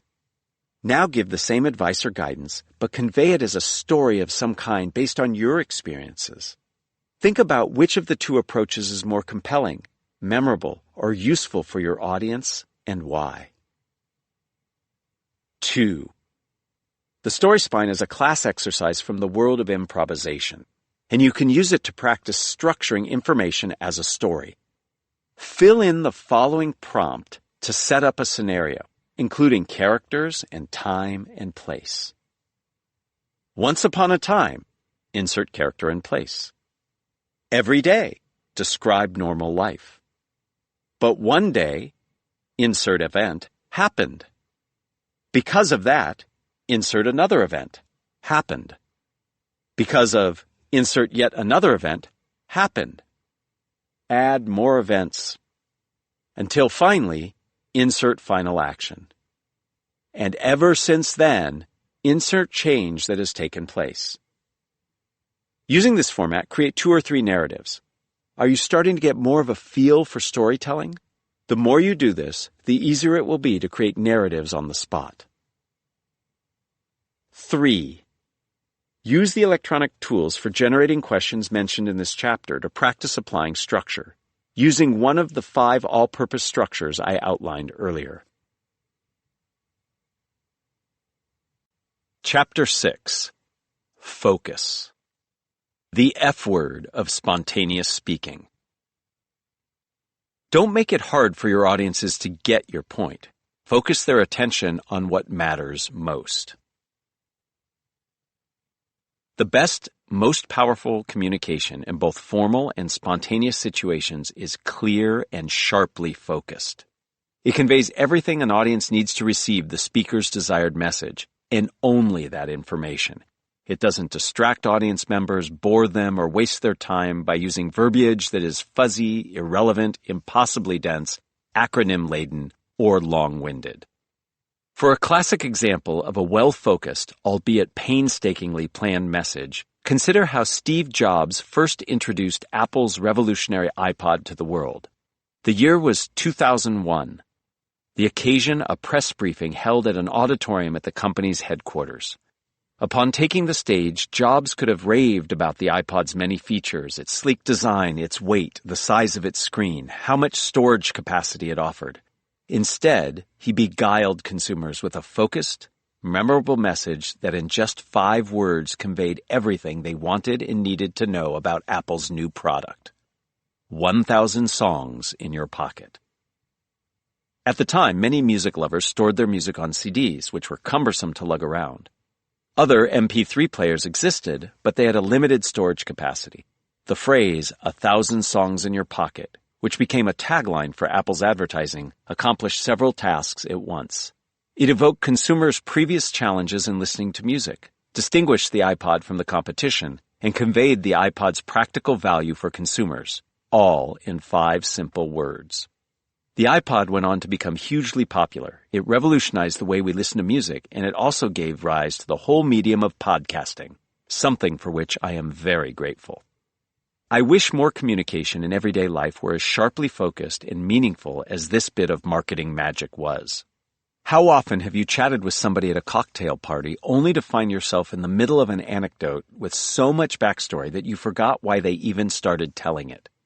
How often have leaders at your company answered questions in ways that seem confusing and vague? How often have colleagues, customer service agents, friends, or others in your life danced around an issue, making elaborate excuses to avoid responsibility, providing excessive background information to establish their authority, or chattering on simply to hear themselves speak? We don't always realize it when our messages lack focus, but others do. One leader my firm was brought in to coach, the founder of a gaming company, was fielding questions during a public presentation focused on building enthusiasm for the company's new product launch. An audience member asked a technical question about a feature that was missing from the company's products. The founder went on for 20 minutes, walking the audience through the company's thinking about this technical detail and the various ways its engineers might handle it. His answer was truthful and comprehensive, and it even followed a clear structure. Unfortunately, it conveyed information relevant to only a tiny number of people in the audience, and not the key demographic that he was trying to reach. As a result, most audience members tuned out after a few minutes. What the leader had missed in that moment was to focus on the information that the primary audience needed, and answer the question in a way that would be relevant to the majority. Had he done that, he might have realized he needed to answer the question more simply, saying something like, "Yes, that feature will be in our product's next release." We need not be communication geniuses like Steve Jobs to maintain a sharp focus, nor must we masterfully sculpt every last word in advance so that it is just right. As with structure, just a little bit of practice and skills development goes a long way, empowering us to deliver more focused messages impromptu. My work with clients and students has led me to identify 4 dimensions or qualities of focused messages: precision, relevance, accessibility, and concision. Practice enhancing these qualities and you'll find yourself connecting better with audiences, engaging them longer, and delivering messages that stick better in people's minds. Dimension number 1, precision. What's the point exactly? Bottom line, have a clear goal. Know, feel, do. Focused messages are nothing if not precise, tailored to have a specific effect or impact. When we're precise, we know exactly what we hope to accomplish in the course of speaking, and we craft our language to achieve that end. This begs the question, what do we hope to accomplish? Many times, we have only a vague or partial sense. As a result, we struggle to determine not only what to say, but what not to say. This leads us to respond in ways that distract audiences, confuse them, or bore them to oblivion. When most people reflect on their communication goals, they consider information they wish to impart or ideas they hope to convey. In other words, their content. But what we want our audience to know is only one dimension of our goals as communicators. We must also consider what we want audiences to feel, the emotions we want them to experience, and we must consider what we want our audiences to do, the actions we want our audiences to take. A goal isn't simply our intended meaning, but also the broader impact we intend that meaning to have. Clarity across all 3 dimensions of our communication goal can be extremely powerful. Audiences can more easily grasp our intended meaning, and we as speakers can adapt to almost any situation that might arise, even those that would ordinarily become total train wrecks. When people craft goals, they tend to ignore emotions, and they also tend to remain vague about the actions they want to see. So let's first consider emotions. As we heard in Chapter 5, stories lodge in our memories more easily, and they get into our brains faster than other information because they trigger emotions, becoming meaningful in ways that statistics and bullet points can't. Marketers know the power of emotion well. If they connect with consumers on the level of feelings, consumers tend to buy more and stay more attached to the brand. Leveraging Nobel laureate Daniel Kahneman's work in behavioral economics, marketing professor Baba Shiv speculates that something like 90 to 95% of our decisions and our behaviors are constantly being shaped non-consciously by our emotional brain system. One study found that customers who were fully connected to companies on an emotional level were over 50% more valuable to them in economic terms than those who just felt highly satisfied with their products. You'll notice that just now I didn't follow my own advice. I tried to convince you to pay closer attention to emotion when thinking about your goals as a communicator, but I did it by appealing to your rational mind, citing data points and scientific studies. Let me rectify that. Picture yourself sitting in a conference room at work. It's almost 5 o'clock on a Friday and you're eager for your weekend to start. You're in your last meeting of the day, a presentation by one of your bosses. The point of the presentation is simple. There's a big market opportunity that your team can seize. But your boss has bogged down his presentation with charts and tables. Imagine how impatient you're getting as he painstakingly explains yet another slide, and another. When someone asks a question, your boss responds impromptu with, yes, still more data points and rational arguments piled atop one another. A ball of tension forms in your stomach as you struggle to stay awake and not fidget.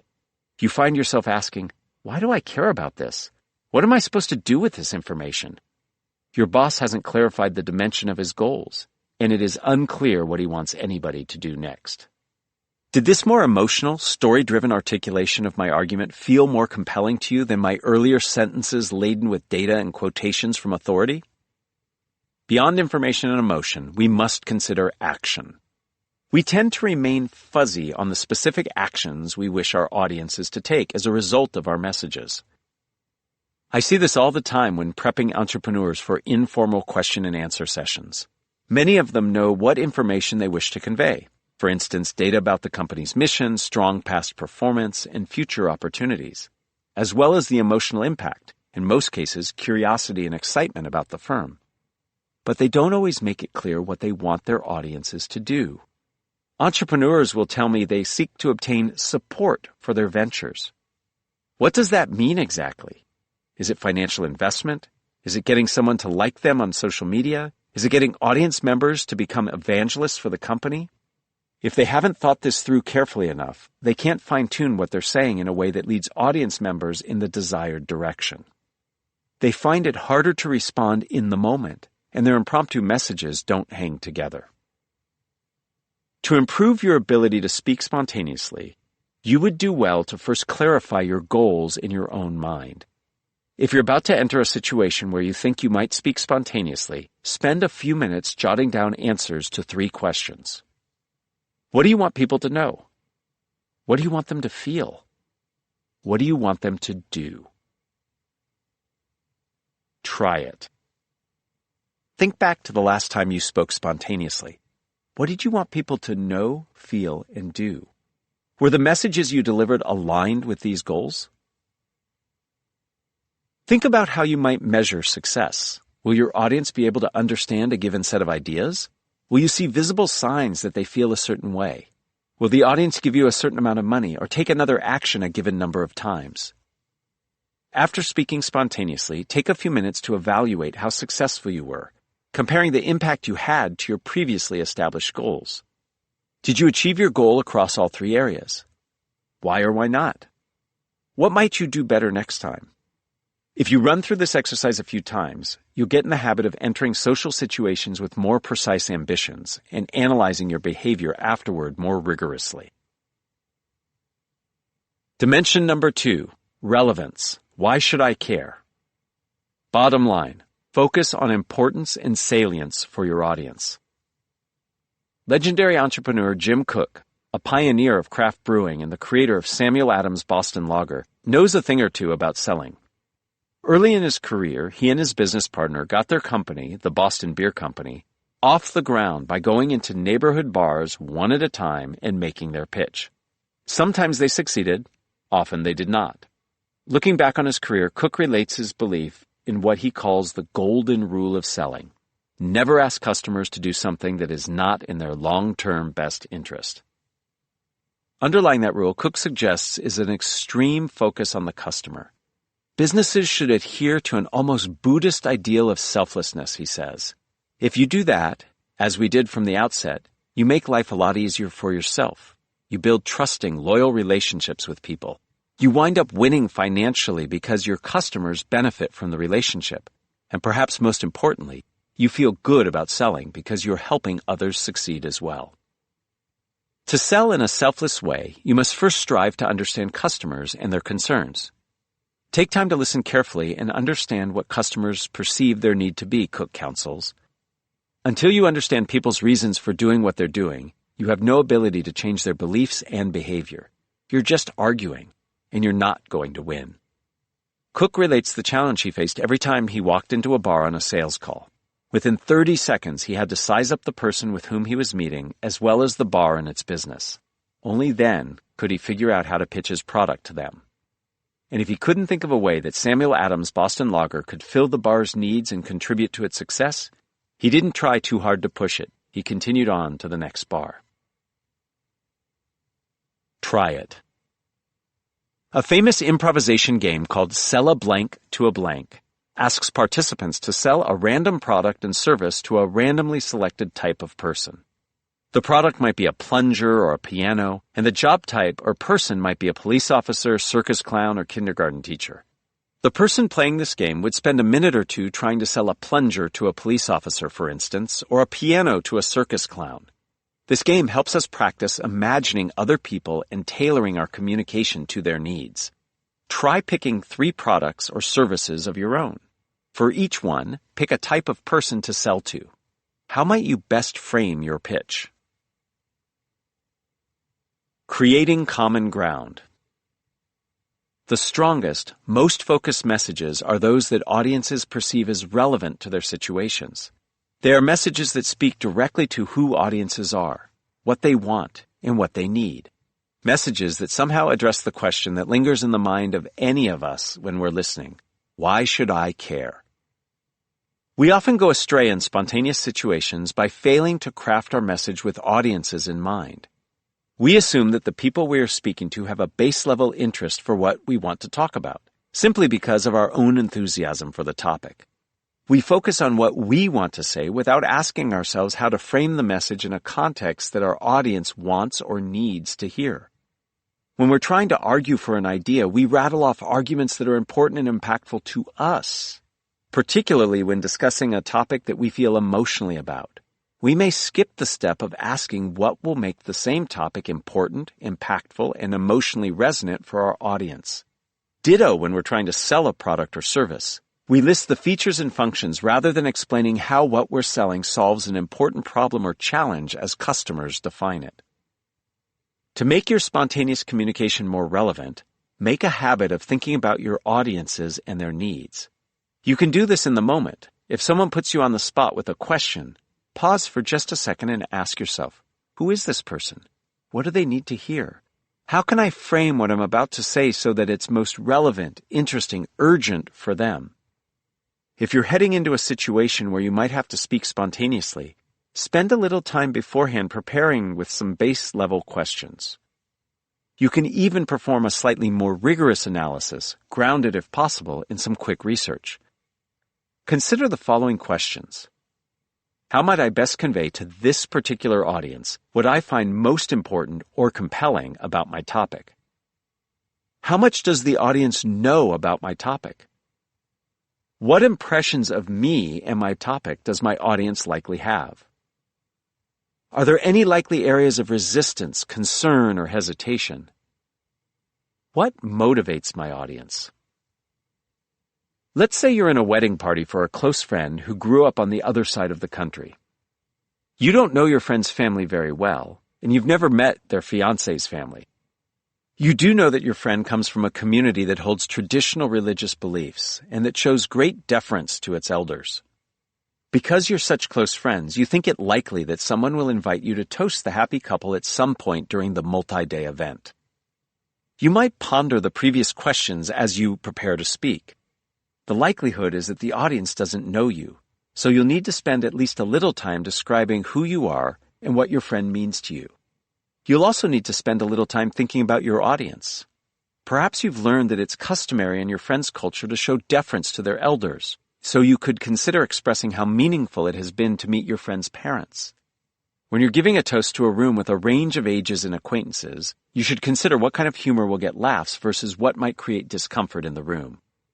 Think critically about how your audience might respond to anything inappropriate. Ultimately, you know that your audience is motivated by love for your friend, so you should think of a couple of endearing stories to tell that captures your own affection for them. Putting in just a few minutes of thought along these lines can pay huge dividends when you're put on the spot. You might not respond perfectly, but the messages you craft will be more meaningful and relevant and less likely to cause offense than if you hadn't considered your audience prior. Further, if you pose these questions and realize that you don't know the answers, you can take steps to gain more insight into your audience. For instance, by speaking quickly with your friend and asking them about their family. Another way to find common ground with an audience and establish the relevance of your ideas is to deliberately create moments of curiosity or tension. Let's say you're on a Zoom call when your manager asks for your thoughts on how your team might update one of the company's current products.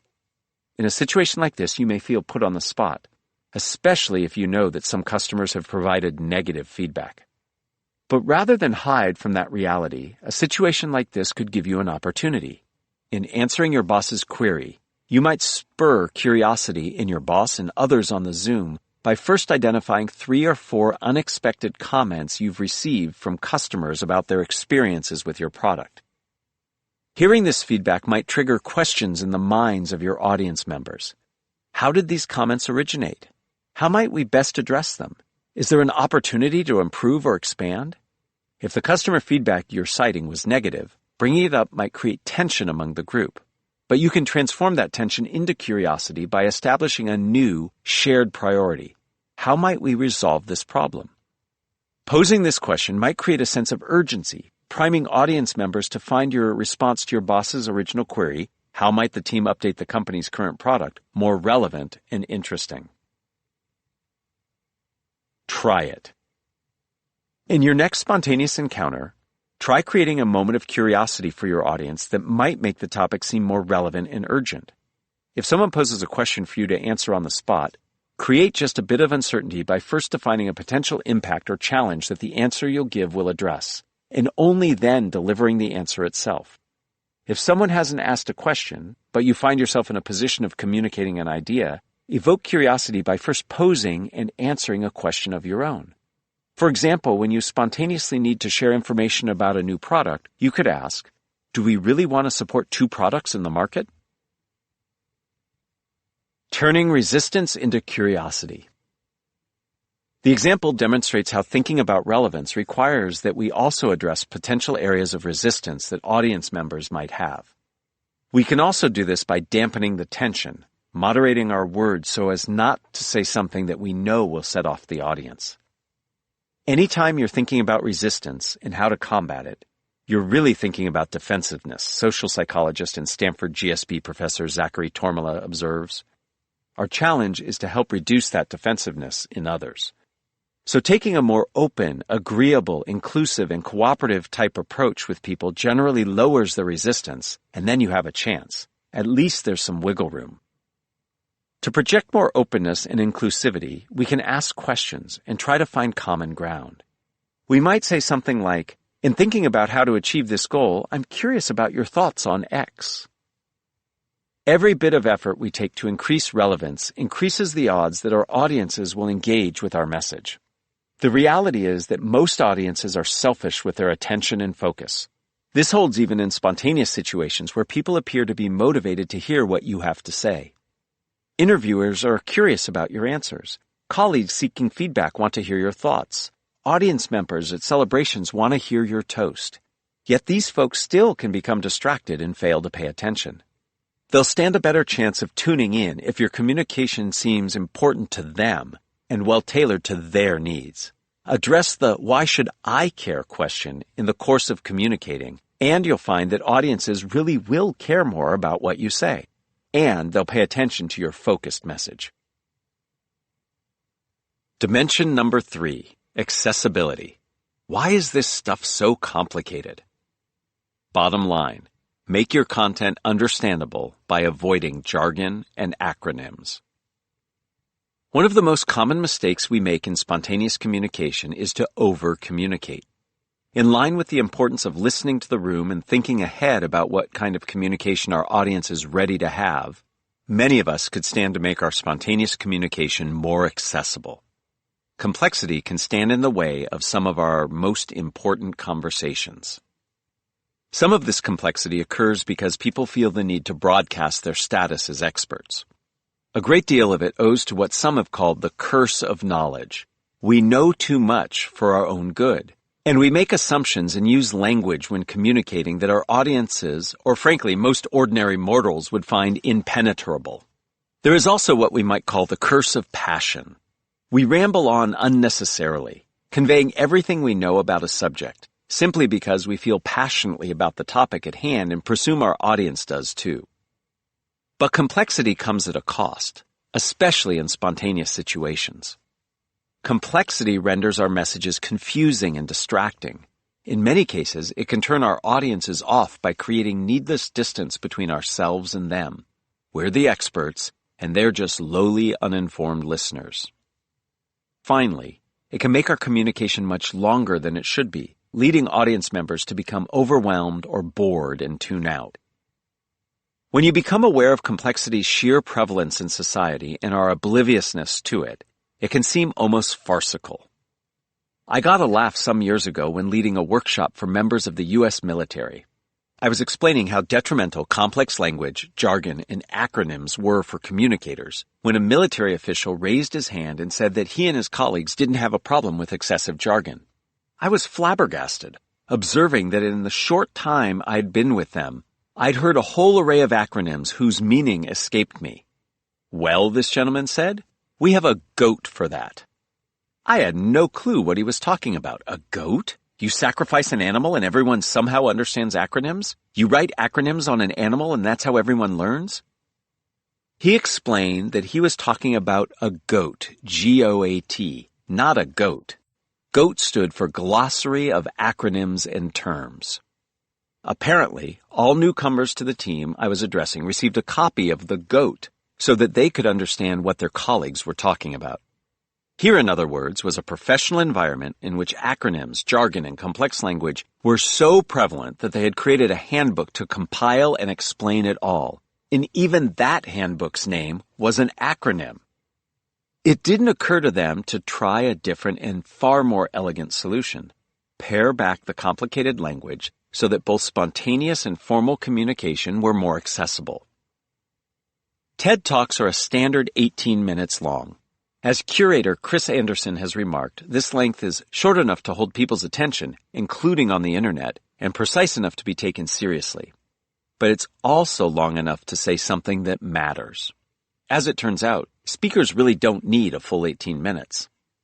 The late Hans Rosling, co-author of the book Factfulness and a well-regarded TED speaker, demonstrated in 2012 that it's possible to hold someone's attention and say something that matters in under a minute. And guess what? He did it while mostly speaking spontaneously. In a moment captured on video and billed as the shortest TED Talk ever given, Rosling identified what he felt would become a burning global issue in the years to come, the challenge posed by economic inequality coupled with population growth. He held up 7 stones, indicating that each represents 1 billion of the Earth's population, which at the time was 7 billion. He placed 1 stone on the ground. This represented the billion people affluent enough to travel abroad. He placed another stone on the ground. This represented another billion people affluent enough to secure access to a car. He placed 3 more stones on the ground, representing the 3 billion who could afford to save up for a bike or motorcycle. Then 2 more stones went onto the ground. This was the next tranche of the Earth's population that could afford to save only for a pair of shoes. With this setup in place, Rosling noted that in the years to come, the global population would become more affluent. Rearranging stones, he observed that people at the lower rungs of global society would move up. 1 billion would still be able to afford airfare, while 3 billion would afford access to a car, and another 3 billion would be able to aspire to own a bike. Few would be poor enough to aspire to buy only a pair of shoes. Then he added 3 more stones to the mix, noting that the global population would one day soon rise to 10 billion, with all of the population heading up to the top 2 economic rungs. The question, he observed, in his presentation's rousing conclusion, is whether the rich people over there are prepared to be integrated with the formerly poor in a world with 10 billion people. There it was, an important insight conveyed in mere seconds. That is the shortest TED Talk ever given, Rosling proclaimed with a smile. Rosling could have cited all kinds of facts and figures. He could have trotted out the names of famous economists and others studying the issue. He could have pointed to classic theorists of population growth. He could have made reference to obscure terms of art, such as crude birth rate or doubling time or the push-pull hypothesis. But for his audience, a general one comprised of non-specialists, all of that would have been distracting and beside the point. Rosling retained remarkable focus in the moment by keeping his remarks not only relevant, but as clear and accessible as possible. We don't all have to be geniuses of clear and accessible communication. It's enough to simply take steps to improve our game. Justin Kestler, a founder of the popular literature study guide series Lit Charts, who was the original editor-in-chief of SparkNotes and now also leads Cliff's Notes, thinks of such products as serving not so much to pare down long, complex works of literature, but rather to analyze and explain their themes so that the works can be understood and appreciated more easily by the broader public. We, likewise, can think of ourselves as translators, whose job is to put complex ideas into relatively straightforward terms that anyone can understand. Just a bit of attention to translation can go a long way, helping us deliver more focused messages on the spot. To reduce jargon, we might make a habit of putting ourselves in someone else's shoes. Just before we say something, or if we're about to enter a situation where we anticipate having to speak spontaneously, we can think about our audience and their capacity to understand. When I explain technology to members of my family, I apply what we in my family call the grandmother test. My elderly mother doesn't have much knowledge of the latest gadgets. How can I explain technology, minimizing jargon and keeping technical explanations in detail to a minimum, so she can gain a practical understanding of it? Even when I'm not speaking with my mom, I can apply the grandmother test to ensure that I'm not overwhelming my audience with unnecessary complexity either. If you aren't sure about your audience's capacity to understand, do some quick research.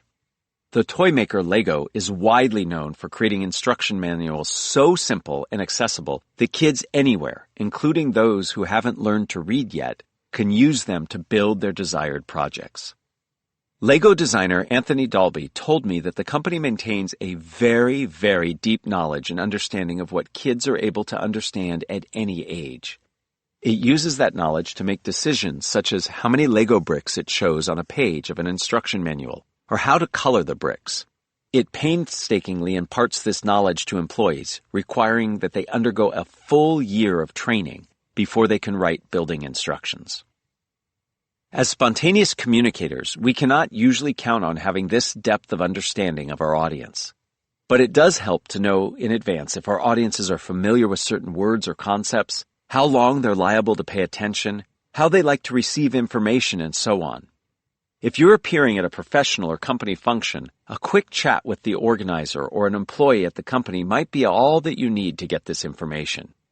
If applicable, you might also hop online and see the kind of language the company uses on its own website, or that the company leaders or representatives used at previous appearances that were recorded and posted. I recommend running a quick diagnostic of your communication on a periodic basis to ensure that you're not drowning others in acronyms and excessive details. If you've just attended a conference, cocktail party, or some other event in which you've spoken spontaneously, take a few moments to replay these conversations in your mind. Did you use any jargon? Did you take time to explain and deconstruct your ideas in the course of delivering your message? Try it. Think about the shorthand, jargon, or industry vocabulary you most often use. Over a period of a few days, notice when you use these terms, and think of more accessible synonyms you might use in conversation with others. Set yourself a jargon challenge and see whether you can go an entire day without using these terms. You might object that the nature of your work or hobbies requires you to convey complex concepts or esoteric ideas to others. What can you do then? Just as you might take time in advance to prepare a set of stories to have in your back pocket in spontaneous situations, you might also think in advance of some key strategies to deploy in the moment to cut to the essence of an idea and render it accessible. These strategies might include clever or colorful analogies you can use by way of explanation, Or if you anticipate standing in front of a whiteboard, an easy visual you might draw to convey the essence of the idea. You could also chunk down your idea into a few basic, easy-to-understand concepts or steps, a strategy Kessler used in creating lit charts. By the way, this chunking approach is a neat way of helping audiences connect better with what you're saying. People who aren't especially motivated to receive a message tend to remember most of the information they hear at the start of your communication, tuning out the rest. By chunking a message, you're in effect creating multiple starting moments, enabling your audience to stay more engaged throughout and to remember more of the overall message. One especially important strategy to consider in advance is conveying the most important information up front. Journalists capture this method with the phrase, "Don't bury the lead." In other words, start an article with the big news items stated in simple form, and then go on to give increasing amounts of detail. In the military, this technique is known as BLUF, B-L-U-F. Yes, an acronym, I know. Bottom line up front. Organizing information in this way can focus audiences quickly on the main message, saving them from having to dig through a morass of detail. Did you notice I used BLUF for each of these 4 dimensions in this chapter? Practicing the delivery of your ideas in BLUF prior to a meeting or conference can help you become much more focused when you find yourself on the spot. It can also help to ask yourself the question, what do I really want to say when you're speaking in the moment, as this helps you prioritize your thoughts. Dimension number 4, concision. Why are they so long-winded? Bottom line, be crisp. From her reading of parenting books, my wife learned a mantra that she reminds me of as we're working out issues with our kids. Minimal words. When I ask one of our kids to do something they don't want to do, I tend to explain a rationale to them, and explain it, and explain it. My wife simply tells our kids what to do. Join us at 7 p.m. for dinner. Clean up your room, with little or no explanation. By saying less, she finds that she creates fewer opportunities for challenges and endless discussion. Conflict situations get resolved more quickly and efficiently. Life in our household becomes more harmonious. My wife might be onto something. As neurologist Yosef Parvitzi told me, concision makes messages easier to receive, as it activates fewer processing systems in the brain. Uttering fewer words will usually allow us to connect better with audiences and keep their attention. In our age of rapidly shrinking attention spans, audiences have little patience for bloated messages. We must ask ourselves, is everything we're saying, every idea, sentence, or word, really necessary? Or might we be able to convey even relatively simple, accessible concepts more quickly and efficiently without sacrificing clarity and relevance? In fact, leveraging the context in which we're communicating often can help us reduce our word count even further. When we're strolling with a friend into a library or museum, we don't need to tell our friend to speak quietly. It's obvious. Likewise, when we're headed to a funeral, we don't need to tell others in our group to show respect and tone down what they're saying. The atmosphere itself will usually convey the social expectations. The cartoonist Hilary Price, creator of the award-winning daily single-panel comic strip Rhymes with Orange, relies on the context of the images she creates to tell entire stories using only a handful of words. Every object in her panels, a cloud, a bush, a piece of furniture, is carefully designed to help her convey her message. Every word counts, too. The thing you want to do, she says, is use the fewest number of words you can and let a picture tell the story. You never want to say apple if you could show an apple. As part of her creative process, Price starts with more words in a panel and winnows them down as she refines her work. She also tries to convey as little information as possible, allowing readers room to draw connections themselves. As she observes, a great deal of pleasure in reading a comic strip comes in piecing together the meaning, or as she puts it, going from not knowing to knowing. Of course, she can't give too little information. That would only confuse readers. The trick is to reach a sweet spot of concision and clarity. In her mind, she can accomplish that by conveying only 49% of the information, leaving it to readers to fill in the rest based on the context in which they encounter her messages.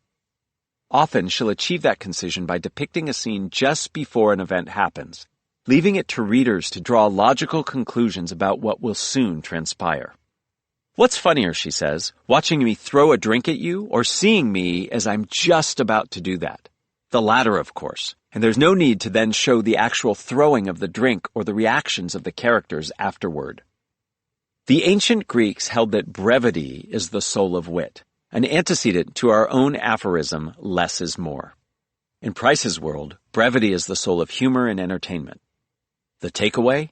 Leverage context and consider the least amount of information you would need to convey your meaning clearly.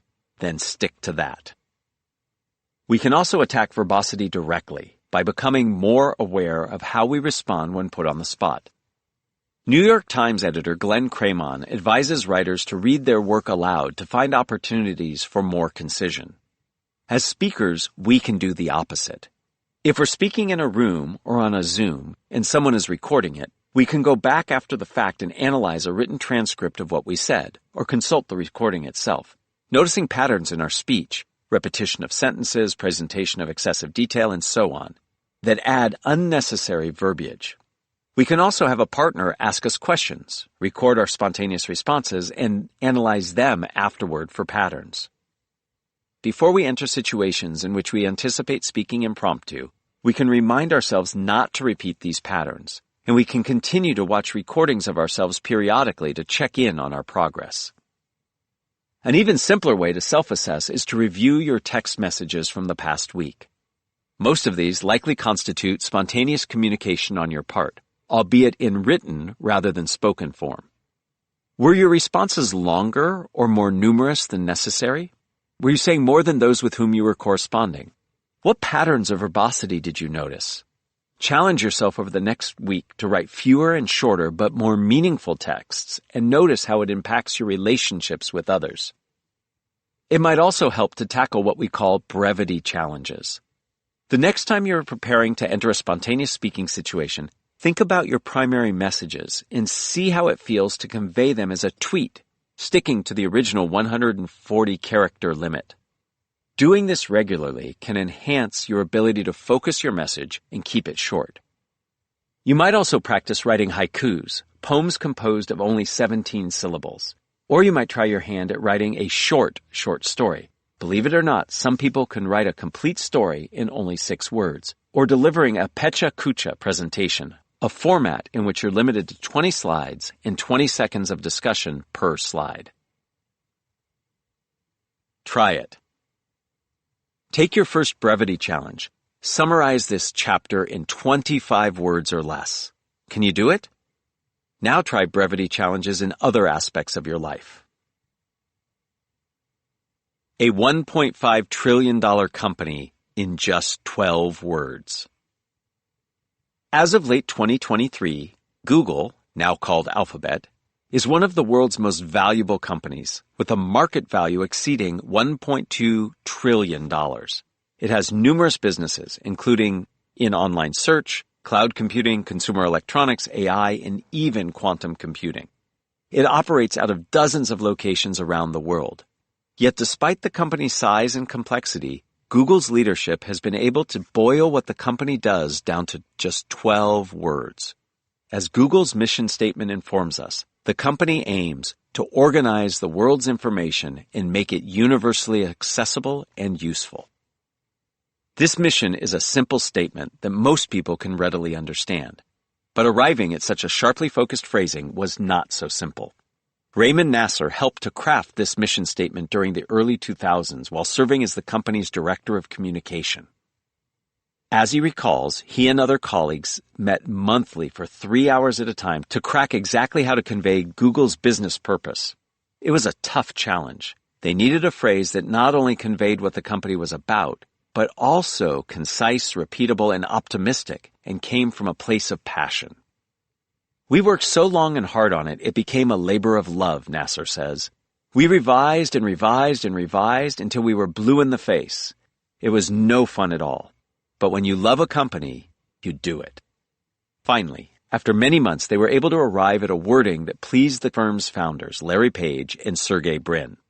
The company formally adopted to organize the world's information and make it universally accessible and useful as its mission. As of this writing in 2023, Google still presents this same formulation publicly on its website. In our spontaneous communication, achieving focus can be harder than it looks.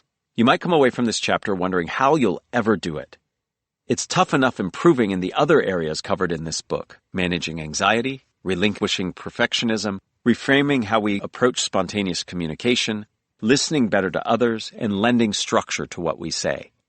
Now that we're working on all of that, how can we also work on 4 additional areas related to focus? Won't we overwhelm ourselves and risk losing focus in the very act of trying to find it as communicators? It's a valid question, and I have what I hope is an equally valid answer. Take it slow. Although improving along all 4 dimensions will help you take your focus to the max, you need not do it all at once. Work on one dimension of focus at a time. Just a bit of attention here can enhance your self-awareness in the moment, leading to much clearer, more powerful messages.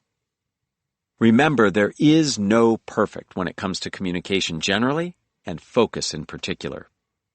We can take each of the 4 dimensions of focus too far. If we're too goal-directed, we can become rigid, unable to respond to the shifting demands of a spontaneous situation. Think of the politician in a debate who just harps repetitively on their points without acknowledging questions others are asking. If we spend too much time tailoring our messages for our audience, it risks becoming overly narrowed, tailored only to them and utterly uninteresting to anyone else.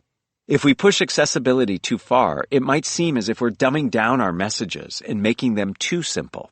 If we're too concise, we risk confusing our audiences. They don't have enough information or detail to understand what we're trying to say.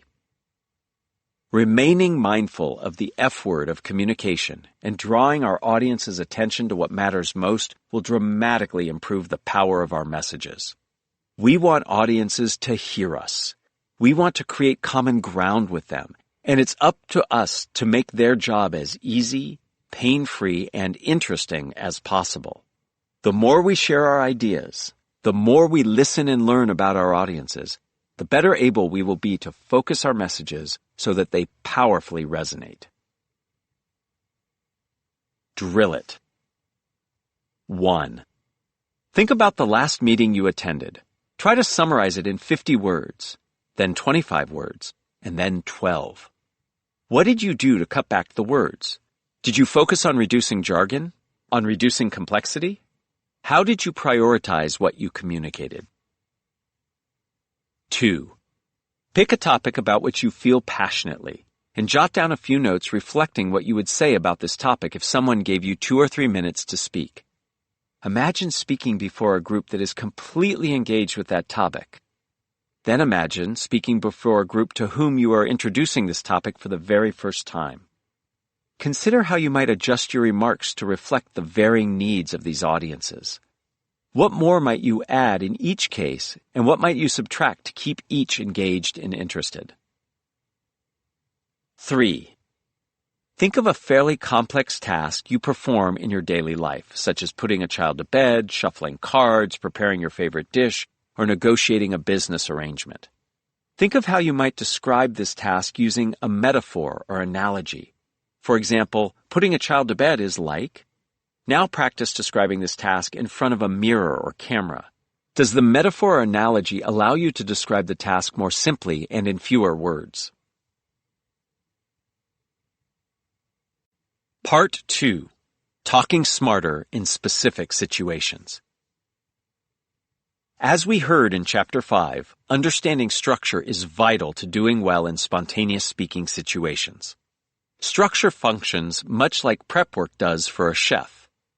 If we've taken the time beforehand to choose a recipe, in other words, a structure, to think it through and to perform the attendant chopping and slicing and organizing of ingredients, all we'll need to do in the moment is actually assemble the dish. Of course, the recipe we choose will vary depending on the situation. We wouldn't want to prepare filet mignon, say, for a casual weeknight dinner. In this portion of the audiobook, I examine a range of common speaking challenges and present simple recipes or ways of organizing what we say, as well as some additional tips for communicating at our best. Practice these structures and we'll turbocharge our efforts to think faster and talk smarter. Special note: You might have bypassed part 1 of this audiobook and skipped right to this section. That's perfectly fine, but I do hope you'll go back at some point and listen to part 1 as well. What you'll find here will help you to speak spontaneously in specific communication situations. Part 1 will teach you a methodology for becoming comfortable with spontaneous communication regardless of the goal or setting. These general techniques are essential if you really want to master the art of in-the-moment communication. Application number 1. Going big on small talk. Key insight. Networking and small talk situations, the epitome of spontaneous speaking, make many of us cringe. Initiating and exiting these brief, informal encounters can feel incredibly awkward. During the encounters themselves, most of us feel as if we never quite know what to say and how to say it. We want to seem witty and interesting, but chatting breezily with others, whether at informal cocktail parties, corporate all-hands meetings, mixers at professional conferences, events at our kids' school, or at many other gatherings, can seem like an endless verbal tennis match of spontaneous remarks, queries, and feedback. It need not be this way. With some cognitive reframing, a useful structure, and some specific guiding principles in hand, we can learn not just to survive small talk, but to actually enjoy it. Why it matters. Small talk might seem trivial, but it can deliver big results. First, it can help us to forge new or deeper connections with others by allowing us to discover unexpected areas of common interest. Second, it can give us a chance to test out potential relationships, helping us determine if we'd like to move them forward. Third, it can enable us to establish or reinforce our personal reputations, giving us an opportunity to demonstrate warmth and empathy, skills that friends and colleagues value highly. Finally, small talk helps us see whether anyone in the room might share our personal or professional goals and aspirations. For all of these reasons, we owe it to ourselves not to shrink from small talk, but to find ways to cultivate the gift of gab. Focusing on structure is an excellent way forward. Craft your content. My favorite formula to use when engaging in informal, spontaneous conversations is one we discussed in Chapter 5. What, so what, now what? First, you make an argument or point. What? Next, you describe the significance of this information. So what? And then you suggest what your audience might do given the new knowledge. Now what? This structure helps with small talk precisely because it's general and versatile. You can use it in a wide variety of contexts and environments to help you focus and clarify your remarks. Also, its final plank lends itself to asking questions of your small talk partner, which, as we'll see, will help us to project empathy and interest in our partner. Since we've already covered this conversational formula in Chapter 5, I won't spend too much time here explaining how it works. Let's focus instead on how we might best apply it in chit-chat. Deploying what, so what, now what can help us in two ways. First, if we seek to initiate or continue a conversation, we can simply ask these 3 questions to give the other person an invitation to speak. For example, we might say, "So what did you think of the keynote speaker this morning?" What? After the other person responds, we could follow up with another question. How do you think the speaker's ideas will help in the short term? So what? The conversation after either of these questions might veer off into unexpected and interesting directions, and we might leave what, so what, now what behind. But if we detect the energy in the conversation dissipating, we could come back with our third question. Do you plan to go to the meet and greet the speaker is holding later? Now what? What, so what, now what can also help if others initiate a conversation with us and we wish to move the dialogue forward. Let's say we go to a convention for hikers and other outdoor enthusiasts, and as part of the event, there's a mixer. Someone comes up to us and asks, what brought us there? We can respond, well, I've been an avid hiker for years. What? I'm really excited to learn about the new equipment and tools they've got here, since I'm looking for ways to avoid getting injured and hiking farther. So what? Do you do a lot of outdoor activities? Now what? As helpful as what, so what, now what might be to begin a conversation, it isn't always enough to allow us to shine during small talk. To become masters of chatter, we must pay more attention to our minute-to-minute roles as listeners and speakers. If you think about it, small talk is really just a conversation in which participants take turns speaking. We can break down this conversation further, noting the series of turn-takings that occur as participants wend their way through a series of topics. To perform well in spontaneous small talk situations, we must strive to maximize each of our turns at speaking. And the best way to do that is to deploy what I call the first commandment of small talk, which is, make it about them, not you. So often we presume we must come across as witty and interesting to others, that we must command the room. As a result, we tend to overplay our hands, dominating the conversation and spending too much time talking about ourselves. Although most people might want to learn about us, they're probably even more interested in talking about themselves and feeling heard and understood by us. When we make the conversation about us, we deny them the opportunity to feel heard and understood. We come across as self-absorbed, unempathetic, arrogant, and perhaps a bit clueless. Not the impression most of us want to leave. At every turn we take, we have a chance to make the conversation about the other person as opposed to ourselves. Scholars distinguish between responses that support what another person is saying and those that shift the conversation back to you. If your friend complains about their annoying upstairs neighbor, you might say, "Yeah, you wouldn't believe what my neighbor's been putting me through. His party last night didn't break up until after 3 a.m. You've just shifted the conversation back to you and your concerns, rather than inviting your small talk partner to contribute even more. A support response might be to empathize with your friend and ask for more detail about their neighbor's bad behavior and how your friend handled it. Some usage of shift responses is fine. Others do want to learn about us, and we also don't want to come across as too withdrawn, deflecting, or secretive. But so many of us make the mistake of coming back too often with shift responses. We treat stories or comments offered by others not as opportunities to learn more from or about them, but as openings for us to talk about ourselves. To thrive in small talk situations, focus more on delivering support responses. As professional matchmaker and communication consultant Rachel Greenwald notes, there are many ways of doing this when it becomes our turn to speak.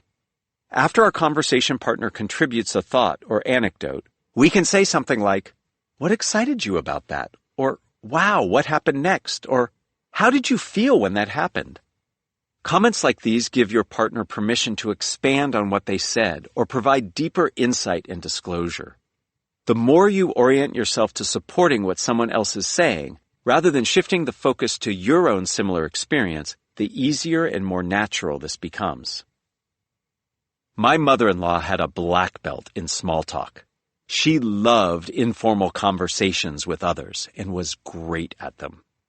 She relied on "tell me more," and it made quite a profound impression on me. Most members of my immediate family weren't so great at taking turns and actively listening during conversations.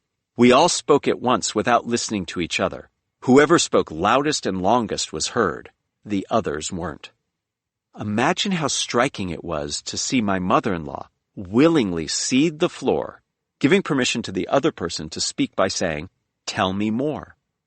It seemed like such a generous, empathic act. I sensed immediately how much connection she forged by those 3 simple words, and I saw how much she learned from the people with whom she conversed. I knew that I wanted to follow her lead. A focus on making the conversation about them and not you also helps you with 2 special turns that occur in conversation: initiating and exiting. To initiate a small talk conversation, avoid being generic or using a banal start such as, "How are you?" or "What do you do?" Instead, approach the initiation of a conversation as an opportunity to show curiosity about the other person and their perspective. Questions about the situation or surroundings can work well, such as, have you ever seen so many people in blue shirts before? Or, what do you think about the number of windows in this building? The goal is to build rapport and connection from the start, and to do so by conveying interest in the other person or your shared experience in the moment. If you're entering a situation in which you anticipate engaging in small talk, you can think of a couple of ways to kick off a conversation while projecting warmth and curiosity prior to entering the event. If you're the recipient of a common small talk starting question, take care not to respond too quickly with a heuristic, since that could lead to what some have called the "how are you" loop. One person asks, "How are you?" and the other person responds, "I'm good. How are you?" Not the most fascinating conversation. Instead, try to answer in an interesting or intriguing way that invites further questioning. The key is to offer just a little bit of detail about you and your interests. If someone asks you how you are, try responding with something like, "I'm great because I hit a personal best during my workout this morning." Your partner might ask a follow-up question, and if they do, you can answer it and, in a fairly short order, ask a question of them and then follow up with supportive responses. We can also make exiting conversations easier by trying to ensure that the other person feels appreciated. Many people try to end conversations by focusing exclusively on some need of their own. They might say, "I'm sorry, I need to refill my drink," or "Excuse me, I have to use the bathroom." As Greenwald points out, a better approach is to announce your departure and why you need to go, but also exhibit curiosity by asking one final question that signals you've listened to what they've said and found conversing with them interesting. For example, "I'm going to check out the buffet in a minute, but I've loved chatting with you and just have one last question about that trip to Marrakesh you described. What was your favorite restaurant there, in case I get a chance to visit one day?" Greenwald calls this the white flag approach. In auto racing, the Grand Marshal waves a white flag to designate the race's final lap. We can do something similar when we engage in small talk by making a graceful exit which leaves our conversation partner feeling listened to and appreciated. My mother-in-law would graciously and gracefully end her chit-chat by saying something along the lines of, "Thank you for telling me so much that I didn't know. I learned a lot from you. I have one more question for you before I need to go." Let's say you're at a professional function and have found yourself in a conversation with someone about a recent move. You might say, "I'd like to know a bit more about why you chose to move to that part of town." Upon hearing your partner's response, you might end by saying, "Your choice makes a lot of sense. I need to reconnect with some colleagues over there. Thanks for giving me the scoop, and it was a pleasure to chat with you." Refine your remarks. What, so what, now what, and the first commandment of small talk are the fundamentals of chit-chat. As we practice and master them, we can improve our performance further by paying attention to the following tips. Tip number 1. Seek comparable levels of self-disclosure. As important as it is to make the conversation about the other person, it does, of course, still need to include information about ourselves. Greenwald suggests aiming for a 3-to-1 ratio of support versus shift responses. In asking questions of others, we should be sure to provide meaningful and informative answers about our own lives when asked. We also shouldn't shrink from touching on some of our deeper feelings or concerns. We might fear that strangers or acquaintances will find self-disclosure on our part awkward, but as research shows, deeper conversations yield a more gratifying experience and more connectedness among participants than more superficial talk does.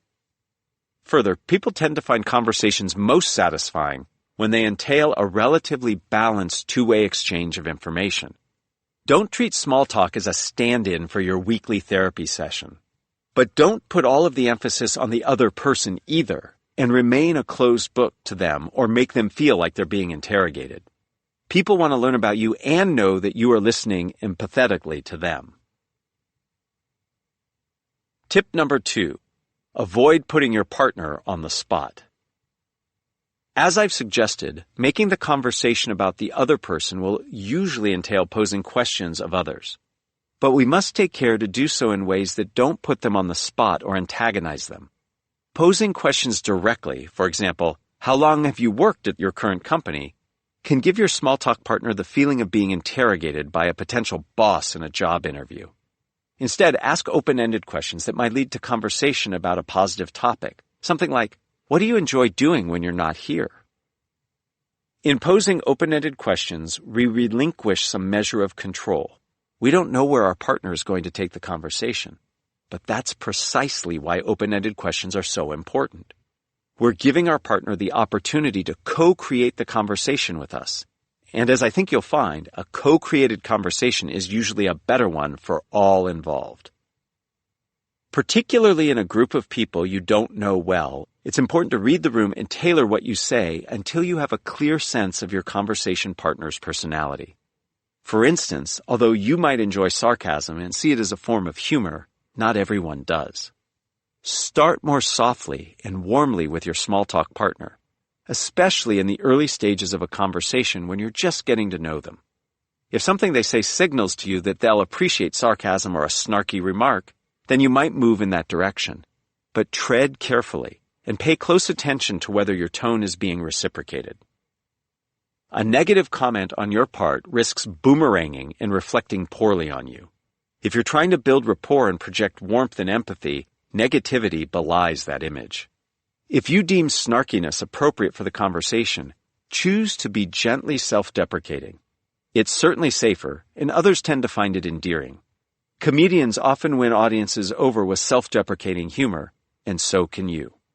Rather than saying, I can't believe it took the kitchen so long for food that tastes this bad, you might say, I'm glad I'm not the only one who struggles to make a good pasta sauce. Tip number 3, be a team player. Too often we tend to approach small talk as a competition between ourselves and the other person. Our opponent is lobbing shots over the net at us and we're trying to send the ball back the other way before it bounces twice. Both of us are trying to win the most interesting person in the room award. It's like a zero-sum game. Only one of us can win, and we had best look out for ourselves. But there's another way to look at small talk, as a team sport in which we're all working together to attain a positive result. This is the small talk as hacky sack philosophy. We're all just trying to keep the ball aloft, and when it drops, all of us lose. As you can imagine, this second approach is more conducive to building relationships with others. It's also less stressful and more fun for us, as we no longer feel so lonely and pressured to win. But if small talk is a team sport, we have to do our part. As we go back and forth taking turns, we should focus on making life easier for our partners by setting them up to succeed in their next turn. To the extent we can, we should try to point to transitions between topics and remind our partners of the broader logic and history of the conversation. One way to accomplish this task is by starting off a comment of ours by paraphrasing what we heard from our partner.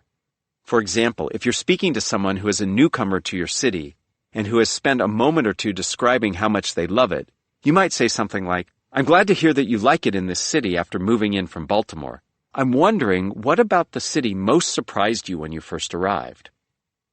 We can also end our comments with a question that likewise serves to help transition between topics or ideas. If we've been talking about our recent success landing a new client, we might say, well, I've told you my good news. What's the best thing that's happened to you in the last week, either professionally or personally? Tip number 4, avoid swiping left too soon. In our era of multitasking and overwhelming choice, we can sometimes find it hard to concentrate on a small talk conversation for very long. We might glance across the room and feel pangs of FOMO, wondering if we might have an even better or more productive time chatting with someone else. Giving in to these feelings, we might extract ourselves from conversations too quickly, causing offense to others. Bailing opportunistically on conversations in progress might also cost us in terms of connections we might have made or new knowledge we might have gained. I'm as guilty as anyone of swiping left too quickly. My greatest small talk weakness is my failure to be fully present in conversations. I'm often distractedly scanning the room, worrying that I'm missing an opportunity to have an even better conversation with someone else. I find myself rushing through structured responses and then muttering a perfunctory excuse as I tear myself away from the conversation. When I do this too frequently, I come away from events drained and uninspired. I've spent too much time flitting around, worrying about missing out, and I haven't taken enough time with any particular person to forge a meaningful connection. If you begin to feel restless, resist the urge to swipe left on the situation. Instead, refocus yourself on being present and listening intently. Remind yourself that it can take a few minutes for people to relax enough to engage with you and say something interesting. Play a little game with yourself, challenging yourself to remember one key fact about each person you meet, or inviting each person to share their thoughts about a particular topic. Try as we might, we can't engineer small talk to maximize its productivity for us, since we can't know what we're missing if we leave a conversation too quickly to jump into another. A far better approach is simply to relax, focus, and let conversations run a more natural course, bowing out if we become tired or feel that the energy is draining from the conversation. Tip number 5. Minimize your chances of offending others by reflecting, questioning, and paraphrasing. Given how polarized and heated public discourse has become, it can feel frightfully easy to step over the line, making yourself vulnerable to harsh criticism or worse. Let's remember, the goal of small talk is connection and congeniality. This doesn't mean you should bury your own views in order to keep the peace. The point is to approach each conversation as an opportunity to build rapport and find common ground with your small talk partner. First, as you begin a small talk encounter, avoid making any assumptions about views that your audience may or may not hold. Before introducing or weighing in on a new topic, listen to what others are saying, gauging the substance of their ideas, the details they're bringing to bear, and their tone of voice. When you do begin to contribute, test out the waters by posing generic questions rather than coming straight out with a declaration that requires a direct reaction. Let's say you're at a friend's cocktail party and the conversation turns political. Rather than opening with your position on a particular candidate or issue, you might listen and observe what others are saying. This allows you to gather information about your audience and strategize an approach for sharing your views in a way that your audience will be best positioned to receive. Paraphrasing can help here. You can keep the conversation going without injecting your beliefs by posing open questions such as, "Tell me more about your thoughts on," fill in the blank, and then paraphrasing what you hear. Doing this gives you a chance to understand why the person with whom you're conversing holds the views that they do, which will then allow you to contribute or counter in a way that lowers the emotional temperature for everyone. Let's say that in the course of a conversation, you assert that you believe professional sports teams should change their mascots to be more politically correct, and your conversation partner vehemently disagrees. You might feel tempted to blurt out, "Wow, how can you possibly believe that? Some mascots are completely offensive." But in reality, this response likely won't change your conversation partner's mind. Instead, you can downplay the tension and create curiosity by summarizing both views. You might say, "Just like what happens when players disagree with a referee's call, it seems we have a difference of opinion." In-the-moment reflection, questioning, and paraphrasing can help your small talk go more smoothly and reduce your anxiety about offending or being offended. More generally, research has suggested that the more we can do to communicate our openness to engaging with opposing viewpoints, the more likely we are to connect, learn, and avoid conflict during a conversation. This makes sense. If we feel that others respect us enough to listen carefully and with an open mind to what we're saying, we're less likely to bristle at what they say. By explicitly telling people that we understand them, by pointing to common ground, by softening our claims, and by making more positive statements, we can show what researchers call conversational receptiveness. As others let their guard down, we can engage with them more productively and enjoyably. We're more likely to encourage others to sincerely consider our views when we start by making clear that we are sincerely willing to hear theirs. Application in action. With the first commandment of small talk in mind, let's now take a look at how we might structure specific responses when it's our turn to speak. Scenario number 1. You're at a wedding in a distant city and are starting up a conversation with somebody you don't know. They ask you where you are from. A possible response? Well, I was originally born in Omaha, but I moved southward until settling in Houston. What? While my move was for work, I have really enjoyed the opportunity to attend lots of sporting events and eat really good food. So what? So I'm curious to know, have you ever lived in or visited Texas? Now what? In this response, we provide insight into who we are in a way that is not banal or trivial. At the same time, rather than continue to focus all of the attention on us, we set up our partner to contribute by posing a question that follows logically from our response. Scenario number 2. You're attending a national convention in your field and you've gone to a mixer. You're mingling with a group of strangers who all work at different companies and come from different cities. A possible response? I'm Matt Abrahams, and I'm from Silicon Valley in California. What?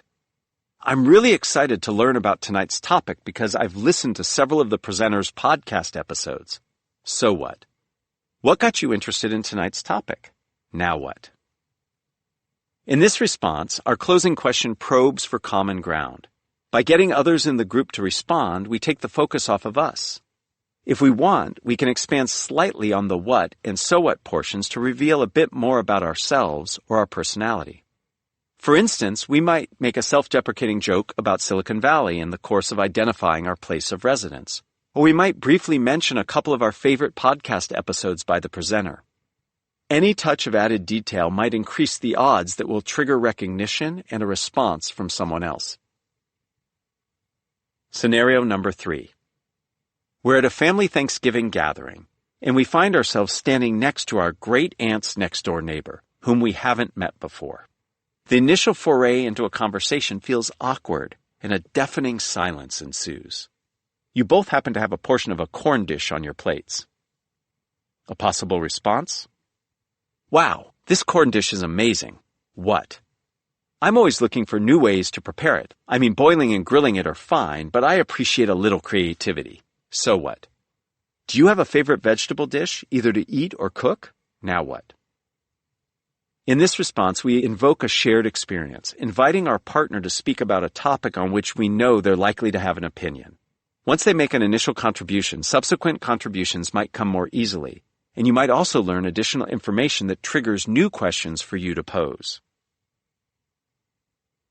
Parting thought. During the process of gathering my thoughts for this chapter, I had an interesting experience that put these concepts into clearer perspective. I attended a fundraising dinner for a group supporting cancer patients. Initially, the hostess sat me at a table where the small talk was simply sensational. The 8 or so people at the table and I were all chatting energetically and responding in supportive ways to one another. We were talking about how cancer had touched our lives, where we lived, where our kids went to school. We were laughing, leaning in as we spoke, nodding, smiling a lot. After just 30 minutes or so, I had connected on LinkedIn with 3 people and made plans to have coffee with a 4th. It looked like the connections I made during the evening would last beyond this important event. But then our hostess tapped me on the shoulder. Some guests were not showing up, and a nearby table didn't have enough people. Would I be willing to switch? I agreed, saying goodbye to my new friends and making my way to my new seat. To my disappointment, I found that the social environment at my new table was entirely different from that at my previous one. Here the guests were quiet, avoiding eye contact with one another and gazing around the room. When one of the guests did speak, the conversation that ensued was superficial and short-lived. Guests asked banal, generic questions such as, "What did you do this summer?" A response from their small talk partner would prompt a shift response, causing the conversation to go nowhere. Emboldened by all the thinking I was doing about small talk, I decided to put my own skills to work to help others. At one point, a guest responded to a question by noting that they took a trip to Hawaii that summer. Their partner replied, "Oh, I went to Costa Rica," a response that promised to lead to just another stunted conversation. I saw my opportunity to jump in and shake things up for the better. "Hey, you know, my wife and I honeymooned in Costa Rica too," I said to the guest who had just spoken. "We traveled around the country and loved it, especially the cloud forests and the quetzal that we saw there. What areas did you visit? What did you find most interesting?" After this guest responded, I asked several supportive questions, prompting the subject of birds to pop back up. Another guest jumped in, describing how he'd traveled to see a bald eagle. Within just 10 minutes or so, the conversation was moving. It still wasn't as lively and engaging as at the previous table, but we did have fun. People at my table were laughing and leaning in more. One person at the table asked me if they could connect with me on LinkedIn. 2 others who had begun to chat exchanged contact information with one another. My point here is not that I'm a master at small talk and you should invite me to all of your parties. We've already established that this is not true and that I have my own weaknesses to work on. Rather, I'd like to suggest what might become possible as we build up our spontaneous communication skills. With a bit of work, we can not only handle ourselves well, but also begin to spread happiness, connection, and collegiality wherever we go, inspiring others to open themselves up to people around them and to learn from them.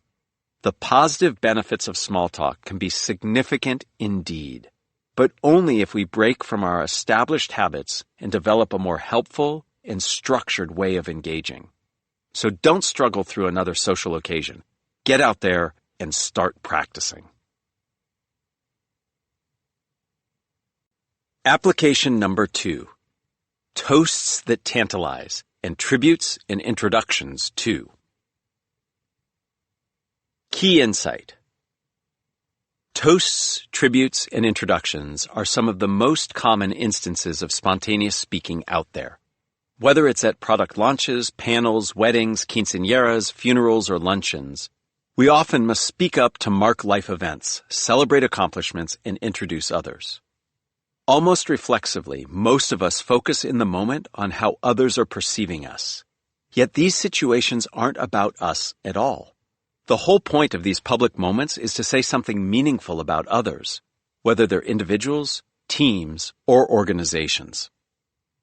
To help break our habit of focusing on our own worries and needs, we can think of toasts, tributes, and introductions as gifts we bestow on our audience and the people or groups we are acknowledging. Just as we consider what kinds of tangible gifts people might like, want, or need, something similar holds for our spoken gifts.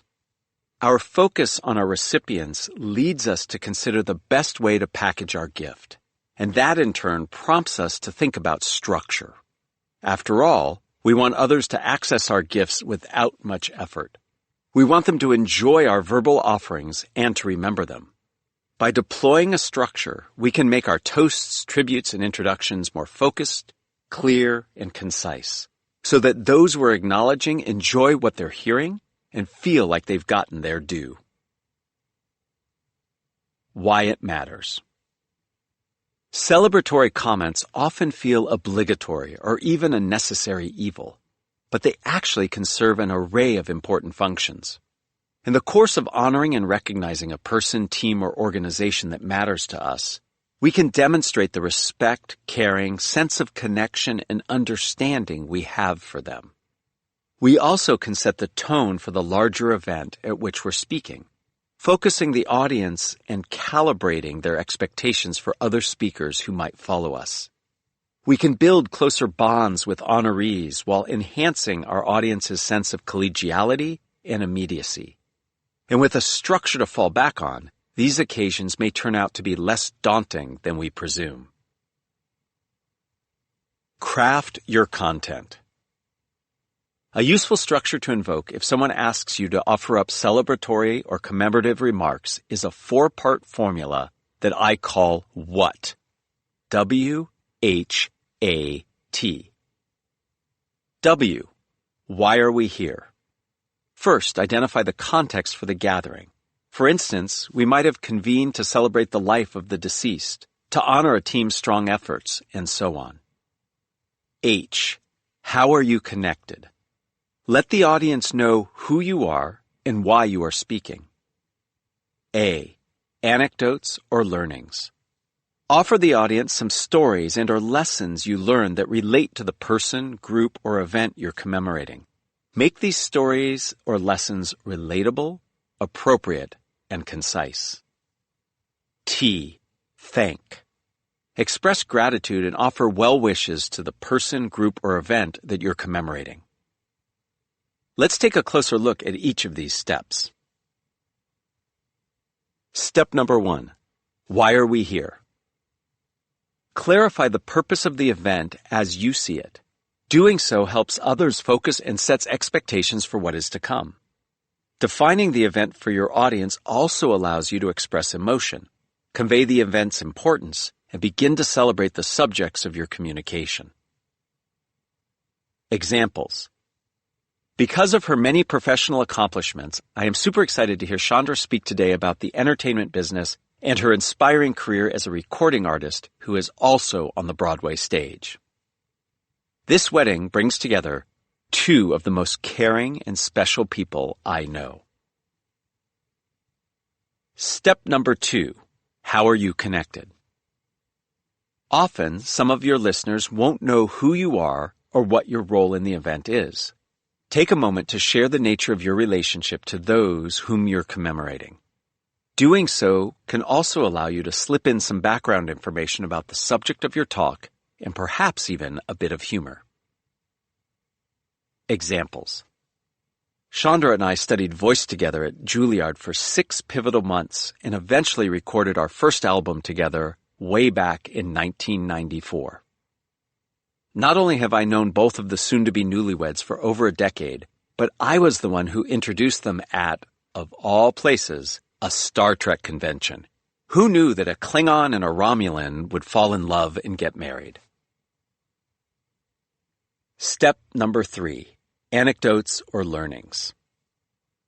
Now you share the bulk of your engaging content, including humor, emotion, and lessons learned. In line with advice given earlier in this audiobook, make sure your stories have structure, are appropriate, have a clear point, and aren't too long. When it comes to length, think a few minutes, not tens of minutes. Examples. I am continuously amazed at how Chandra can take a jazz standard that we've all heard 100 times before and breathe new life into it. I've learned many things from her, but perhaps the most important is how a great song, sung from the heart and with real intelligence, can instantly transport you. The first time these two met, they each asked me separately to interrupt their conversation about how many tribbles can fit on the Starship Enterprise so they could go home early. Although they're both diehard Trekkies, they were not having a good time. It's a good thing I ignored them both. Step number 4. Thank. Conclude by expressing gratitude to the audience and/or to those you're commemorating. Again, you might find an opportunity to slip in additional background information about those whom you're commemorating. Examples. I want to thank Chandra for being a great collaborator and friend. I know you will learn a lot from her. Please welcome 2-time Grammy Award winner Chandra Delacorte to the stage. Thank you for being such amazing friends to me and all of us here. We all wish you the best as you boldly go into this new phase of your relationship and life. Refine your remarks. We've all suffered through bad toasts, tributes, and introductions. Not only can they dampen the mood, they also can denigrate and damage the reputation of everyone involved. We can't always anticipate how others will receive what we say. Still, by leveraging the following guidelines, we can improve the odds that our comments will have the positive impact we desire. Tip number 1. Be brief and to the point. Long toasts, tributes, or introductions are usually bad ones. Trying to cover too many topics reduces the impact of your remarks. When you're one of many speakers, think about your remarks in context of the event as a whole. The audience will become restless if each speaker takes up too much time, gives remarks that feel unfocused or too broad, or repeats the same material. I have yet to hear someone complain that a commemoration of someone else was too short. Share only enough information to appropriately honor those involved, given the context in which you're speaking. A good tribute succinctly and memorably acknowledges what makes the subject of the tribute special, and that's all it does. Tip number 2. Prepare to be emotional. In many cases, toasts, tributes, and introductions elicit strong emotions, both positive in the case of weddings, graduations, bar mitzvahs, or quinceañeras, and negative, divorces, funerals, retirements. Consider how you might respond in these situations if your emotions begin to flow.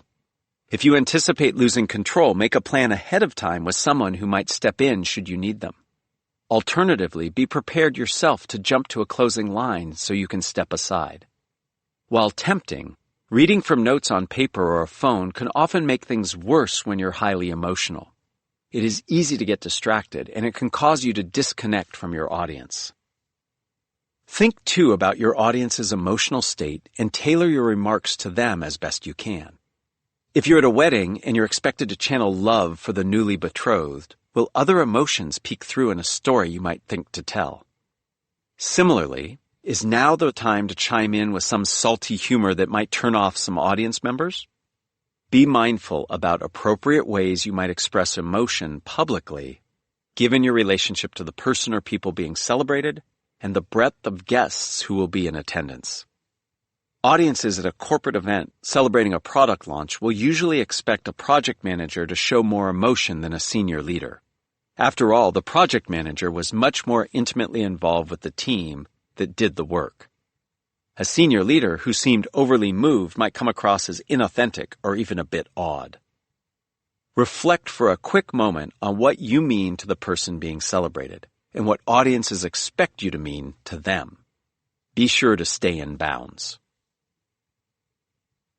Tip number 3. Be vigilant about shining the spotlight away from you.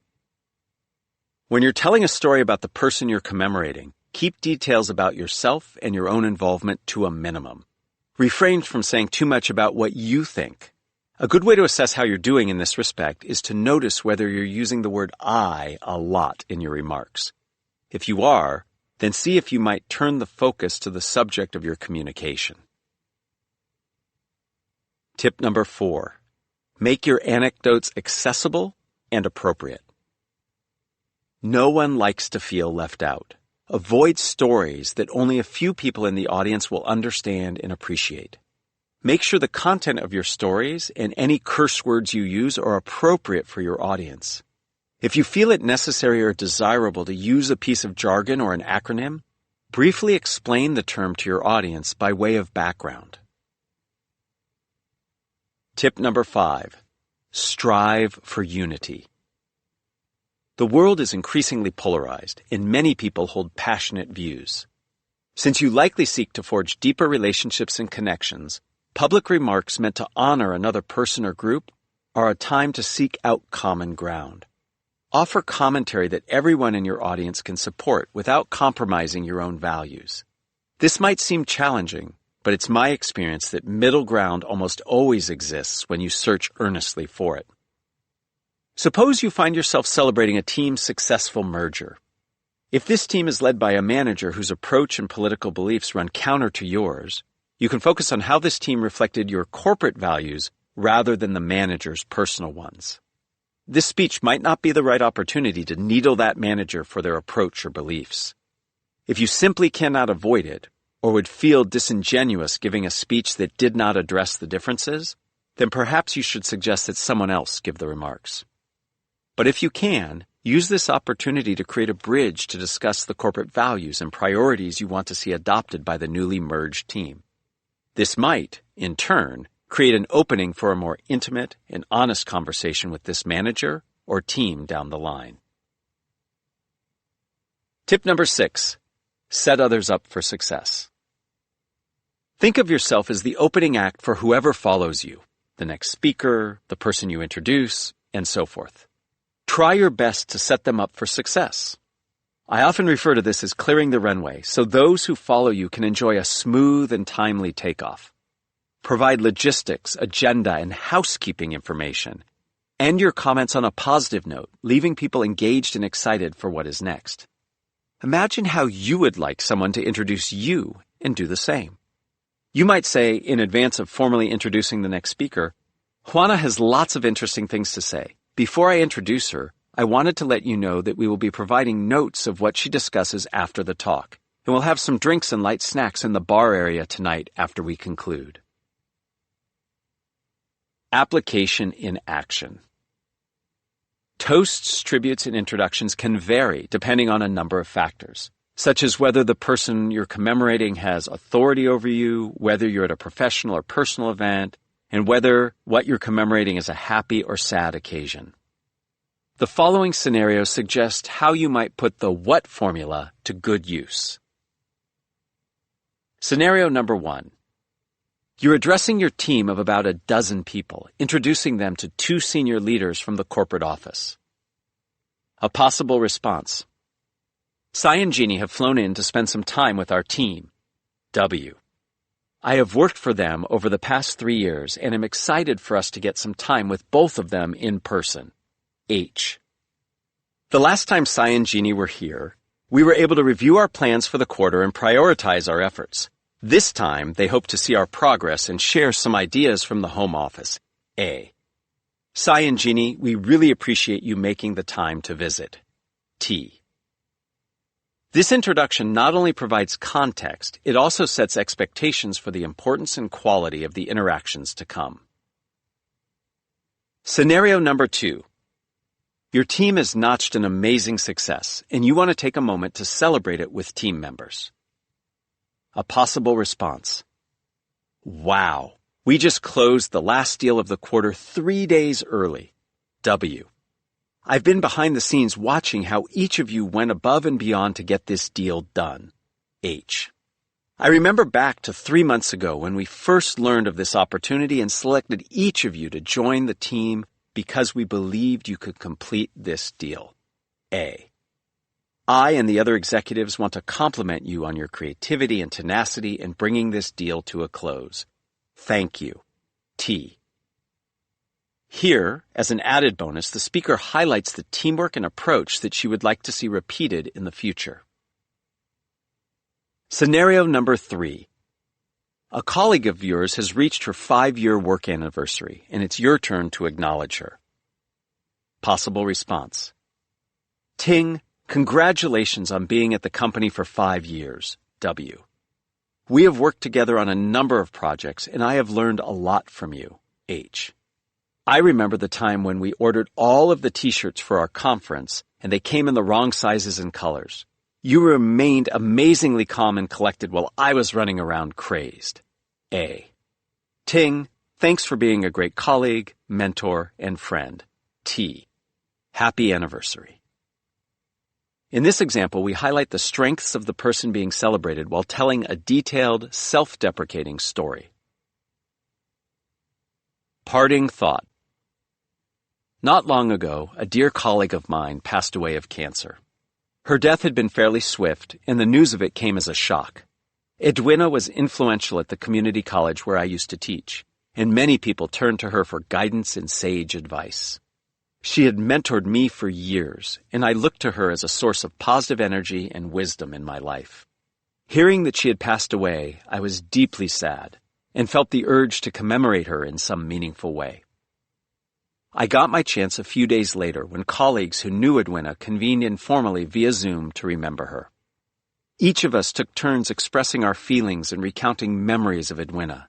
None of us had prepared our remarks in advance. Because so many of us showed up, we agreed to keep our comments brief, just a minute or so each. The mood was somber, although a couple of us took the opportunity to recall some lighter memories and reflections. When it came time for me to speak, I hoped to say something that conveyed my deep respect and admiration of Edwina, without running on too long or burdening others with too much emotion. Mobilizing the what structure, I wound up saying something like the following. Edwina was an amazing person, whose wise counsel was sought after far and wide. W. I was fortunate enough to follow Edwina in 2 leadership roles she held. H. I clearly remember being part of some heated decision-making sessions where I, as many of you likely still do, thought to myself, what would Edwina do? Reflecting on her demeanor and approach helped me to make useful contributions in these situations. A. I invite all of us to remember Edwina for how she touched our lives and the many, many other lives with whom she had contact. T.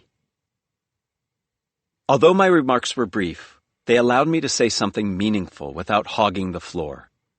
Rather than falling back on cliches or platitudes, I managed to convey something about Edwina that mattered to me. I really do think of her all the time when I'm in tough spots, recalling her words of wisdom and ways of approaching life. The anecdote I gave was appropriate, given the audience was a mix of close colleagues, direct reports, and supervisors, and my message set others up for success by inviting them to share their thoughts about how Edwina had impacted us. Having a structure to fall back on wasn't make or break in this situation. I probably would have done okay without it, but a structure did help me stay focused and prevent my emotions from distracting me. I hope you'll find success with the what structure, and that you'll also start to think of commemorating others as a gift you give rather than a burdensome chore. Life is short, and when it comes down to it, the gifts of meaning that we give are among the most important and satisfying, not just for others, but also for ourselves. Application number 3. Make that imperfect pitch. Key insight. When engaging spontaneously with others, we often hope to do more than simply inform them of our thoughts, ideas, and opinions. We want to convince them to see the world as we do, or to act in a way we believe is best for them.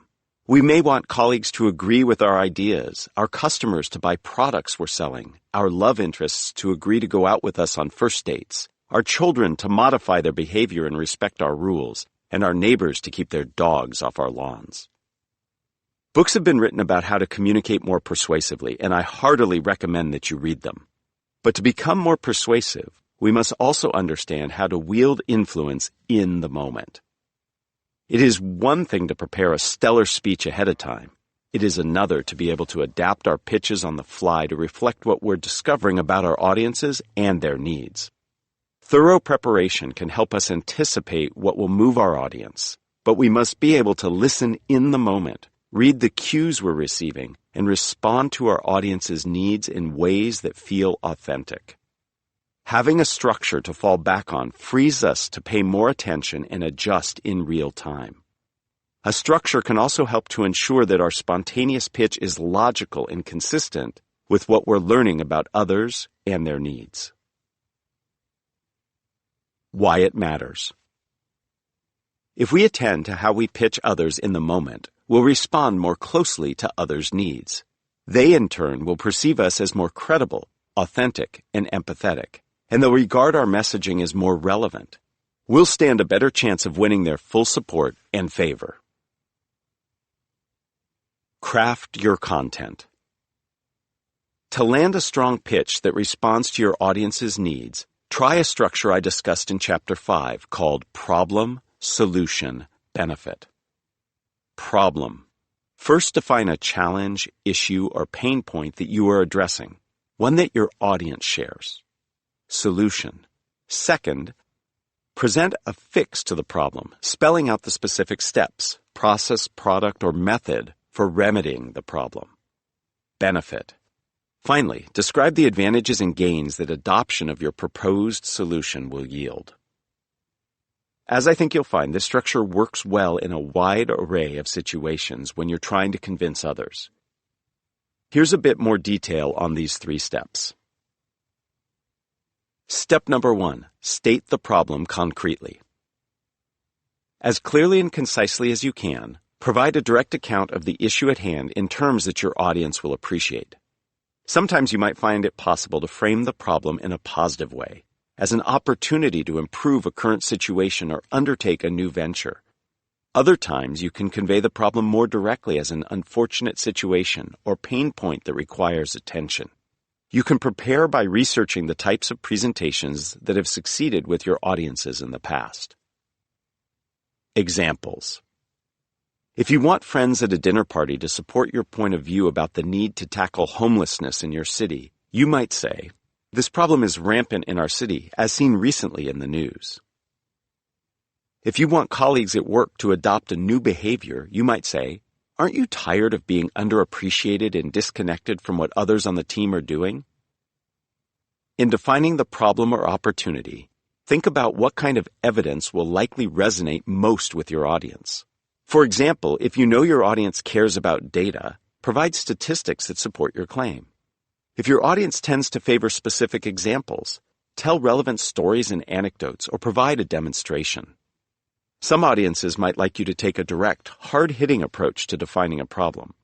Others might want you to be a bit softer, perhaps using a touch of humor when introducing an issue.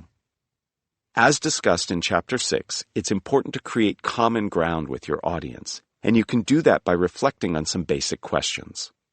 Will most audience members be familiar with the problem I want to discuss, or will it be new to them? What personal connection might they have to my topic? By sprinkling in a bit of background, using familiar terms, or referencing a personal connection, you can make the problem you define seem more relevant. In the course of presenting the problem, you might also point to the challenges that have prevented people from addressing it. When pitching Tesla's Powerwall battery, Elon Musk didn't simply evoke a problem, out-of-control global warming fostered by fossil fuel emissions. He also pointed to the barriers that currently prevent humanity from transitioning to solar power, variations in energy production which give rise to the need for batteries, poor existing battery technology, and so on. Taking this extra step of portraying the specific challenges that prevent a solution can make the problem seem more difficult, and the solution you provide, which of course will surmount these challenges, all the more compelling. Step number 2, detail the solution. Introduce a solution that appears feasible and reasonable given the problem or opportunity under discussion. Referring back to Chapter 6, communicate your solution in a way that a given audience will find focused and accessible. If your solution is more complex, itemize the parts of it so people can clearly understand it. Examples. Policy approaches modeled after our current programs tend to partner city officials with local businesses. Adopting these will allow us to find more job opportunities for unhoused people, allowing them to get back on their feet. Create dashboards that show progress against your goals. Sharing those in advance of our weekly meeting will demonstrate your work's value to the broader team. Step number 3, lay out the benefits. Specify and rank the benefits that your solution will yield, beginning with the biggest, highest value benefits and proceeding from there. Examples. By developing a deeper understanding of the homelessness issue and fostering grassroots connections between business and government, we will not only get more people the shelter and support they need, we'll also align the community and get more people working together. Showing your value will not only connect you more to the team, it will increase the relevance of your work and potentially help you attain the promotion you desire. You can adjust the order of these elements if you anticipate strong resistance to your solution, or if you think your audience might balk at how you are envisioning the problem. In these cases, it may be stronger to place the benefit before the problem. A response you could give in the moment might look something like this. What would it be like if we could increase our sales while reducing production costs? Benefit. Our reliance on one supplier prevents us from achieving these benefits. Problem. If we outsource our needs to 2 suppliers, we can easily and quickly achieve our sales and cost efficiency goals. Solution. Bonus structure. That's right, there's more. If you're pitching to obtain support from others for a new or growing business venture, you might proceed by completing the following sentence starters. What if you could? So that. For example. And that's not all. Example.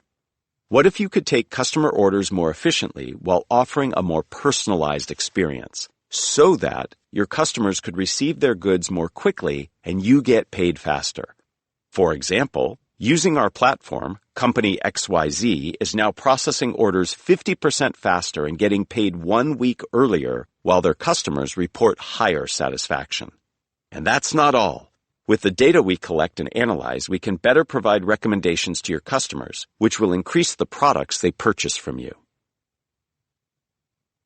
Refine your remarks. Making use of the problem-solution-benefit structure can really help you to shift your audience to your point of view. To further increase the odds of success, consider doing the following. Tip number 1. Use analogies. Analogies, or comparisons, can help your audience understand the different elements of this structure. You might compare the significance or impact of the problem opportunity you are defining to a previous situation that people already know. In a business setting, for instance, you might say something like, "Our current supply chain problem parallels the challenges we had with our other product line." Or, transitioning to cloud from on-premises offerings feels similar to what happened when the industry went from desktop computers to mobile devices.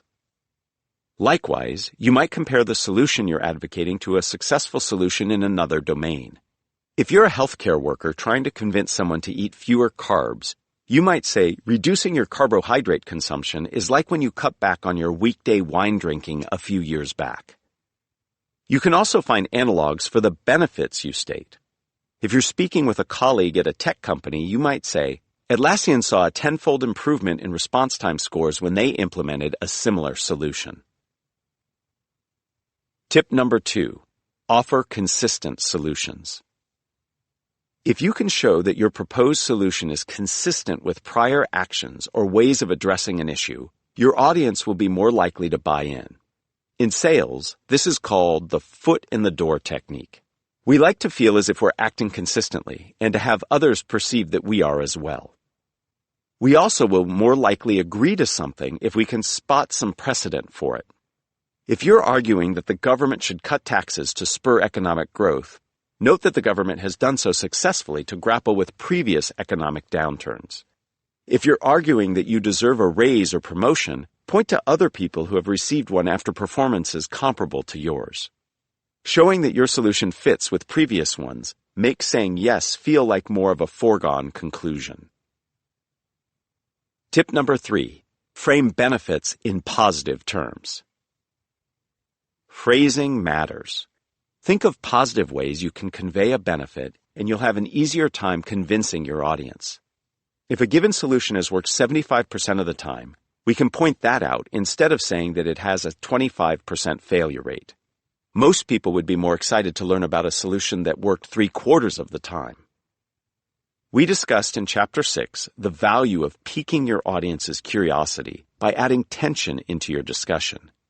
If you take that approach, it's especially important to be ready to frame a solution in positive terms to ensure that you're resolving the tension of the problem. Relatedly, try to frame solutions in ways that highlight what people have to gain. According to the popular theory of loss aversion, we naturally are more inclined to avoid risk and bad stuff from happening, sometimes even sacrificing more in order to achieve something good. If you evoke risk by suggesting what people stand to lose, you might unwittingly turn them off to a potential solution more than you would otherwise. One of my favorite examples here has to do with selling cars. Sure, you could describe a given car as used in the course of pointing to its features and benefits, but that would incline your audience to think about the potential drawbacks of used cars, their unreliability, the high cost of repairs, and so on. Far better if you called the car previously enjoyed. It's a subtle difference, but this latter phrasing probably won't evoke as much risk in your audience's mind. On the contrary, it suggests that the car has a long history of being enjoyed, and that your audience will enjoy it too. Tip number 4, address the obstacles. Many people want to eat more fruits and vegetables and fewer fatty and sweet foods. They know such dietary changes are good for them. They know more healthy eating will help them to lose weight, feel better, lower their blood pressure, and achieve other health goals. They might have every intention of changing their diets for the better. They might be pumped up to do so. But then they run up against some obstacles. Maybe they live in a food desert where fruits and vegetables are hard to come by. Maybe they travel a lot and frequently find themselves with few healthy food options. Despite their best efforts, these obstacles might prevent them from changing their behavior, even if they want to. They find themselves subsisting on burgers, fries, and soda, just as they long have. When we try to influence others, we often focus exclusively on the benefits of our solution. As important as those benefits are, we must also pay at least some attention to barriers that might prevent people from thinking or doing what we want. If we don't, we might lose our credibility with the audience. Imagine how frustrating it might be to have someone convince you of how great a course of action is, and yet fail to address the very real challenges you face in embracing it. They're dangling something attractive in front of you, yet not helping you access it. Pretty insensitive on their part, and not fun for you. We must do our best to make our requests of others, our solutions, practical as well as attractive. Sometimes that means dropping a few ideas as to how they might resolve obstacles in their path. Other times that might mean framing our solutions in ways that take into account the barriers others face. If you're trying to persuade someone to play tennis with you, and you know they must parent their kids during the weekends while their partner works, you might suggest a tennis date during a weekday evening rather than mentioning the possibility of playing on the weekends. If you're trying to sell someone a product, but know they have a limited budget, you might offer a pay-as-you-go approach as your solution. Alternatively, you might address the sticker shock directly by sharing that other products end up costing more down the line, but yours will last longer and be cheaper overall. We can't simply promote the changes we want to see. We stand a far better chance of succeeding if we take empathy to a new level, considering as well what might prevent others from buying into those changes, and addressing those concerns as part of our messaging. Tip number 5, tone down the perfectionism. When we're trying to influence others in a spontaneous situation, we often feel that what we say must be perfect. As we've heard earlier throughout this audiobook, the drive for perfection can in turn make us overly stiff and self-conscious. We become terrified of saying the wrong thing. When it comes to pitching ideas, a bit of imperfection is a good thing. As marketing professor Bhava Shiv explains, highly polished presentations tend to invite criticism. Audiences want to find flaws in what they hear. People are inherently skeptical when listening to others' ideas. They feel protective of their existing beliefs and attitudes and fear adopting new ones. In many instances, they also like to feel as if their own perspectives are being validated. They want to feel like they are adding value, and offering up criticism or suggestions is a powerful way to do that. Shiv references an old saying in Silicon Valley. If you're an entrepreneur approaching an investor for funding, you're only going to get advice. If you go for advice, because your idea is still imperfect, you're going to get money. He describes some lore from the world of advertising, in which an executive pitches an ad campaign to a client, but fails because the campaign is too perfect. His boss offers him some advice. Give one of the people in the visual ad campaign too much hair on their arm. That way, the client can agree to the campaign, but also has the opportunity to add an opinion of their own. Lose the hair. By creating opportunities for others to contribute and collaborate, you can increase your potential influence and buy-in. The take-home message is that a little perfection is a good thing. Too much of it can backfire. Application and action. Can problem-solution benefit really work in a wide variety of circumstances that we might encounter? Absolutely. Consider the following 3 scenarios which span both professional and personal life. Each one comes with just a bit of analysis as to how the suggested response might work to our benefit. Scenario number 1. You're interviewing somebody for a job, trying to convince them to come to your company. A possible response. You will not only hone your skills in project management, but you'll have access and influence with senior management. Benefit. This job will have you defining and implementing our go-to-market plan, which means you'll have a big impact inside and outside our firm. Opportunity. I and the people you interviewed with hope you choose to work as part of our team. Solution. In this case, we lead with the benefits. By doing so, we frame the choice in terms of what the person has to gain, nudging them away from thinking about potential losses at a different job where they may not have the same access. Focusing on both a skills benefit and an interpersonal benefit helps reinforce that this is a good job. Scenario number 2. You want to get someone to do you a favor. A possible response. I need to rearrange 2 large bookcases, since that would allow my office's new area rug to fit and allow for a clearer view to my big screen TV. Problem. Since I helped you move your new sofa up your stairs, I was hoping you could come over tonight to return the favor by helping me move these bookcases. Solution. We can then better enjoy watching the game and have a drink. Benefit. Here, reminding the other person of reciprocity can increase compliance. Similarly, focusing on how the victim benefits immediately will likely increase compliance. Scenario number 3. You're going out for dinner with your significant other, and you want to convince them that your choice of restaurant is the right one. A possible response. Well, I know you suggested we go for Italian food. I hear that the menu at the Chinese restaurant just changed and that their chef just received a prestigious award. Opportunity. What if we go to the Chinese restaurant tonight and make Italian food during the week? Solution. This way we can try out the new Chinese menu, and by cooking Italian at home, we can be guaranteed to have lots of leftovers, which means we can save money on lunches. Benefit. In this example, acknowledging the other's point of view makes you seem more reasonable and empathetic. It makes clear that you're listening to and registering the other person's desires and concerns, and not simply trying to bully or steamroll your way toward your desired goal. Framing the benefit as a long-term win for the other can help too. Parting thought.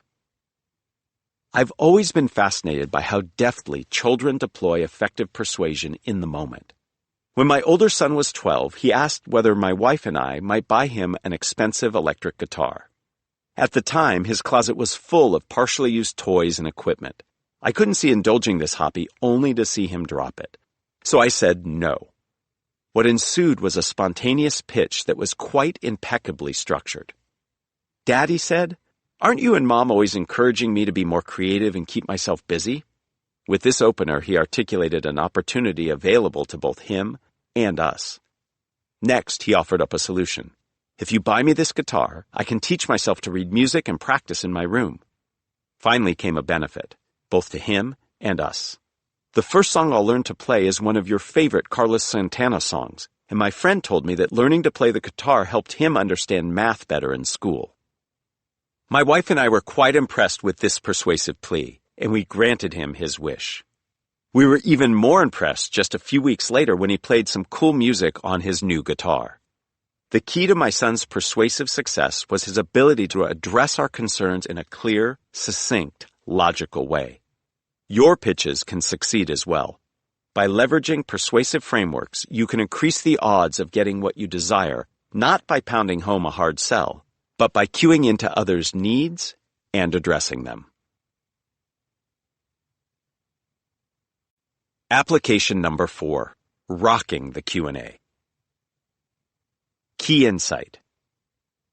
It's one thing to shine while giving a formal presentation, but how can we handle those less structured question and answer sessions that follow? And how can we handle impromptu questioning in meetings and one-on-one situations such as interviews? Many speakers dread these sessions, perceiving them as a gauntlet they must run and fearing that any mistake they make might undermine their credibility. If we reframe Q&A as a dialogue with audience members rather than dodgeball, we can unlock new opportunities to engage others and expand and extend our content. We can command the room and stay in control. Why it matters. I might sound overly optimistic in describing Q&A as an opportunity, but these sessions do afford you a number of advantages that formal portions of your presentation or meetings do not. First, you have the chance to project a sense of authenticity and veracity with your audience. They know you're not reading from a script here. Your true personality is coming out, quirks and all. By allowing your relatively unvarnished self to come through, you can establish a deeper rapport with audience members, coming across as approachable and warm. Because you're interacting with audience members or meeting participants as individuals, you also can gain more insight into their personal beliefs and qualities. Q&A sessions allow you to clarify your thinking and expand on points you might not have had time to address in your prior communication.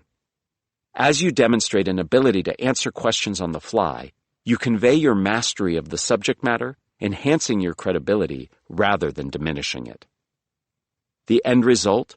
More audience engagement, a sharper focus on your content, and a humanizing or personalizing of your messages. craft your content. When answering questions in the moment, you can add value for audience members by following a simple method I call ADD. A. Answer the question. First, answer the question in a single, clear, declarative sentence. D. Detail an example. Second, provide specific, concrete evidence that supports your answer. D. Describe the value. Finally, provide the benefits that explain why your answer is relevant and salient to the asker. You need not perform these steps in order. A good response to a question simply provides an answer, concrete detail, and a statement about relevance or value. The concrete detail is critical. As listeners, we tend to remember details more than generalities. By providing color commentary, we help our audience to remember our response. By taking care to establish relevance, we make our message more urgent, engaging them even more. I've found ADD so helpful that I've taught it to prospective job candidates while serving as a hiring manager. At the beginning of interviews, I told candidates that I would be asking them a series of questions and would like them to provide an answer, back it up with some detail, and then explain the relevance of this answer, how it would help them in the job were they to get it. The results were amazing. Candidates offered up answers that were much clearer, and they seemed to feel less anxious knowing that they had a format to follow. I was able to determine better who would make a good addition to my team. Let's consider the steps of ADD in turn. Step number 1, answer the question. As clearly and concisely as possible, provide a direct answer to the question that is asked of you. No need to provide a preamble or detailed background. Get to your answer directly. Delay tactics or straying from the point might undercut your response's transparency and authenticity, thus diminishing your credibility. Examples.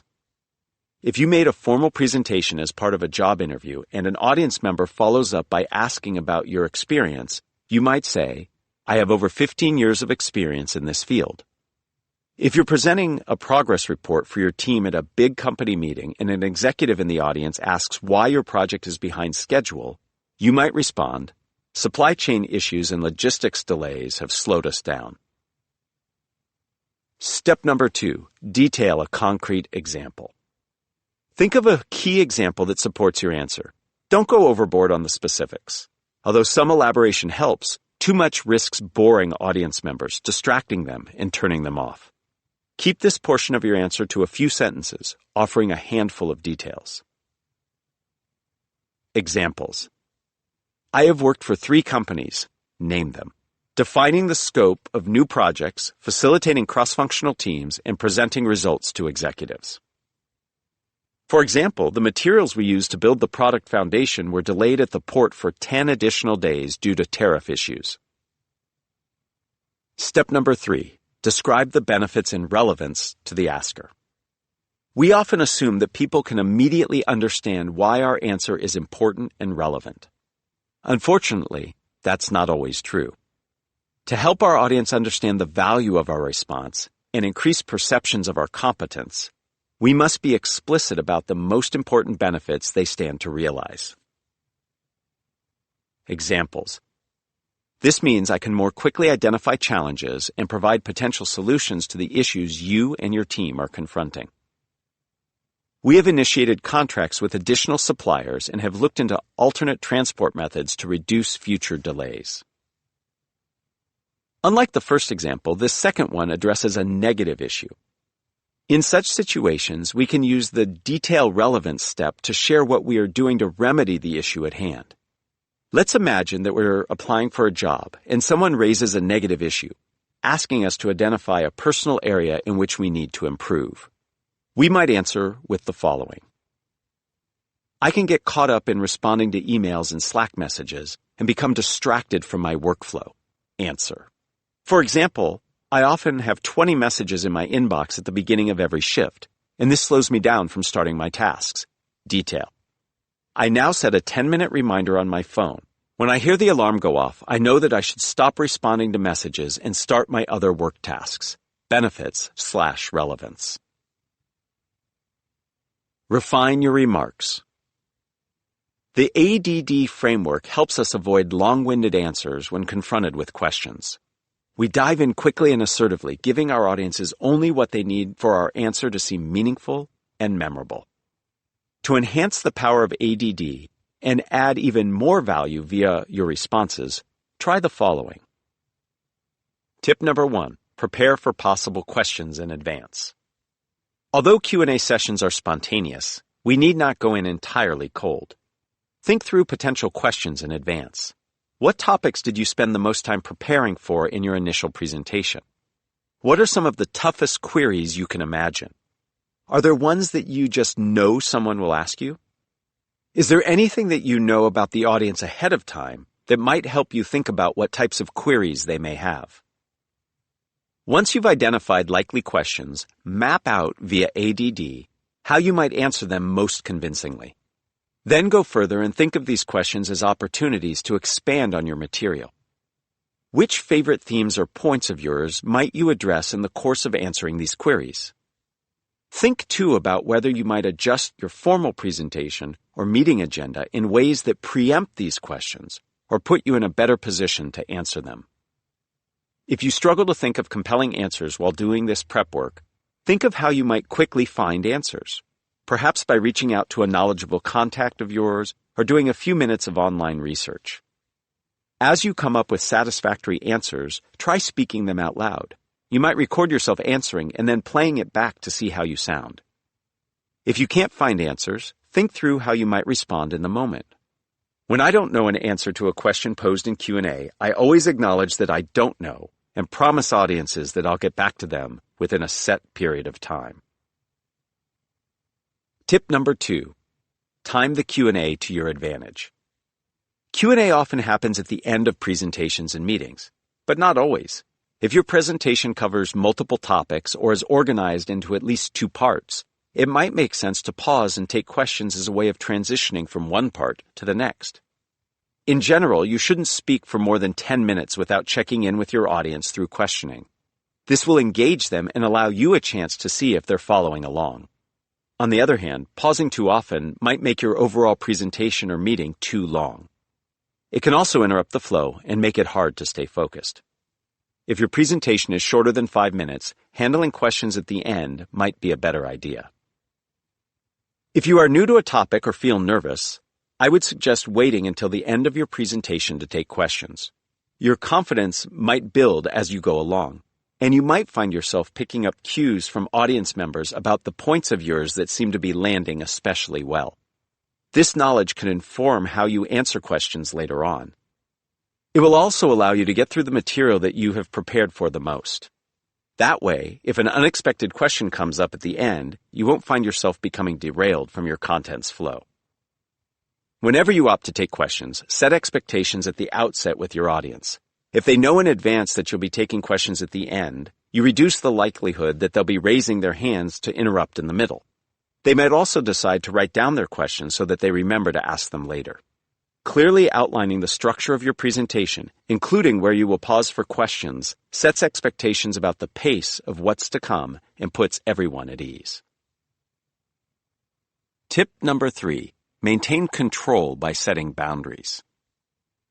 When handling Q&A, you have more control than you might realize. In setting expectations for your audience, you can define how many questions you'll field, how much time you have for this spontaneous dialogue, and what kinds of topics are fair game for questions.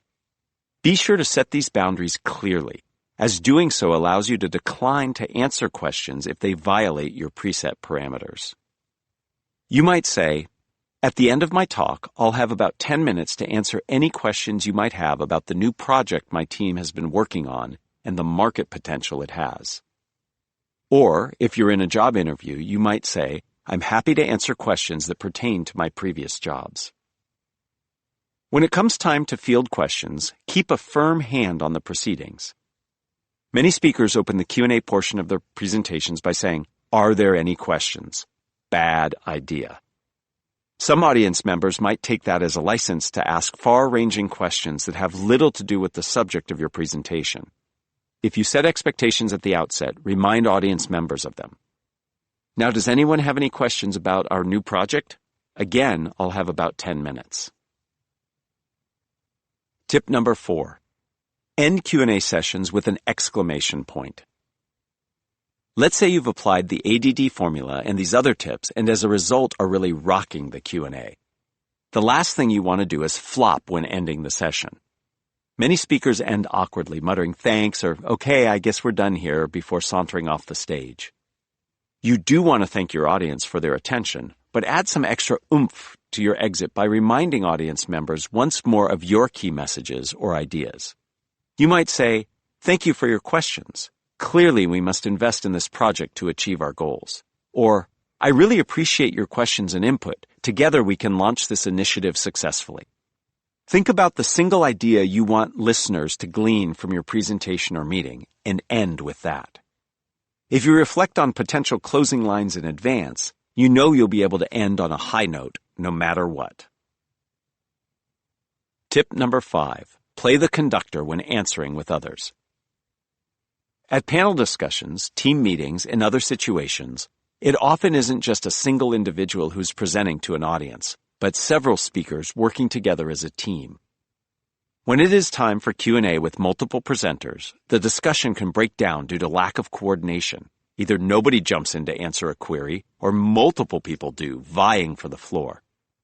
You can manage this situation more smoothly by adopting the orchestra conductor approach. Before the session, assign one of the speakers to play the role of conductor during the Q&A. As questions arise, this person will field them and then farm them out to themselves or other speakers depending on what they know about the various speakers' expertise, seniority within the group, or interest level. A good conductor will ensure that all speakers get appropriate airtime. With a conductor directing queries, in some cases literally pointing or gesturing as a musical conductor does, the entire session comes across as more organized, fluid, and controlled. Tip number 6. Ask yourself a question if none come in. As Q&A sessions kick off, it's not always easy to get audience members to pose that first question. This is understandable. Like you, your audience is transitioning from what had been a monologue to a dialogue. Audience members might feel shy or embarrassed to speak, especially if the audience is a large one. They might want to pose a question but feel reluctant to go first. If you invite the audience to ask questions and nobody raises their hand or steps up to the microphone right away, take a pause and wait. Jittery speakers won't do that. They'll rush to observe that nobody has any questions and close down the proceedings. That feels weak to me. Surely someone must have a question. In some cases, that someone might have to be you. If you've paused for several seconds, I advise waiting for a full 5, and nobody has raised their hands, pose what I call a back pocket question. Have a question ready in your figurative back pocket for precisely this situation. Make it a question you want to answer and one you can easily handle. You might preface it by saying, a question people often ask me is, or, when I first began learning about this topic, one thing that puzzled me was.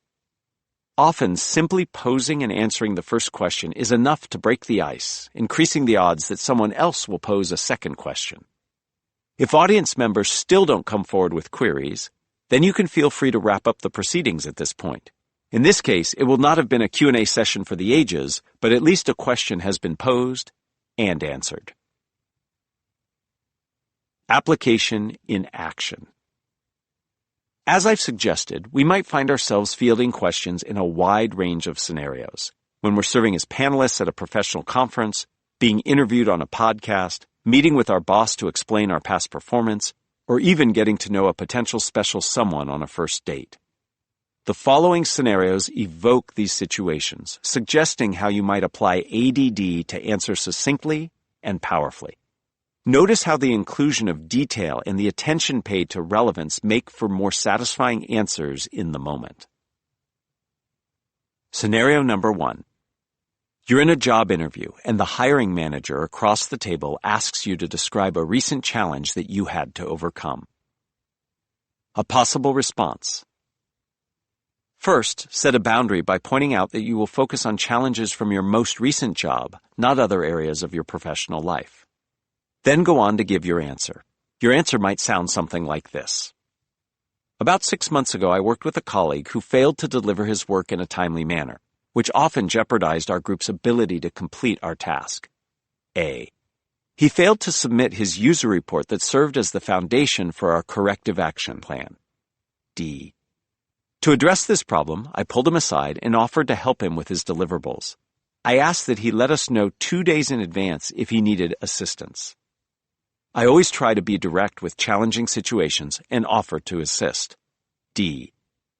Remember that when answering questions about challenges or areas of improvement, you can use the relevance part of your answer, the second D, to explain your correction or plan so that your interviewer gets insight into how you will act in the future.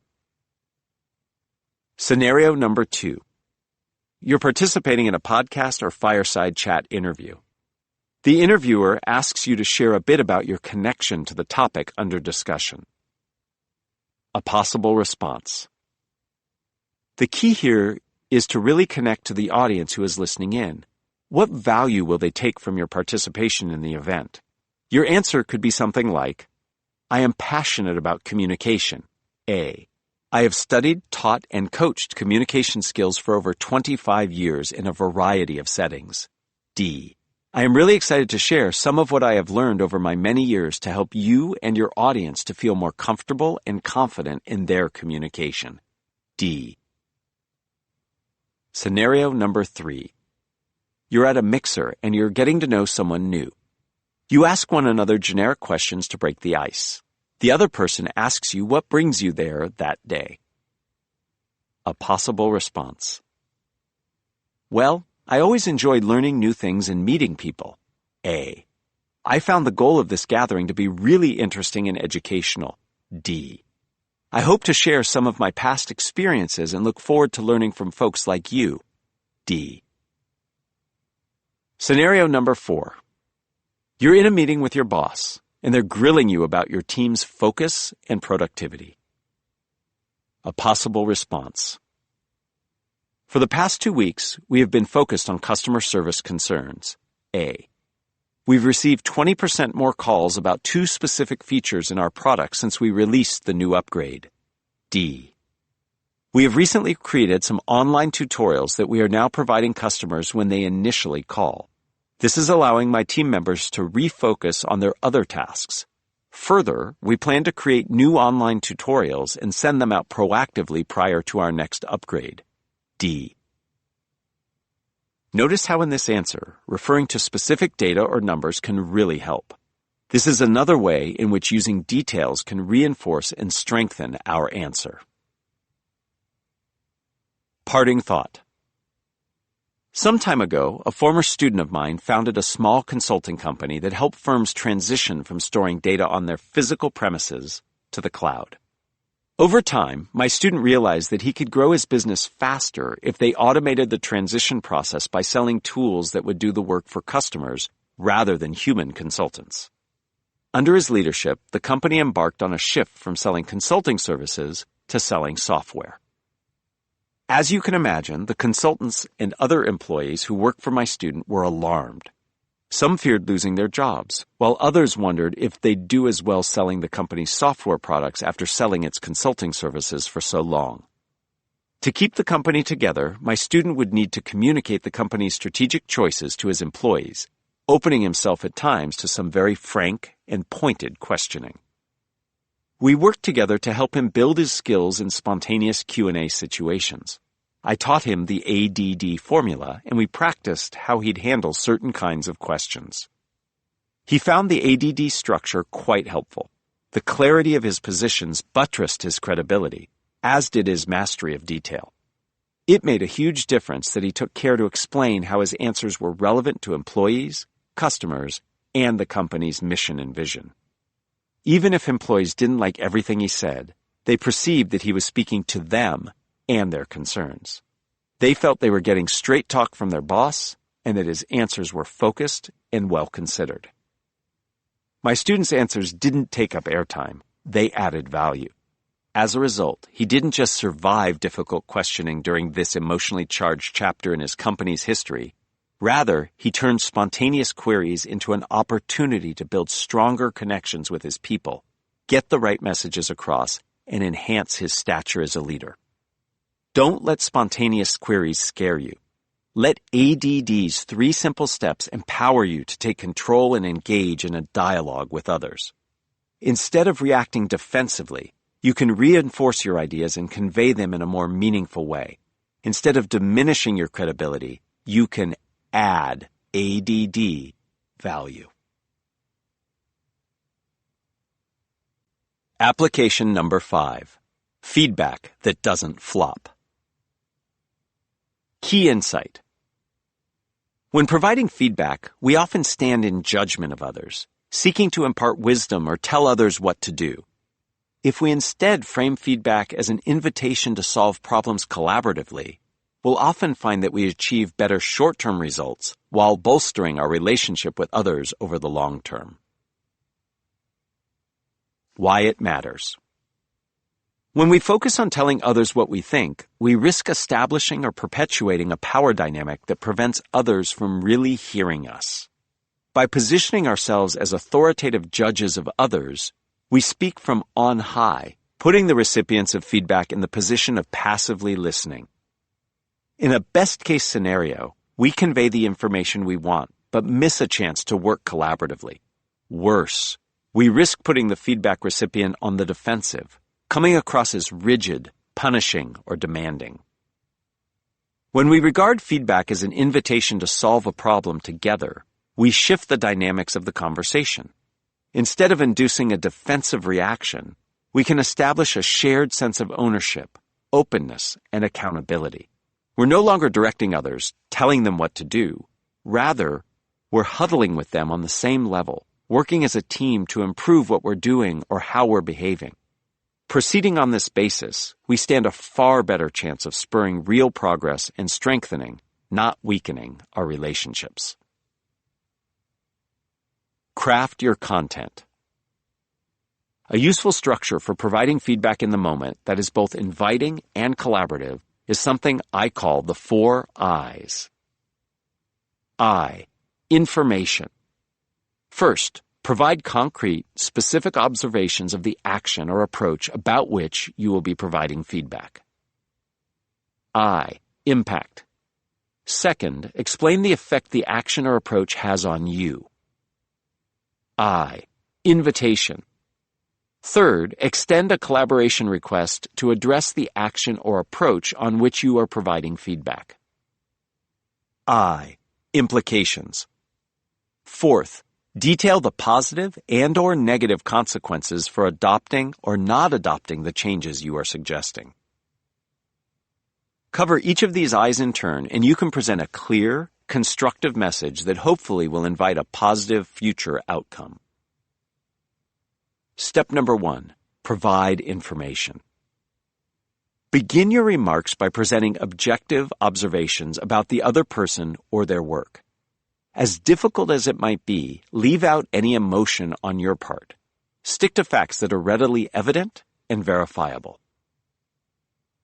Examples. If you're a boss giving feedback to a direct report who is late in submitting a recent report, you might say, "As you may have seen, your report on our customers' NPS scores was late and didn't make it into our board deck for the upcoming board meeting." If you're a teacher giving feedback to a student, you might say, "You earned an A on your first exam, but C- on your last 2.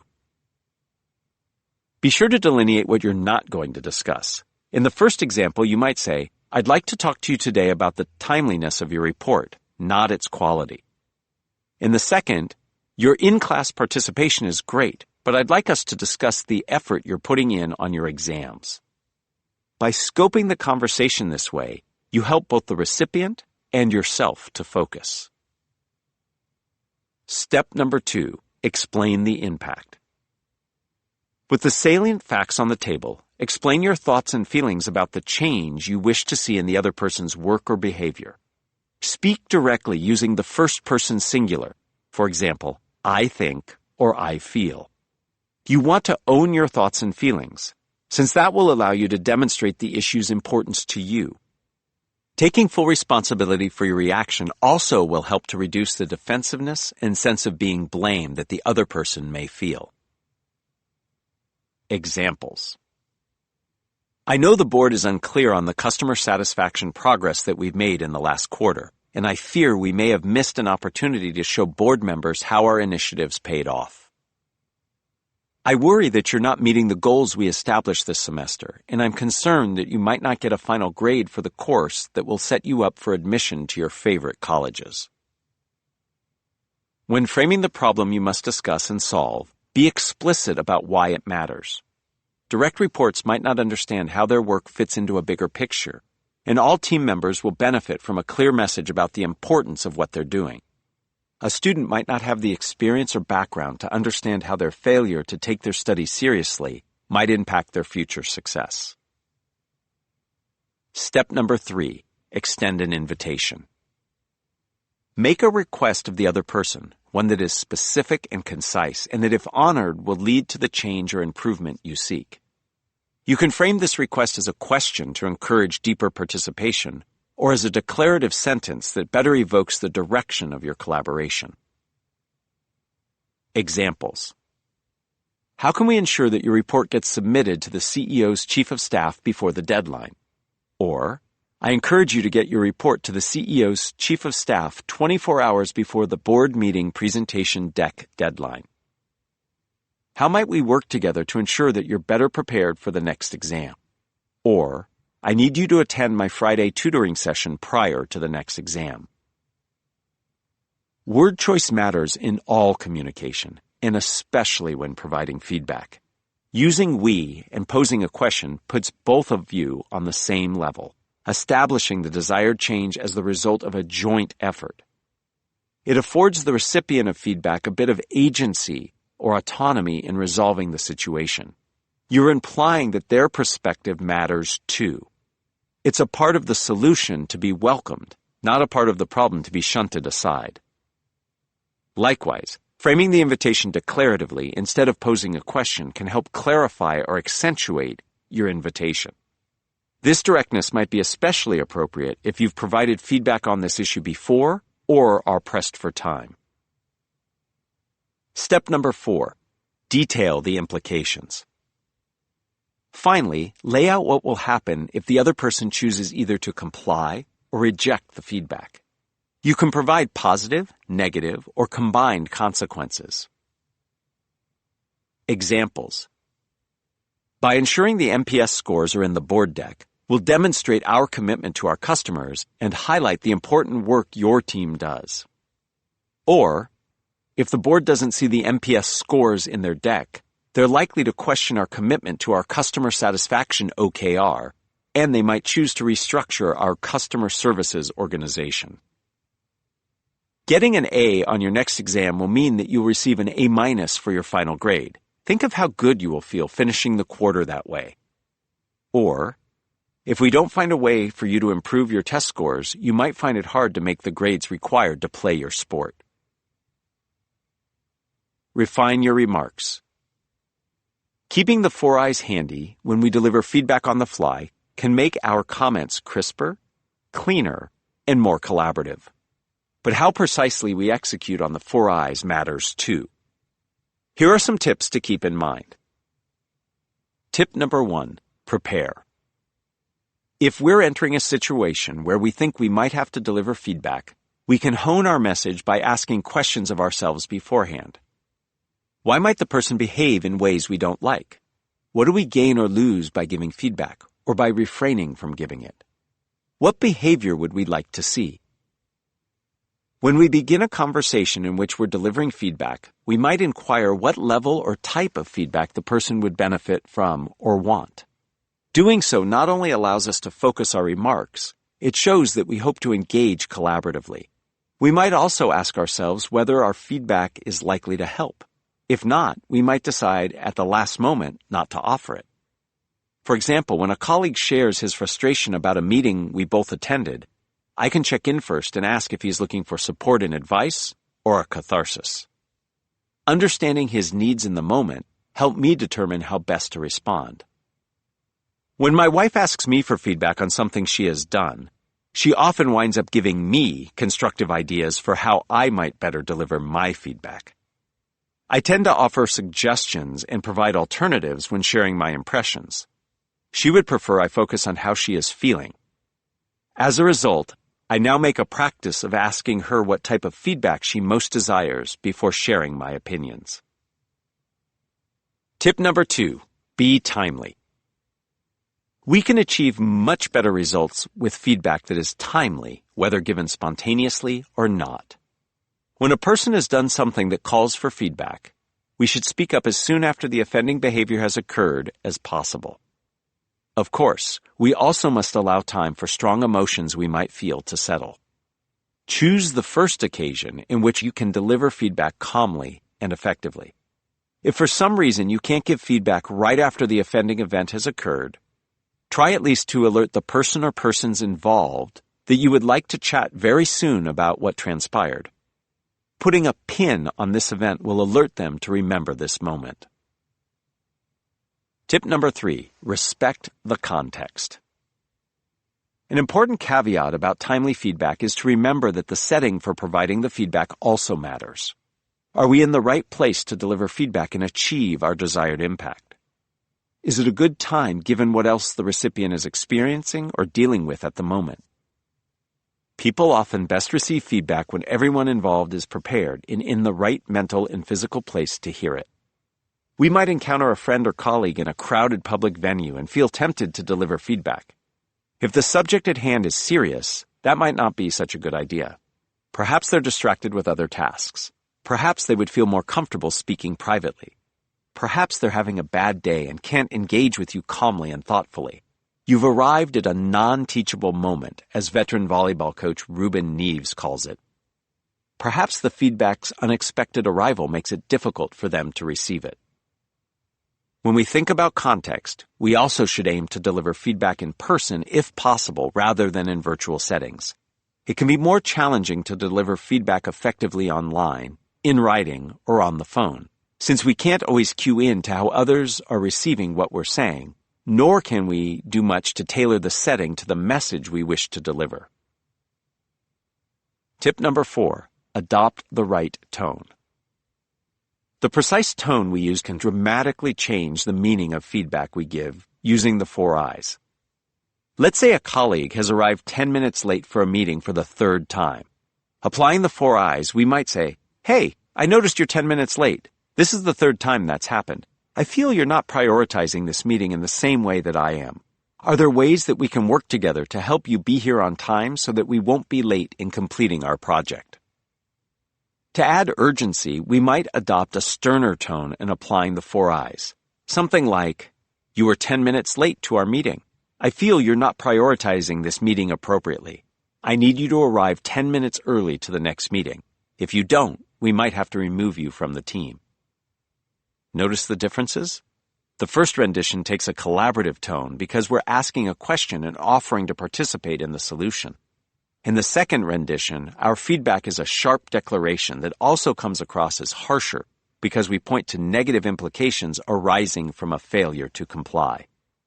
Knowing that tone matters and that we can influence our tone in the moment can help us convey our message more clearly. Tip number 5, stay balanced.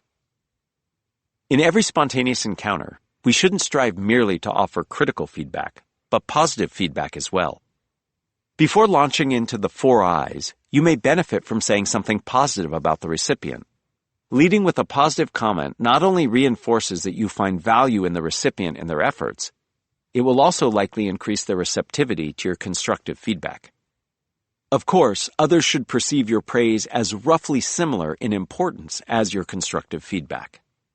Praising someone on their outfit and then informing them that the quality of their work is deficient might come across as awkward, forced, or disingenuous. You would do better instead to praise them for real contributions they've made, such as raising important questions in a recent meeting or continuing to support the company's new hires. Tip number 6, monitor emotions. As we provide feedback, we should pay close attention to the way the recipient is responding.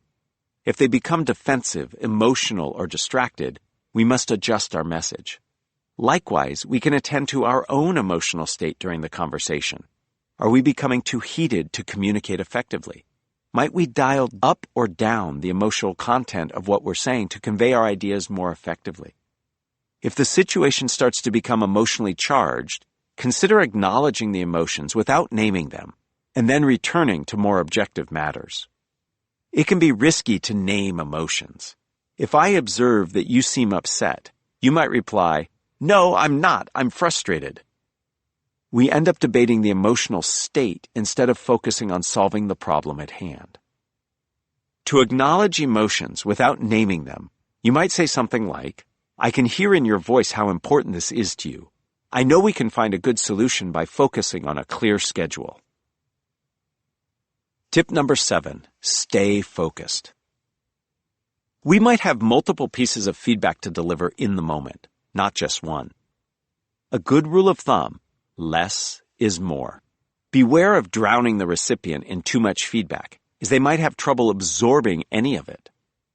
What are the 1 or 2 changes we'd most like to see the other person make? Or the 1 or 2 most important things you want them to know? Focus on those and leave additional feedback for another time. Application in action. The following 3 scenarios evoke the variety of different spontaneous feedback situations you might find yourself in, including situations in which others ask for feedback from you, and those in which you find it necessary to give feedback to others because of behavior you're witnessing. I've also tried to suggest how you might respond in situations where you possess more or less power or status than the other person. In all of these situations, you have several levers at your disposal, including word choice, how you frame invitations as questions, suggestions, or declarations, and where or in front of whom you deliver the feedback. The more comfortable you become with the 4 I's, the more you'll be able to focus on these levers to communicate with appropriate nuance. Scenario number 1. Your colleague calls you over and asks you to review an email they plan to send to a prospective client. The email, as written, is vague and confusing. A possible response. I notice that your email is 3 paragraphs long and does not end with a clear request. Information. I'd be confused if I received this message. Impact. I have 2 suggestions. 1. Remove the summary of your last meeting and simply put a link to the meeting notes. And 2. Put your desired action in the email subject line. Invitation. By making these changes, I think the prospect will be more likely to respond quickly. Implication. Scenario number 2. Whenever your boss presents to your team, he tends to focus on and favor the input of men on your team over women. This makes many of the women feel uncomfortable, impacting their morale. A possible response. I just wanted to bring to your attention that when you asked for input today, you only called on men and did not allow women raising their hands to speak. Information. I fear this is sending a message to the women on my team that you don't value their work as much as that of the men. Impact. Are there things I can do to help you involve the women on my team more? Invitation. If we can address this issue, I think you'll find that all of my team members have useful insights that will help us solve the specific challenges you bring to us. Implication. Scenario number 3. You and your child are attending a social event. Other guests are mingling and getting to know one another. Yet your child is engrossed in their phone and not engaged. A possible response. You were looking down at your phone and didn't respond to the last 2 people who greeted you. Information. I feel it's impolite for you not to be involved with the people around you. Impact. Please silence your phone and put it away for the next 10 to 15 minutes. Invitation. If you do continue to be on your phone, I will have to take it away from you until we get home. Implication. Parting thought. In recent years, I've helped to advise a Stanford PhD student who went on to teach communications at an Ivy League school. Alice and I developed a great relationship, collaborating in a number of ways. Soon after she began teaching, Alice called to say that she was very upset. She received her first batch of student evaluations and they were poor. Although students appreciated the value of what she was teaching, they felt that she was throwing too much dense material at them. Alice wanted my feedback. Should she take her students' criticisms to heart? And what did I think about how she was reacting to their negative evaluations?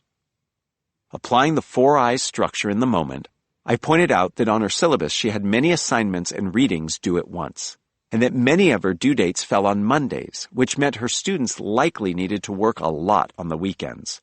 Information. I further observed that with some simple adjustments she could tweak her syllabus to conform better to her students' schedules.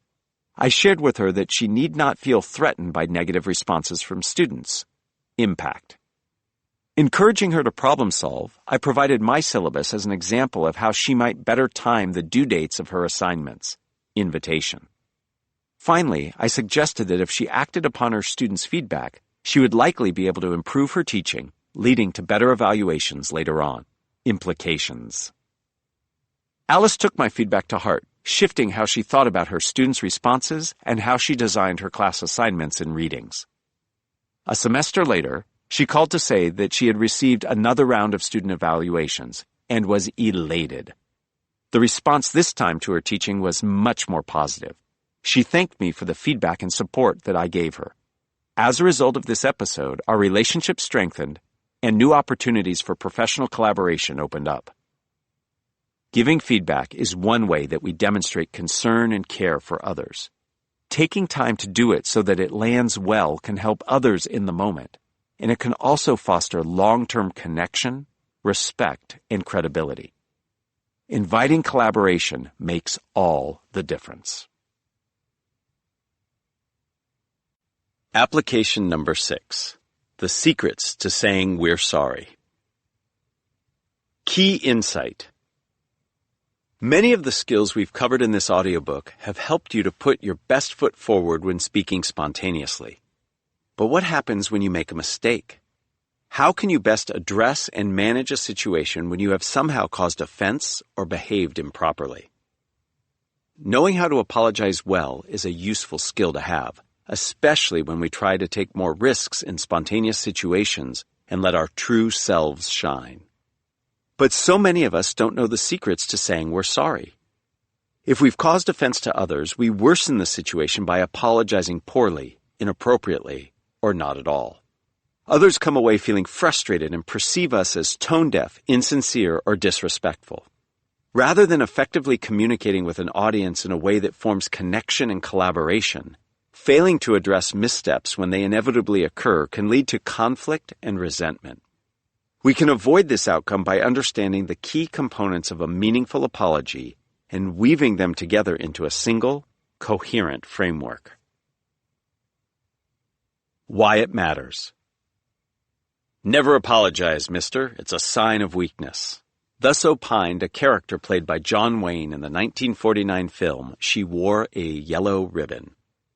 It's a classic misconception, one adopted by some public figures today who either refrain from offering apologies or do so only reluctantly. To be clear, apologizing is not a sign of weakness. It's an act of courage and strength. It shows that we care about our relationships, even those we have with acquaintances and strangers, and are willing to set aside our own ego for the sake of creating a comfortable and constructive environment for everyone. Apologies can serve a variety of purposes in the context of relationships. Most obviously, they can reduce the anger and frustration that others feel toward us and reduce the chances that they'll try to get even. They can reassure others that we won't repeat our offending behavior, in the process inviting trust in future interactions. A well-crafted apology can help others see that we're not really jerks and that our bad behavior was situational. We meant well, but on this occasion weren't able to behave at our best.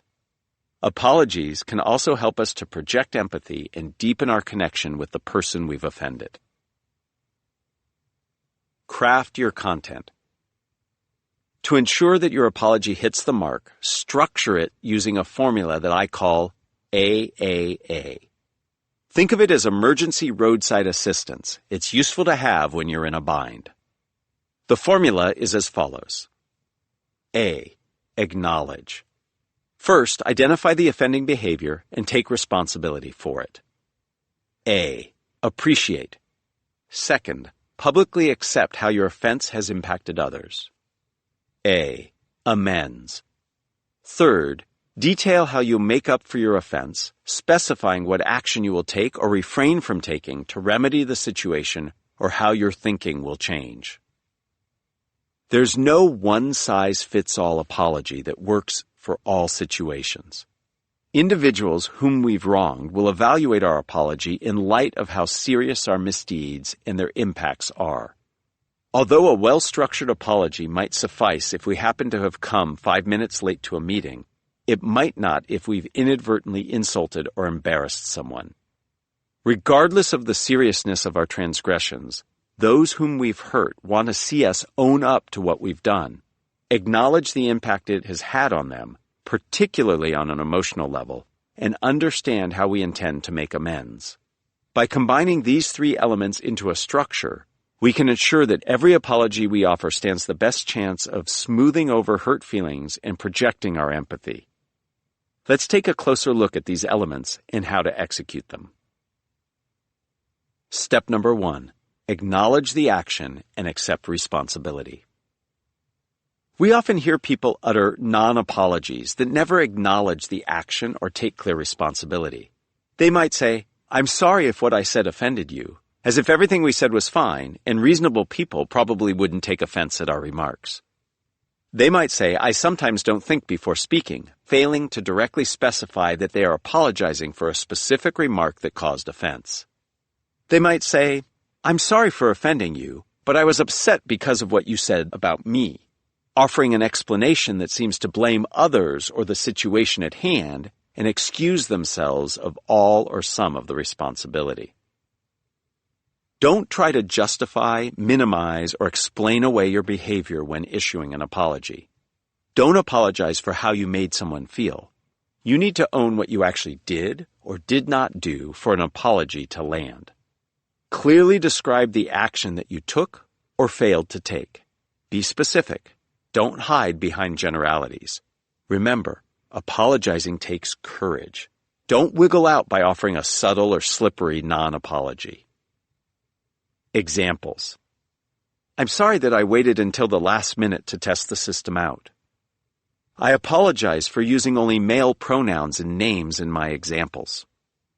"I'm sorry I question your commitment to our project in front of others." Step number 2. Appreciate the impact. Once you've specified an action that you regret, you can now project empathy for others. You should make it clear that your action wasn't only wrong, but also damaging in some way. You should show others that you understand the full impact and consequences of your action or inaction, including the emotional consequences it had for the people you've wronged. You might feel tempted to minimize your impact, but this would be a big mistake. The person harmed by your action or inaction bears the emotional brunt of what you've done. Any attempt to put it into perspective not only devalues their reaction, but also serves to reduce your burden. In apologizing to your teenage child, you might tell them that it was no big deal when you pecked them on the cheek in front of their friends while dropping them off at school. But you must remember that this little kiss might well be a big deal to them, causing them to lose social status and feel embarrassed. You come across as defensive and insensitive, perhaps making the situation even worse. In any situation when you're extending an apology, you should show as best you can that you really do get why your behavior was so problematic and hurtful. Examples. Having to wait for a lengthy software upgrade to install cut into valuable work time that you needed for your project. Using masculine terminology diminishes the value of women's contributions to this work and is demotivating. By questioning your commitment publicly, I made you look bad in front of the team and implied that your contribution was less valuable than those of others on the team. Step number 3. Detail how you will make amends. If you take responsibility for a misdeed and acknowledge its effects, but don't signal your willingness to make amends, your apology won't carry much weight. Poorly led companies make this mistake all the time. They project empathy and take responsibility when their products fail and cause harm, but then they offer only vague statements about their intention to do better. They don't lay out clear steps that they plan to take. Somehow, nothing ever seems to change. This in turn causes customers to lose faith in these companies and become cynical. Avoid damaging your relationships by specifying what you will do in the immediate future to reduce the chances that your offense will happen again. By being specific, you show the person you've wronged that you're serious about making amends, and you implicitly invite them to hold you accountable. Examples.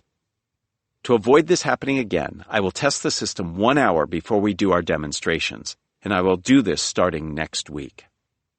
Before our next meeting, I'll be sure to find a more diverse set of examples to use so that I don't rely just on mail stories and names. The next time I have any issues with your performance, I'll speak to you in private about it. Refine your remarks. Using AAA to frame your apologies allows you and the person you've wronged to process what happened effectively and productively. Yet it's not enough to simply get the structure right. How and when we deliver it matters as well. Here are some further thoughts on how you might enhance your use of AAA and improve the impact of your apologies. Tip number 1, don't pre-apologize. If you're entering a situation in which you think you might make a misstep, it can be tempting to try to cut your losses by asking for forgiveness first. You might say, I might wind up being 30 minutes late, so let me apologize in advance. Or perhaps, I'm going to be very busy networking during the cocktail party, so please excuse me if I ignore you. Or, I have a lot of material here, so our Zoom might run long. Or, I'm really nervous. I apologize in advance if I stumble over my words. Although you might intend such pre-apologies to show your regard for the other person's feelings, these statements usually backfire. They typically leave the other person wondering about your sincerity. If you know that your timing isn't aligned with the scheduled meeting time, why did you not adjust for that ahead of time or edit your presentation to fit the time allotted? If you really cared about their feelings, wouldn't you modify your behavior? A pre-apology also serves to draw your audience's attention to your offense, leading them to look for it and remember it more when it happens. If you suspect you might offend someone, clarify your priorities in your own mind. If you can change your plans or behavior without inconveniencing yourself unduly so that you don't cause offense, do it. If you can't, do your best and apologize after the fact. Tip number 2, don't wait too long to apologize. It's true that it's better to apologize late than not at all, and situational factors can prevent you from apologizing right away. If you disrespected a colleague by speaking over them at a meeting with the CEO, it might be safest to wait until after the meeting to say something rather than in the moment. If you said something insulting to your child while seeing them off to school, you might have to wait until they get home that evening to make it right. In general, though, as I suggested when discussing feedback, the sooner we can apologize after our offending act, the better. That way, we can prevent resentment and anger from festering. If we apologize so quickly that others actually see us catching ourselves in the act of making a mistake and then taking responsibility, we might leave them with a clearer sense of our good intentions. A timely apology also relieves us of the stress that can come from that nagging sense that we've wronged someone. By saying something promptly, we can both move on. Tip number 3, be specific, clear, and brief. When it comes to apologies, just enough is usually plenty. When we feel guilty about something we've done, the anxiety over how it made us look or made other people feel can sometimes become overpowering. We may be mortified about what happened and feel anxious about the damage we've done, so we keep apologizing profusely in hopes of driving home our point. Repeating an apology might make us feel better in the moment, but the person we've wronged might find it annoying or even potentially harassing. By overemphasizing what we've done, we risk inflating it in the other person's mind, causing them to become more offended than they otherwise might have been.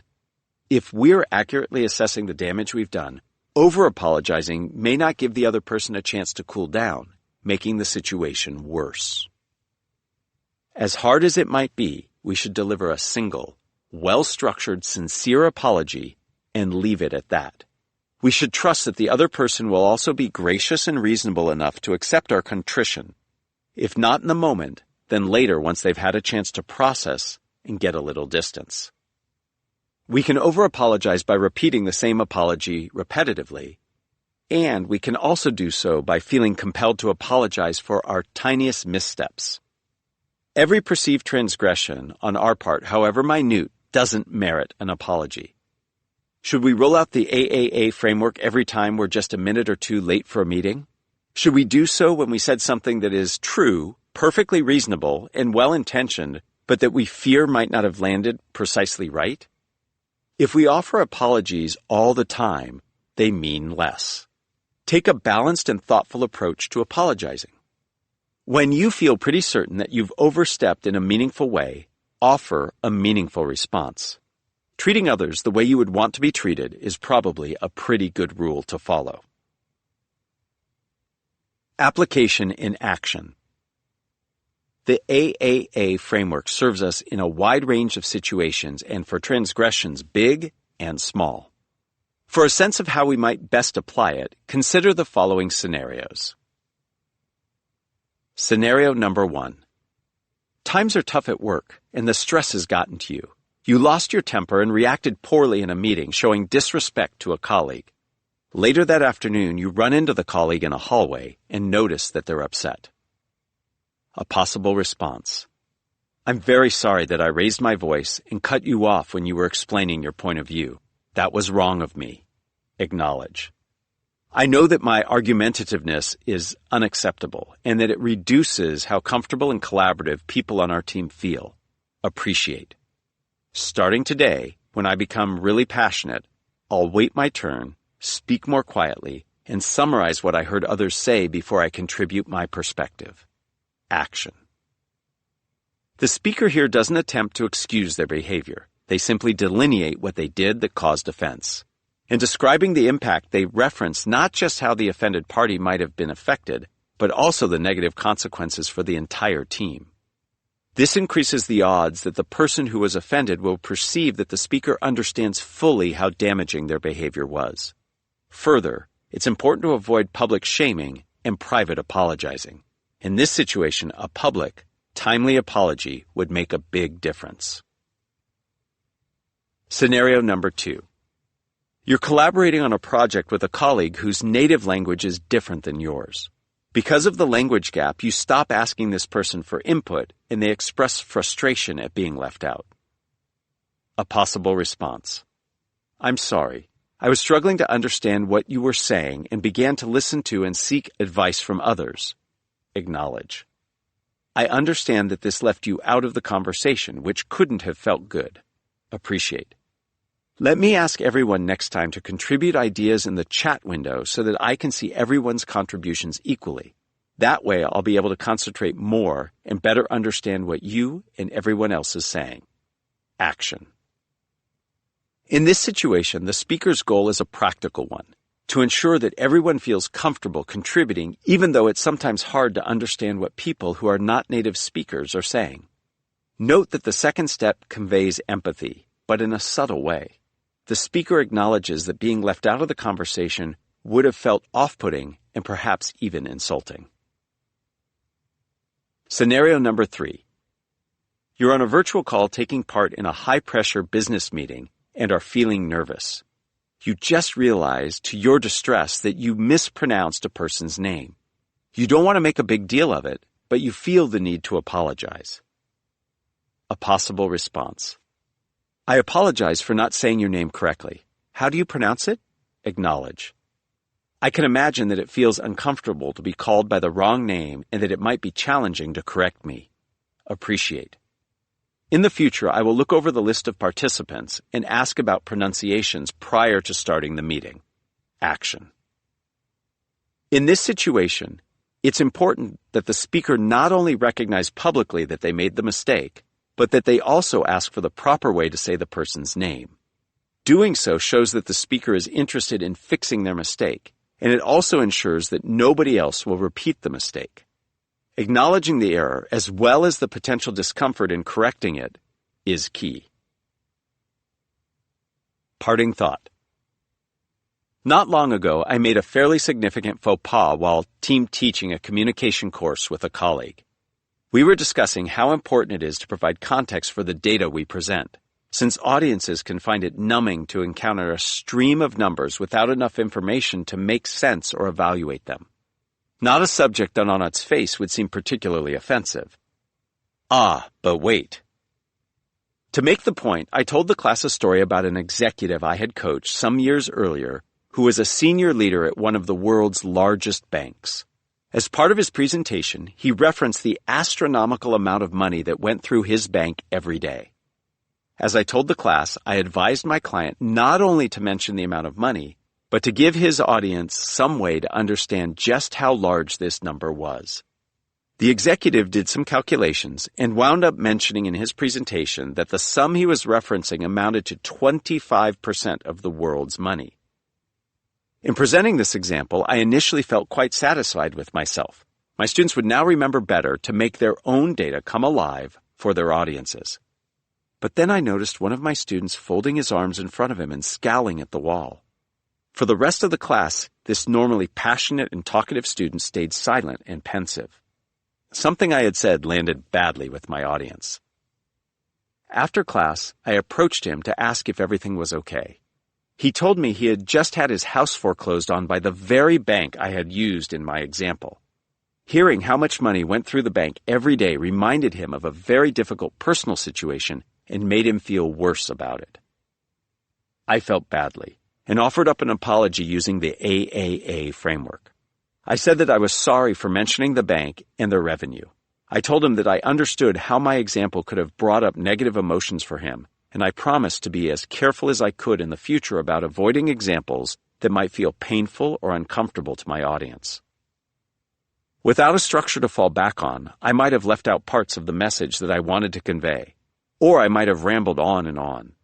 The AAA structure helped me to focus and provide a quick and concise apology, one that emphasized how my offense impacted my student. Appreciating my sensitivity and the timeliness of my response, my student quickly forgave me. During the next class, he was again engaged and enthusiastic. I, too, had learned a valuable lesson. All of us make mistakes, which means that all of us stand to gain by learning the secrets of saying sorry. The AAA framework challenges us to behave empathetically and responsibly when we mess up, regardless of the emotions we might feel in the moment. It prompts us to step up, put our defensiveness and egos aside, and show a bit of humility and self-awareness as we mend a breach in our relationships. Contrary to popular belief, apologizing isn't weakness. Rather, it's one of the best ways available to us to show that we care and are striving to improve. Epilogue.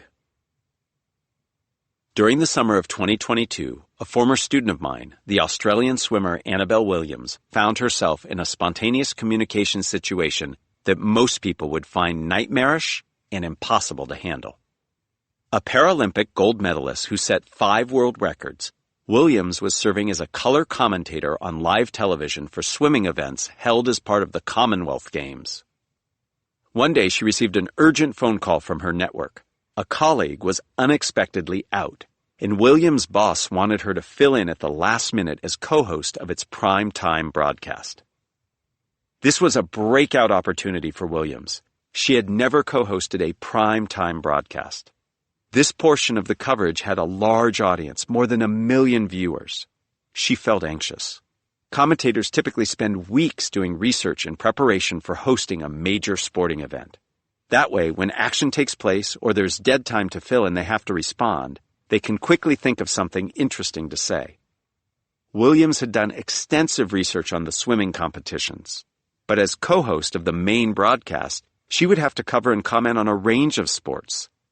She'd be going in cold, with little more than her general knowledge of athletics to go on.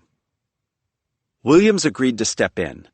Since her first appearance would take place later that day, she had only 4 hours to prepare. Putting her 2 young children in her mother's care, she raced around the television studio, doing her best to coordinate her wardrobe and makeup and to run through the broadcast schedule with the network's production team. To help ease her nerves, she decided to write her opening remarks and read them off a teleprompter. She anticipated that once those first few words were behind her, She would get in the groove and be fine. That evening, Williams was calm and in control as her male co-host welcomed her onto the show. But a moment later, when the lights came on and the cameras were live, disaster struck. Her co-host read the text on the teleprompter that she had prepared. She looked for any text that he had created, but there was none. The screen was blank. For the next few moments, as over 1 million viewers looked on, Williams would somehow have to talk spontaneously about beach volleyball and the 100-meter hurdles race, events about which she knew next to nothing. Williams' quandary was an extreme one. Most of us never find ourselves on the world stage having to test our skills the way she did. But as we've heard in this audiobook, high-pressure, spontaneous speaking opportunities arise every day in a wide array of social contexts.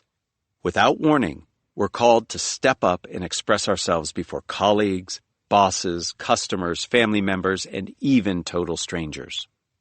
Although our own fears and past experiences can make such moments feel daunting, they need not prevent us from thriving in the moment. No matter how affable, social, and facile with words we perceive ourselves to be, we can all become more comfortable and confident in the moment by employing the think faster, talk smarter method I've outlined, as well as the context-specific structures I've provided. This method, as we've heard, has 6 steps. First, we must acknowledge what we already know, that communication in general, and impromptu speaking in particular, is nerve-wracking. We must create a personalized anxiety management plan to help address our jitters. Calm. Second, we must reflect on our approach to communication and how we judge ourselves and others, seeing these situations as opportunities for connection and collaboration. Unlock. Third, we must give ourselves permission to adopt new mindsets, take risks, and re-envision mistakes as missed takes. Redefine. Fourth, we must listen deeply to what others are saying and perhaps not saying, while also tuning in to our own internal voice and intuition. Listen. Fifth, we must leverage story structure to make our ideas more intelligible, sharper, and compelling than they might otherwise have been. Structure. And sixth, we must focus audiences as much as possible on the essence of what we're saying, cultivating precision, relevance, accessibility, and concision. Focus. We can perform some of the work that these 6 steps require in the moment as we're speaking by adopting a range of helpful tactics. But more fundamentally, these 6 steps represent skills that we must cultivate over time as we prepare for spontaneous situations we think we're likely to have. Many people presume that speaking well when put on the spot requires natural talent, quick-wittedness, or the gift of gab. While some of us certainly possess these talents, the real secret to spontaneous speaking is practice and preparation. All of us can become strong speakers in the moment if we put in the time, learn to break old habits, and exercise more deliberate choices. Paradoxically, we have to prepare in advance to do well in spontaneous situations, working hard on skills that we know will free us up to bring out our ideas and personalities to the fullest. As when learning any new skill, it helps to reduce the pressure you put on yourself. You don't have to stress yourself out trying to master spontaneous communication all at once. Moreover, the very fact that you're focusing on improving yourself in this way is already worth celebrating. Most people either don't think about spontaneous speaking, or if they do, they aren't courageous enough to do anything about it. You are aware and brave, as evidenced by the fact that you listened to this audiobook in the first place. I'm also willing to bet that you've already begun to make progress. Listening to this book and trying a few of its exercises has hopefully made you just a bit better at relaxing and communicating in impromptu situations. I invite you during the weeks, months, and years ahead to continue to focus on spontaneous communication and practice the skills we've discussed. Try to put yourself into social situations where you can experiment with some of the skills and techniques. Don't test yourself in this way just once or occasionally. Mindfully practice multiple times a week if you can. Consider taking an improvisational comedy class, even if you don't aspire to become the next cast member of Saturday Night Live. Join Toastmasters, listen to podcasts like mine, take online courses, and get feedback on your progress from trusted friends. This book is just a beginning, and it can serve to launch you on an ongoing process of growth and development as a communicator. I hope you'll return to this book often as you proceed in your efforts or need a refresher. As I think you'll find, once you start making progress, you'll see the value of thinking faster and talking smarter, and feel energized to continue. Becoming adept at spontaneous communication takes patience, commitment, and grace. But as the people I coach and teach have found, the impact can be life-changing. Annabelle Williams is a great example. She didn't freeze up and wither under the pressure of having to communicate spontaneously in front of a live television audience. Because she had already spent years learning how to handle her anxieties, reframe communication tasks in helpful ways, and speak in a focused manner, she had the confidence to adapt quickly in this unexpected situation and make it through. Staying calm, she thought of a couple stray facts she happened to know about beach volleyball and the 100-meter hurdles race. Reframing this difficult moment as an opportunity to share these facts, she improvised with some quick remarks. Then, she transitioned the broadcast over to a live, on-the-ground interview, and everything was fine. The moment had passed, and she'd done well. She wound up serving as primetime co-host for the final 4 nights of the Commonwealth Games broadcast, an experience that she found exhilarating and, as she put it, brilliant. Who knows where this success will take her next? I'd like to close with a small story that holds a big place in my heart. When I got my first black belt, my sensei shook my hand and said, "Congratulations, you did very well. Now, let's get started." I thought that receiving a black belt was an enormous accomplishment, the culmination of a long period of study. In truth, it was just the first step. There was an infinite amount still to learn. Spontaneous communication is like this. Congratulations, you made it through this audiobook. You know more about how to stay in the moment, project your personality, and communicate under the spotlight's glare. Now, let's get started. A great way to continue your learning is to visit the website you can find in Appendix 2 of the attached PDF.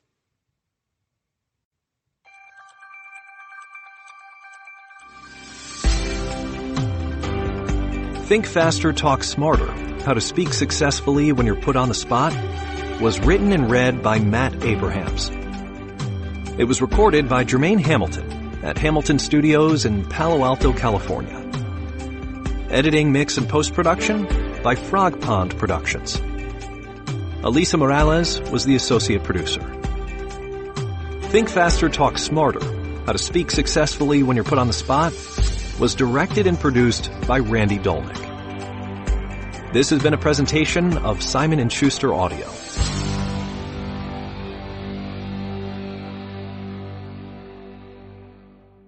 Think Faster, Talk Smarter, How to Speak Successfully When You're Put on the Spot is available in print from Simon Element.